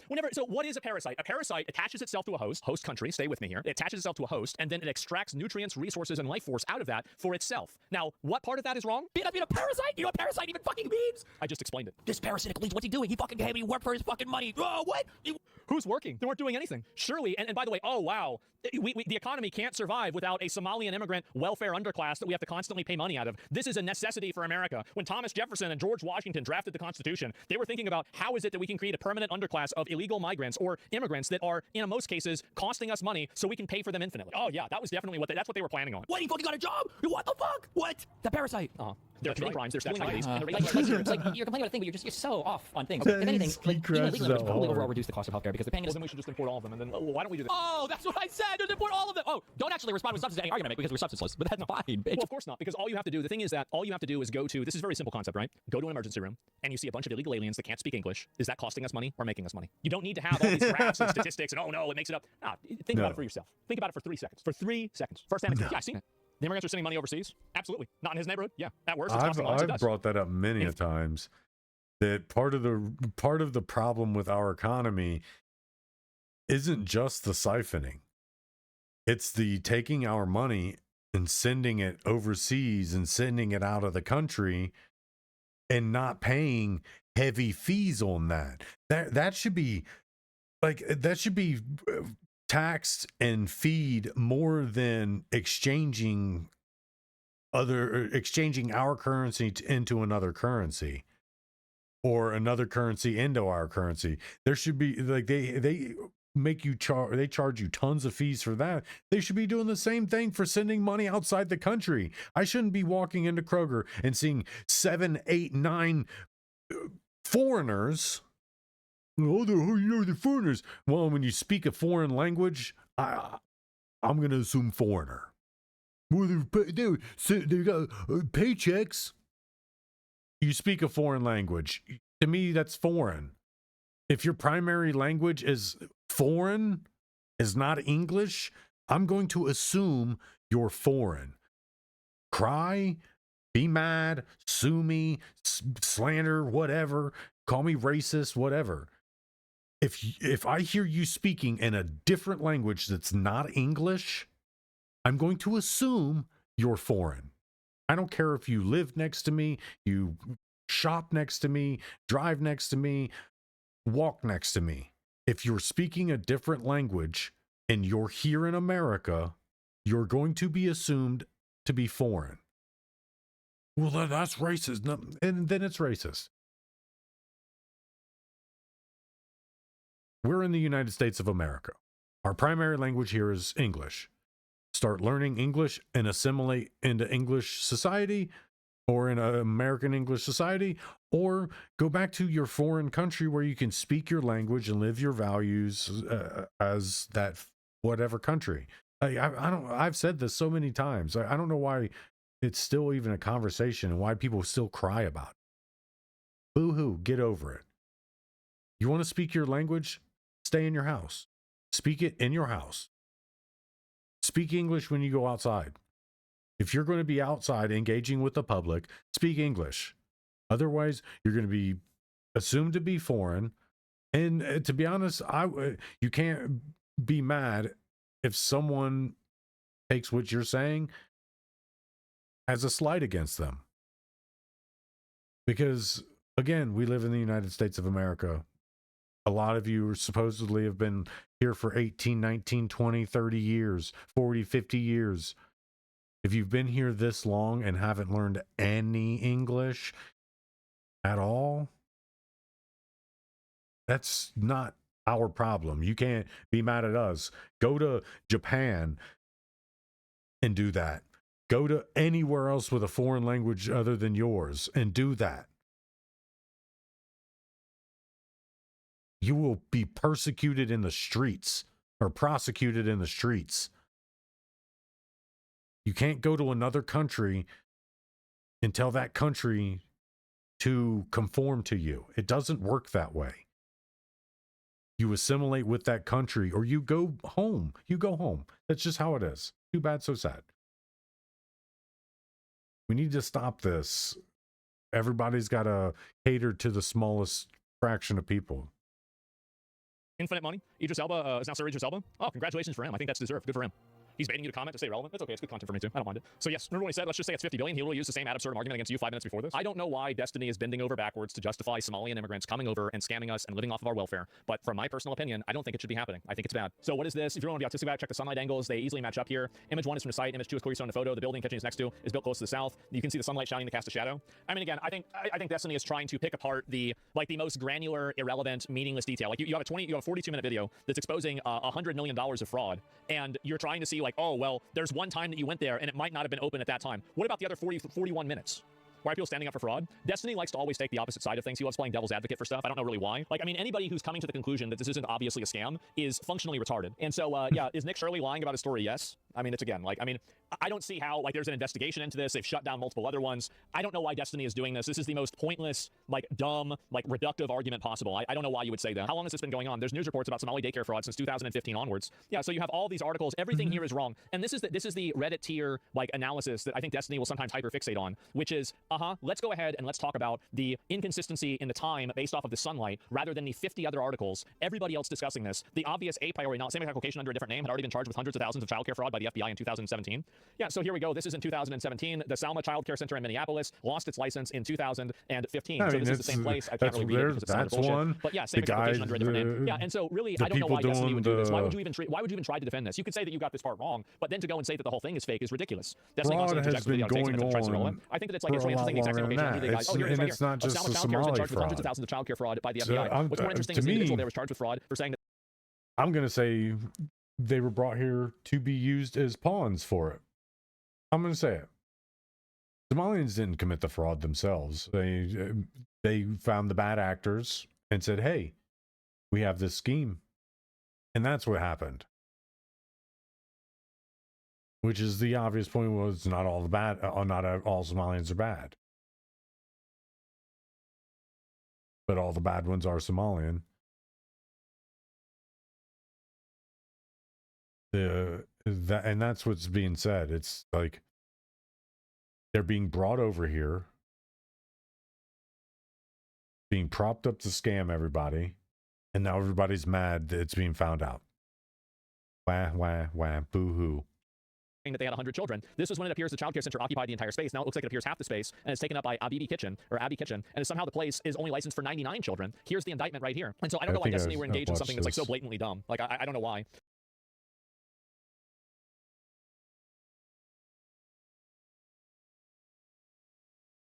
Aaron's still going.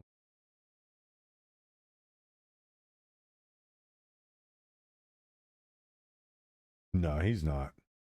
That dude is Spitfire cooked. He is roasted. He's done.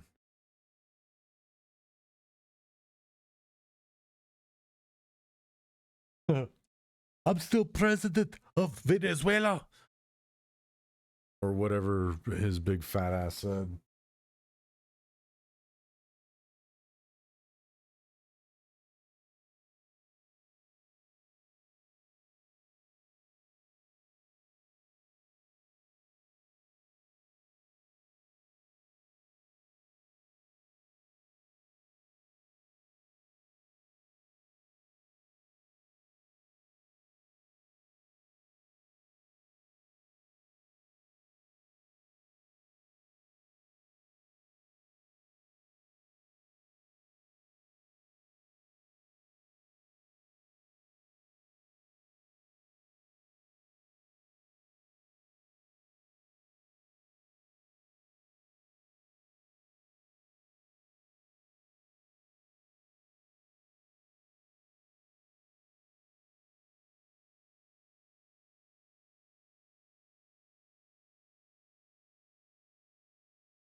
Went to get a water and a.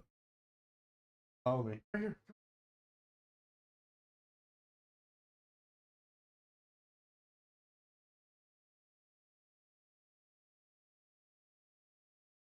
He followed me in there and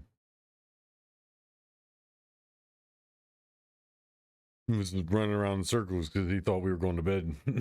Like, no, we're not going to bed yet, man. I just wanted to come in and get a little piece of a treat for you. He followed me right in there. And as I come walking out here, he's still running around my feet and I almost kicked the little guy. I had to readjust my feet. Almost fell over myself.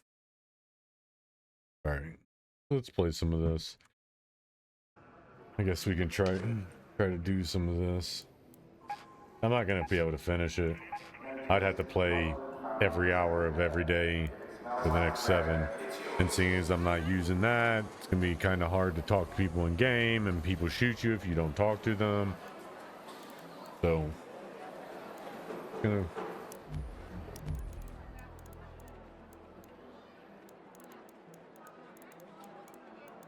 Go in. Yeah, because I need to get up to 3,600 points to get these. I don't know where these get these. I mean, maybe you can find them in game.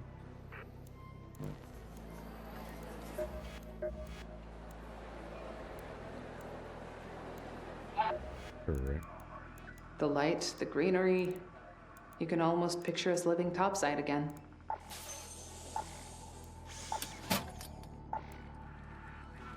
Just make... Nope. Need You either something? gotta find them in the game, or you gotta get them from that. But this ends in 7 days.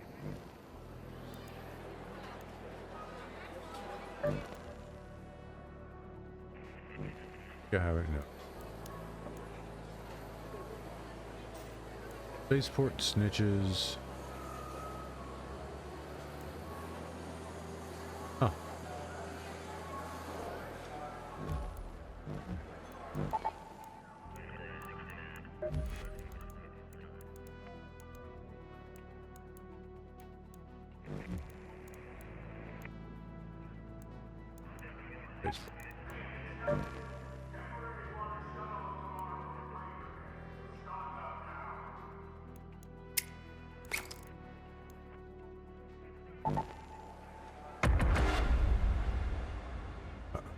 probably die anyway, so whatever.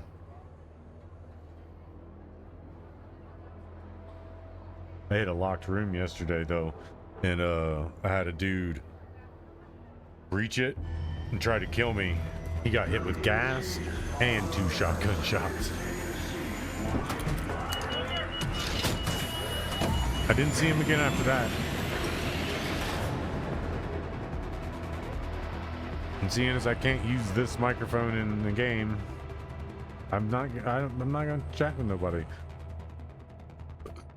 I'll give you the in-game stuff, and you're just gonna have to trust that I'm not gonna shoot you in the back. And I mean, you'll be able to easily trust because you won't get shot in the back. That's just how you gotta trust it.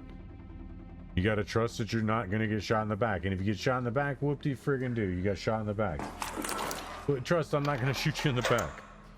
I don't like being shot in the back, so I would assume, I would hope nobody would shoot me in the back. So I wouldn't shoot other people in the back. Don't make sense to shoot people in the back. You want to fight me, then fight me face to face.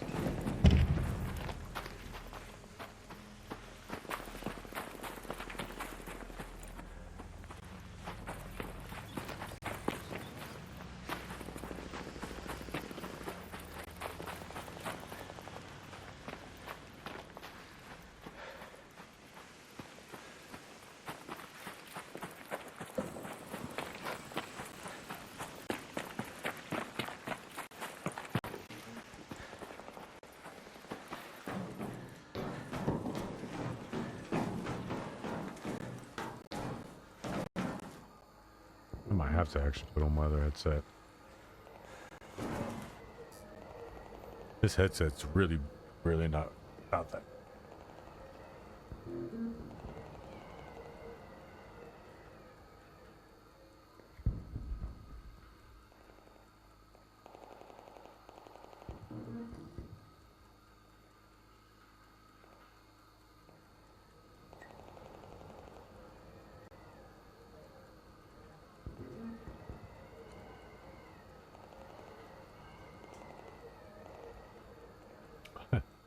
Holy shit, this is a lot louder.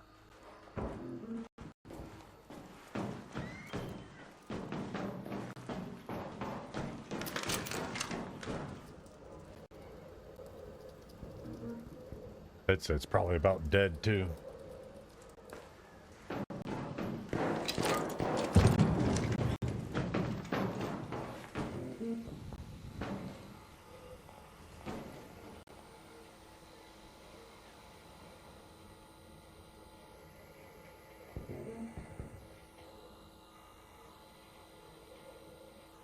I want to hit that probe. Don't I need to? I need a surveyor vault.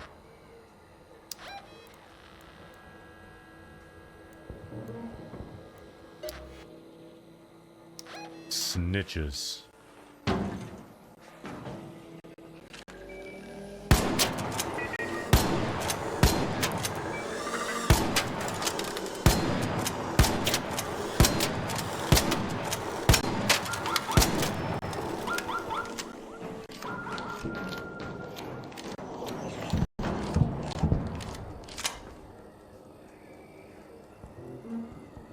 Headset's popping.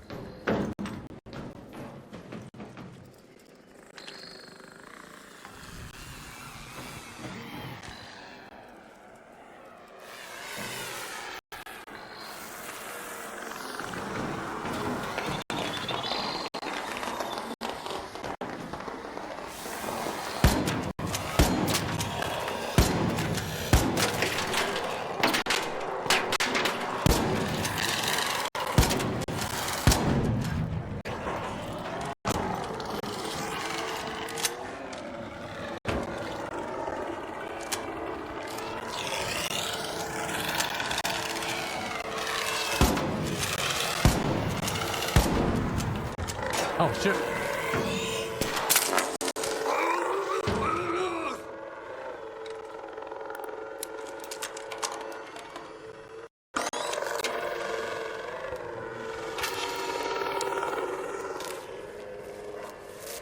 There's a massive delay.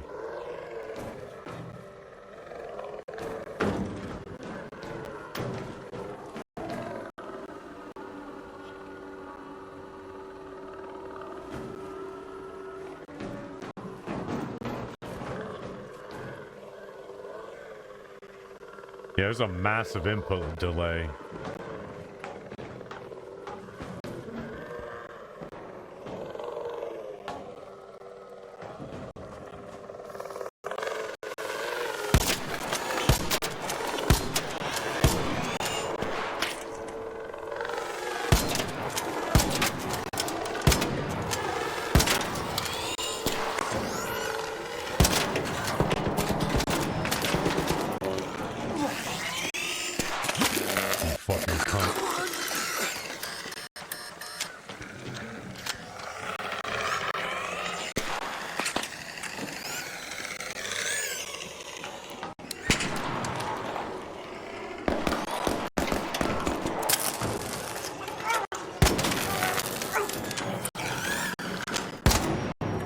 Bitch, motherfucker.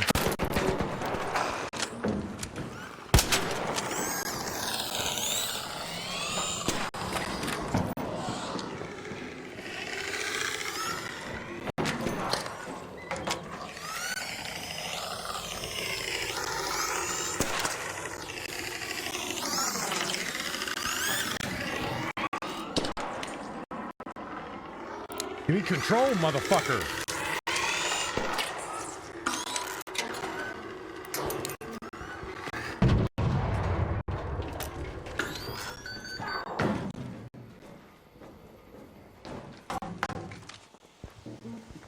He's over there.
Fuck it.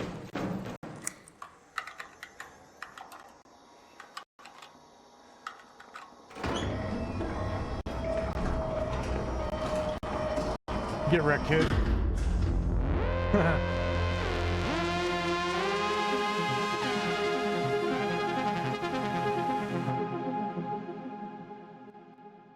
Fuck this shit up. I was like, my shit was failing. My adrenaline's pumping. How many fucking rounds I went through?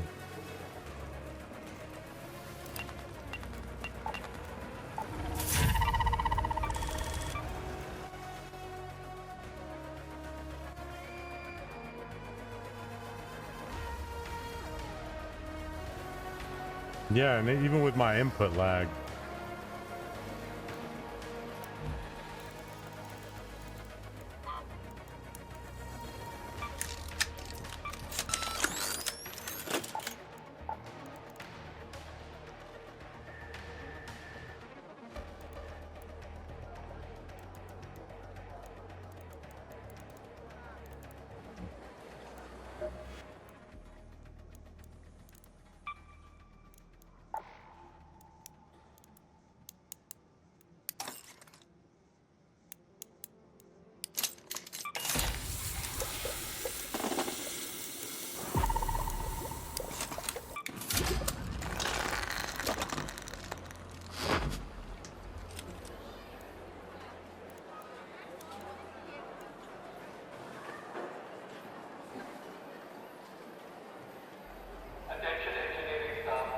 And that dude had to drop on me too. Dude had to drop on me and still couldn't kill me.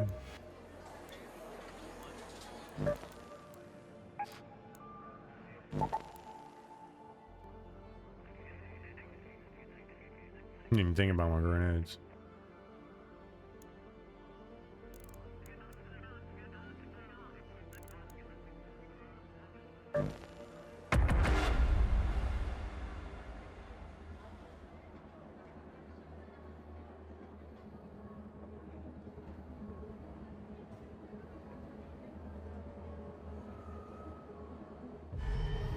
Closing rails, reruns, go Portland, spin the Chargers.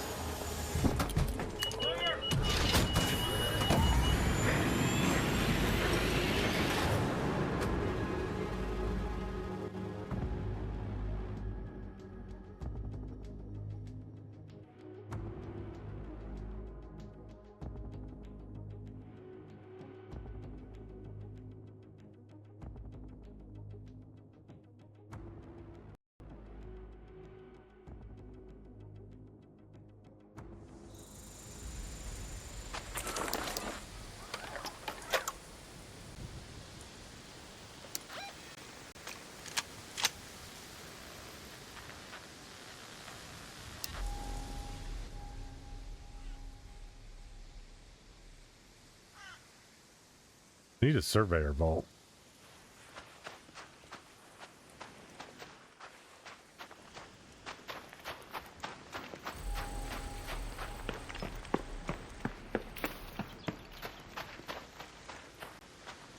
I don't know where they're normally at. Still have an input lag.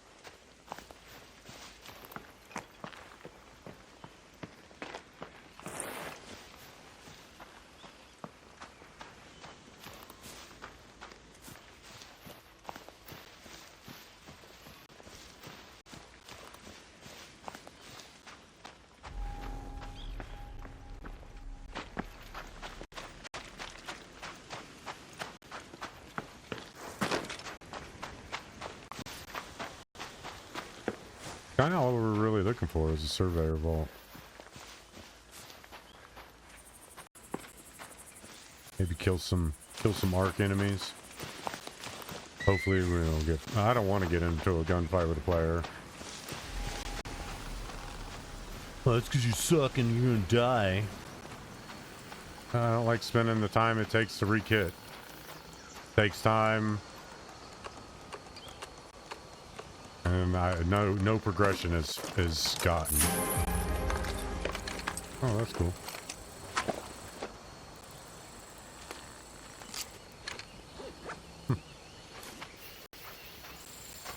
New for me.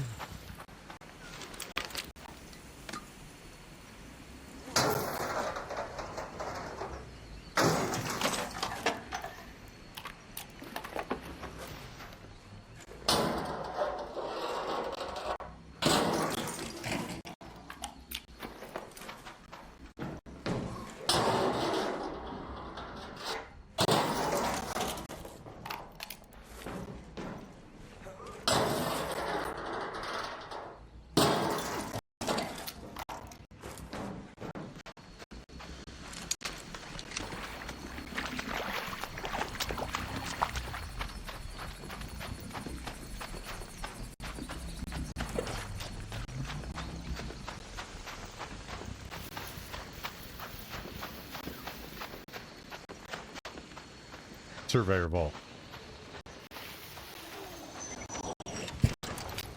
Yep.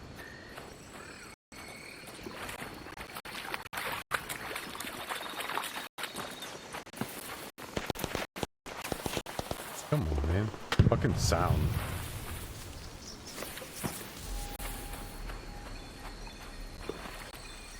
Let me guess. The game's set to high.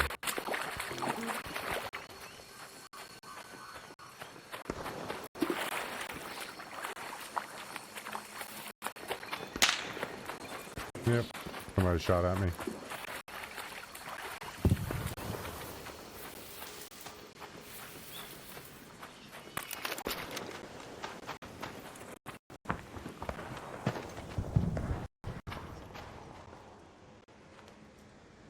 Just need to turn my settings down. Settings, graphics.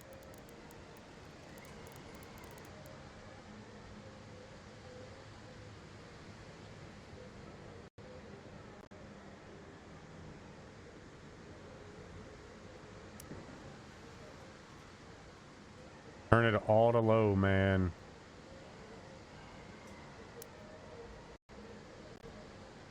It's really that hard to take the detail out of everything?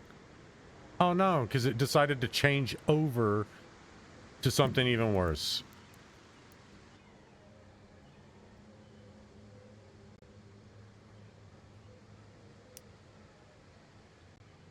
God.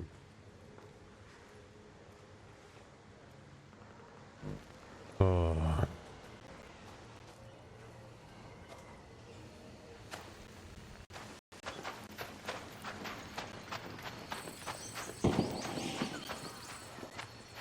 Oh.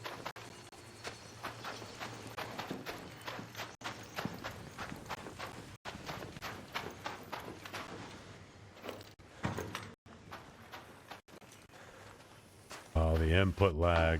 That's because I'm streaming.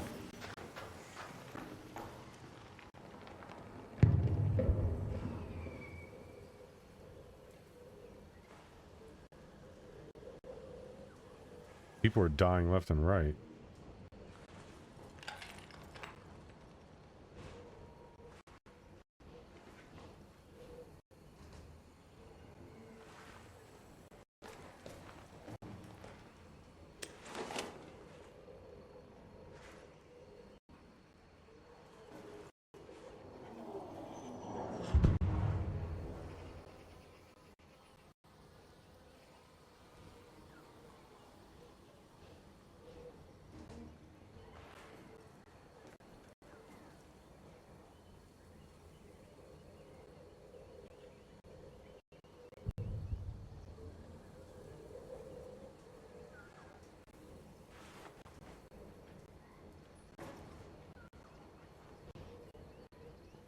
Yeah, that's what it is. The game is fighting with OBS. Even on low settings, it's still trying to fight with OBS. Why my frames are dropping like it is, and it's why the sound is sputtering.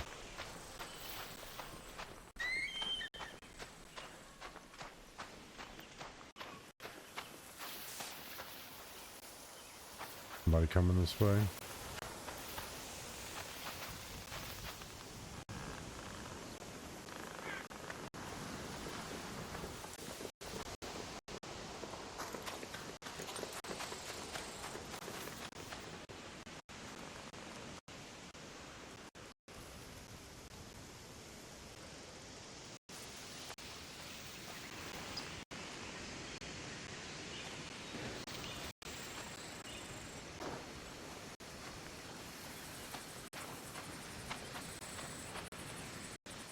I don't know where that surveyor went.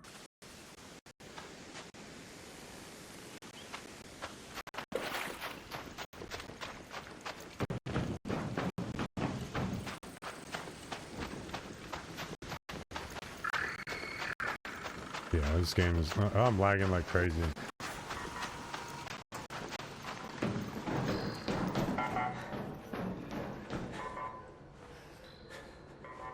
Wait, there's the surveyor.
How'd he go?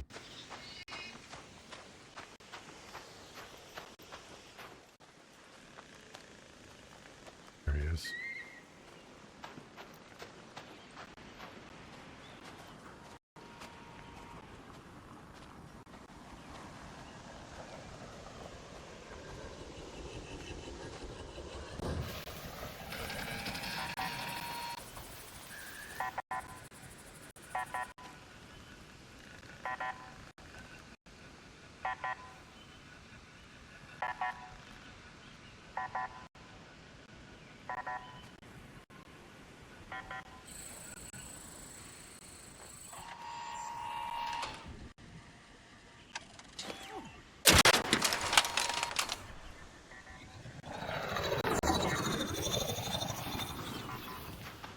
Motherfucker just tried to headbutt me.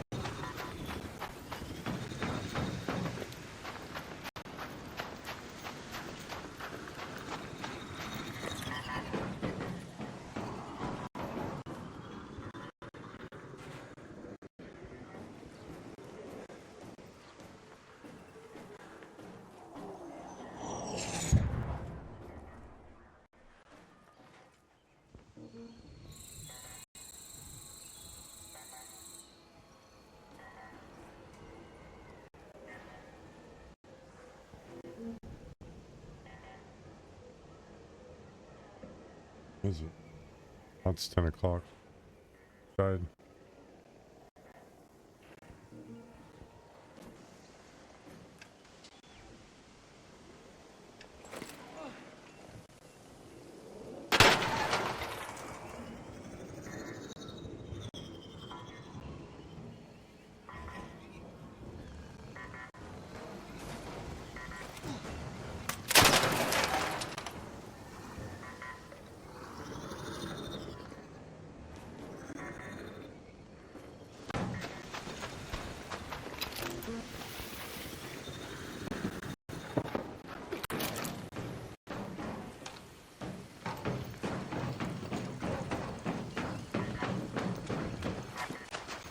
So we need stuck.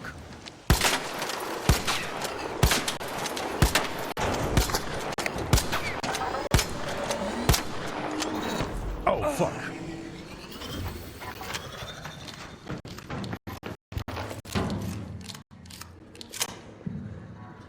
Motherfucker headbutted me.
Give me the arc, give me the arc, give me the arc.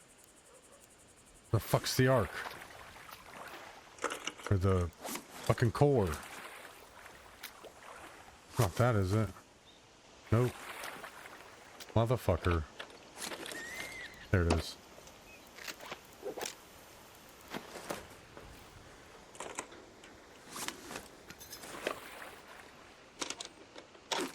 I'm just gonna wait to get shot.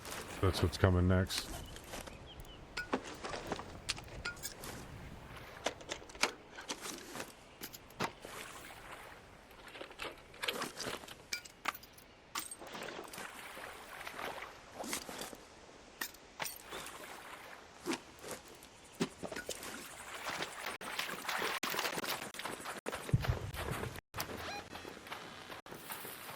Head home at the central swamp lift.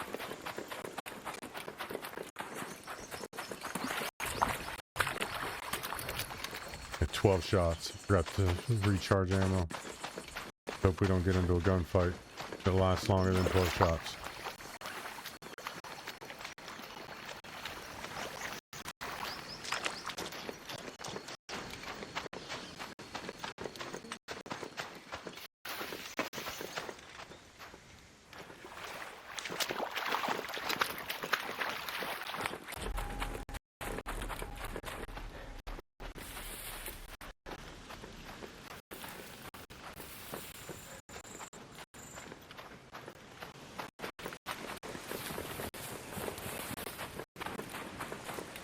I wish they would stop the graphics thing.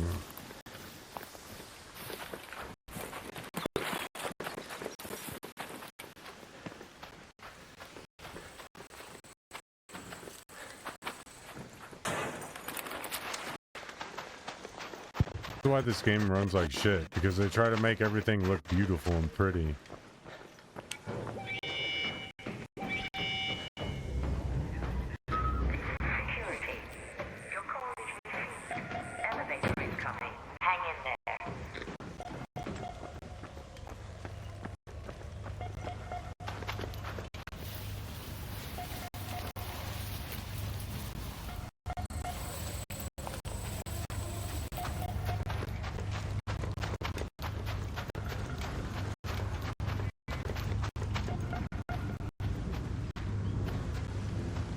Look at it. Look at the connection.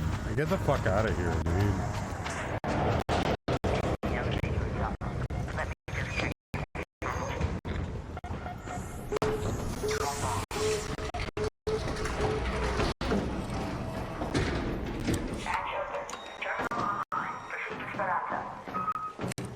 Motherfuckers try to shoot you in the back all the time.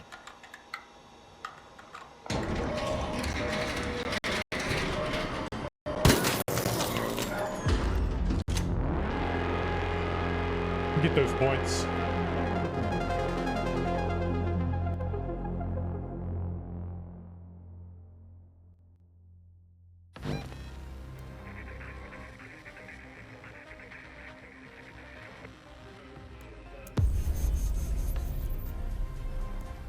I finally can upgrade that last station. But I'm gonna grab something to eat. I'm calling it a night. About 7-8 hours. So